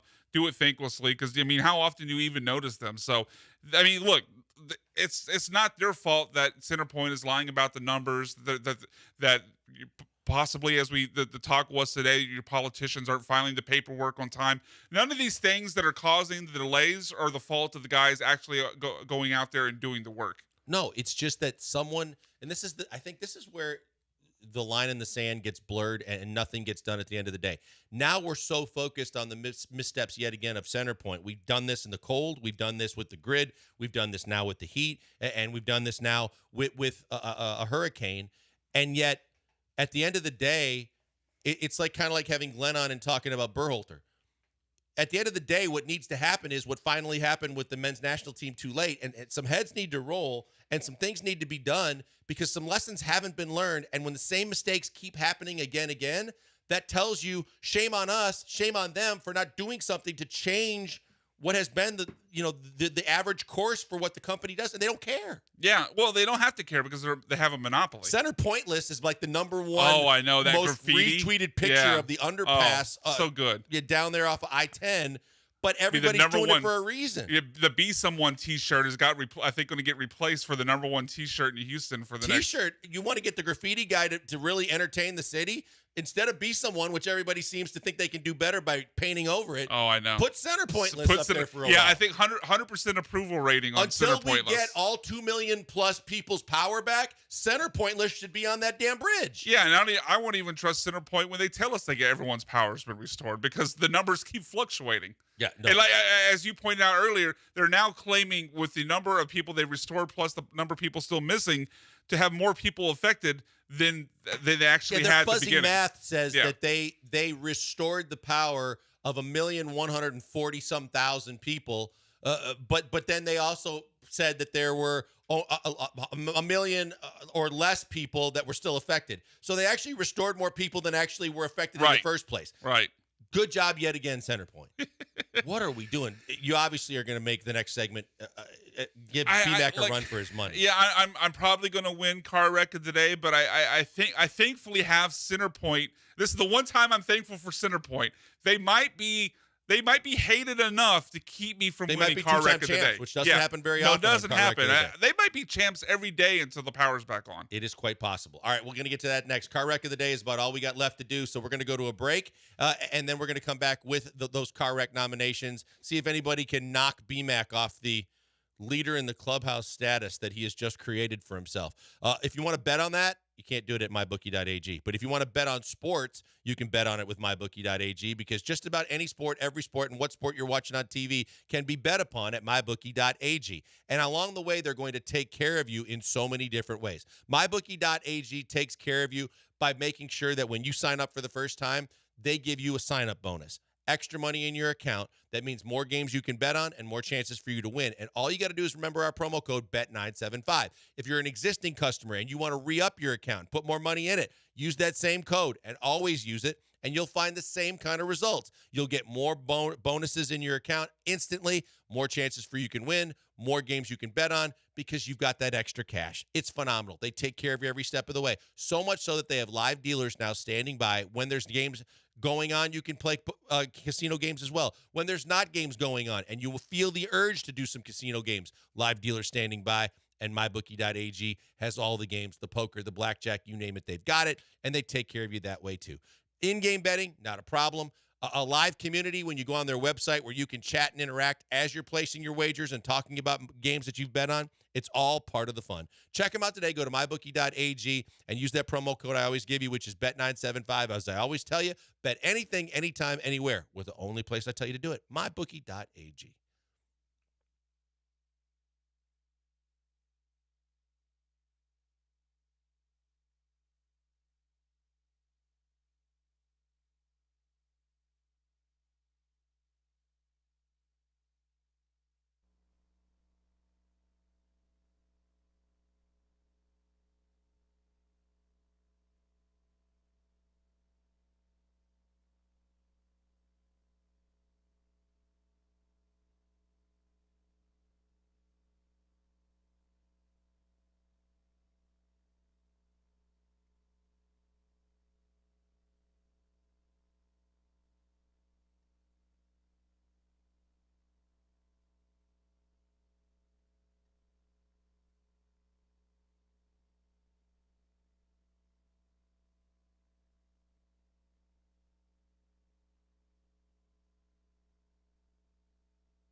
Shot like a boss. Stack knots like a boss. Cop drive like a boss. Coming to you live from the Veritex Community Bank Studios, it's the Killer Bees. On ESPN 97.5 and 92.5. Here's Joel Blank and Jeremy Branham. He is in it right now. I've got competition for car wreck of the day. Do you? Yes. Oh, you think well, so? Not only Centerpoint, but we have another something that I just saw on the old interwebs. I'm that, sure I you think were is diligently looking for something that could at least maybe save your bacon. That may or may not be true. Sure. Yes. You hear the sweet sounds of the Jake Bloss music tonight as he will return to the mound. Normally, you guys ask me. I will ask you, what do you expect to get tonight from one Jake? Okay. So the predicted stat line, I would say, weak offense. I don't think he's going to go 7-2 like Fromber and Ronel Blanco have done over the last 2 days. I'm going to go 5 innings, 2 earned runs from Jake Bloss. I'll take that. Okay. I'll take that, especially against Miami. I would think that, not that I expect the outburst I don't think they're going to push him, but I think he gives you a pretty good, not technically a quality he's gonna get start. Offensive support. Yeah. As well. But I'm very curious on this start because of the fact that he is now going to be kind of dependent on more than just a spot starter, a guy that can fill a starter. Yeah, too. sure. And I'm a little leery of the fact that injury just doesn't go away that quickly to me. Like, I noticed it a couple innings before it actually You think became they put him out there noticeable. before he's ready? I don't know that they're going to put him out before he's ready, but he's young and he really wants to make an impression and he wants to stay where he's at. I just worry that I just don't know. I want to see his durability, and I want to make sure that that's behind him. And then I still got to see how he's going to perform on the big league level. It's not the best of teams, but he's got to perform because every win is still important. You're still chasing. Yeah, and he hopefully can be the guy that keeps you from having the Sean Dubin bullpen games. No so there's a lot of hope and anticipation on the start tonight. It's like save the pen. You need Sarah McLaughlin behind you to say the arms of the Angels going in the arms of an angel or the arm of Jake Bloss. For just $1 a day, you too can help the Astros starting for rotation. Just one extra inning a start, you too can keep us for the from cost of a cup of coffee. Abusing our bullpen beyond belief. All right, so let's hope that I was going to say 4 2/3 and 3. I'll definitely take my side of that. Yeah, your side better. Either side I think is acceptable based on the fact that you haven't really had to use the pen the last 2 days either. Hey, but you're going up against a pitcher with a 5.48 ERA. Hopefully it shouldn't matter. But you also know the Ranger series is coming up, so you do want to kind of preserve your pen if you can yet again. So hopefully he does go deeper into the game. All right, without further ado, before we get out of here, let's do it, Austin. We know some of the nominees already. Let's get to the car wreck. The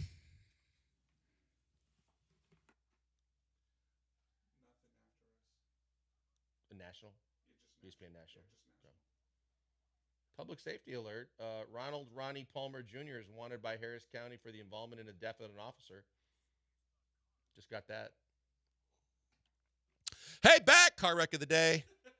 That didn't go out. I think that went Austin. Okay, good. Yeah, thank you, Austin, for making sure you're doing the little things. You are really searching right now. Looking for other car wrecks. So, car wreck of the day, early on and often, we know that Centerpoint, who was the hands-down certainly winner nominee yesterday, stop pushing it because you're really trying to lobby for something else. We know it's the winner. Come on. Let's just crown it and move on. Centerpoint has a chance to be the ESPN two-time National champ. up next. Centerpoint, your car wreck of the day. It is quite possible, but Brian McDonald is trying his best to make sure that we don't get back to this. Yeah. Brian McDonald sent out a tweet today. I don't know what you're talking about. It's gone, Joel. Brian McDonald sent out a tweet to promote the fact Brian, that the internet's forever. You forget that. No, the internet's not forever. I don't see it, so it's gone. Austin, did you see it? I don't see it. It's gone. Did you see it, Austin? Not at the time, but I have the computer up. Did you save No, it? it's gone. It's gone. See, it's gone. Okay. See? Brian McDonald, All good. Nothing when happened. promoting on Twitter the fact that Glenn Davis would be I did joining not. us, I deleted it. It's gone. instead of putting his own Twitter handle, not someone like me and forgetting the K in Pac-Man Joel. I think you scared your dog or there. other things. Boomer's fine. His own Twitter handle, instead of @SackedByBMac, ended up being a furry? Fat sacked. Is all I'm gonna say. Yeah. No, it wasn't great. Mistakes were made. Not great, Bob. And noticed. But again, Centerpoint Energy is your car wreck of the day. No, all you right. are a nominee. ESPN National is up next for Joel No, Blank. no. We're not out of time yet. What else did we're out you of have? time. Didn't you say you I'm had behind the something wheel else right that now, was going Brian. to rival it? No, you play the music, Austin. We're done. No, it's playing. Okay. Yeah, the other nominee is not to get things political because both of the candidates suck and they're too old to run for president. But our current president, Joe Biden, today in a summit or something like that for Ukraine, introduced the president of Ukraine. Joel, who is the president of Ukraine? Not to put you on the spot. Vladimir Zelensky. Well, that's not what Joe Biden said. Joe Biden said Vladimir Putin. Oh no. I mean, not only is that the wrong name, but it's a summit for Ukraine, and Putin, obviously, to state the obvious, is the guy that's freaking invading Ukraine. Oh my goodness! And one of these, you may almost have saved the day. One there. of these idiots is going to be president. Now, the bigger question would be: does the current president of the United States know his own Twitter handle, and could he put it on Twitter? I don't think he does. I think there's an equal chance that Joe Biden might have accidentally tweeted out Frisky, whatever the hell that I tweeted out. So that means you guys have something in common. It does, yeah. Only I'm 40. He's like 81. Both of you like or think you have Frisky So biscuits. Joe Biden, car wreck of the day. I thank you for making it official. Austin, I'd like you to verify the inevitable, but who wins today? I mean, it's your own Twitter. Come on. Oh, damn it. Austin, the betrayal. The winner. The betrayal. Who can? We finally found something that could actually be worse than center point. BMAC wins our car wreck of the day. Yeah, it was deserved. I'll admit it now. It's already over. Austin I'll admit it Rodriguez now. doing the hard work today. We thank you, my friend, as always, for being B-Rod. BMAC, thank you for the last 2 days filling in for Jeremy Branham. Barry Laminak's going to fill in for Jeremy tomorrow. BMAC will be back behind the glass. Austin needs some time off after dealing with this bleep show. We're going to thank you for your time and energy in the Hive and hope you come back again tomorrow, 3 to 6. National program coming up next on ESPN 92.5 and 97.5. Have a great night, everybody.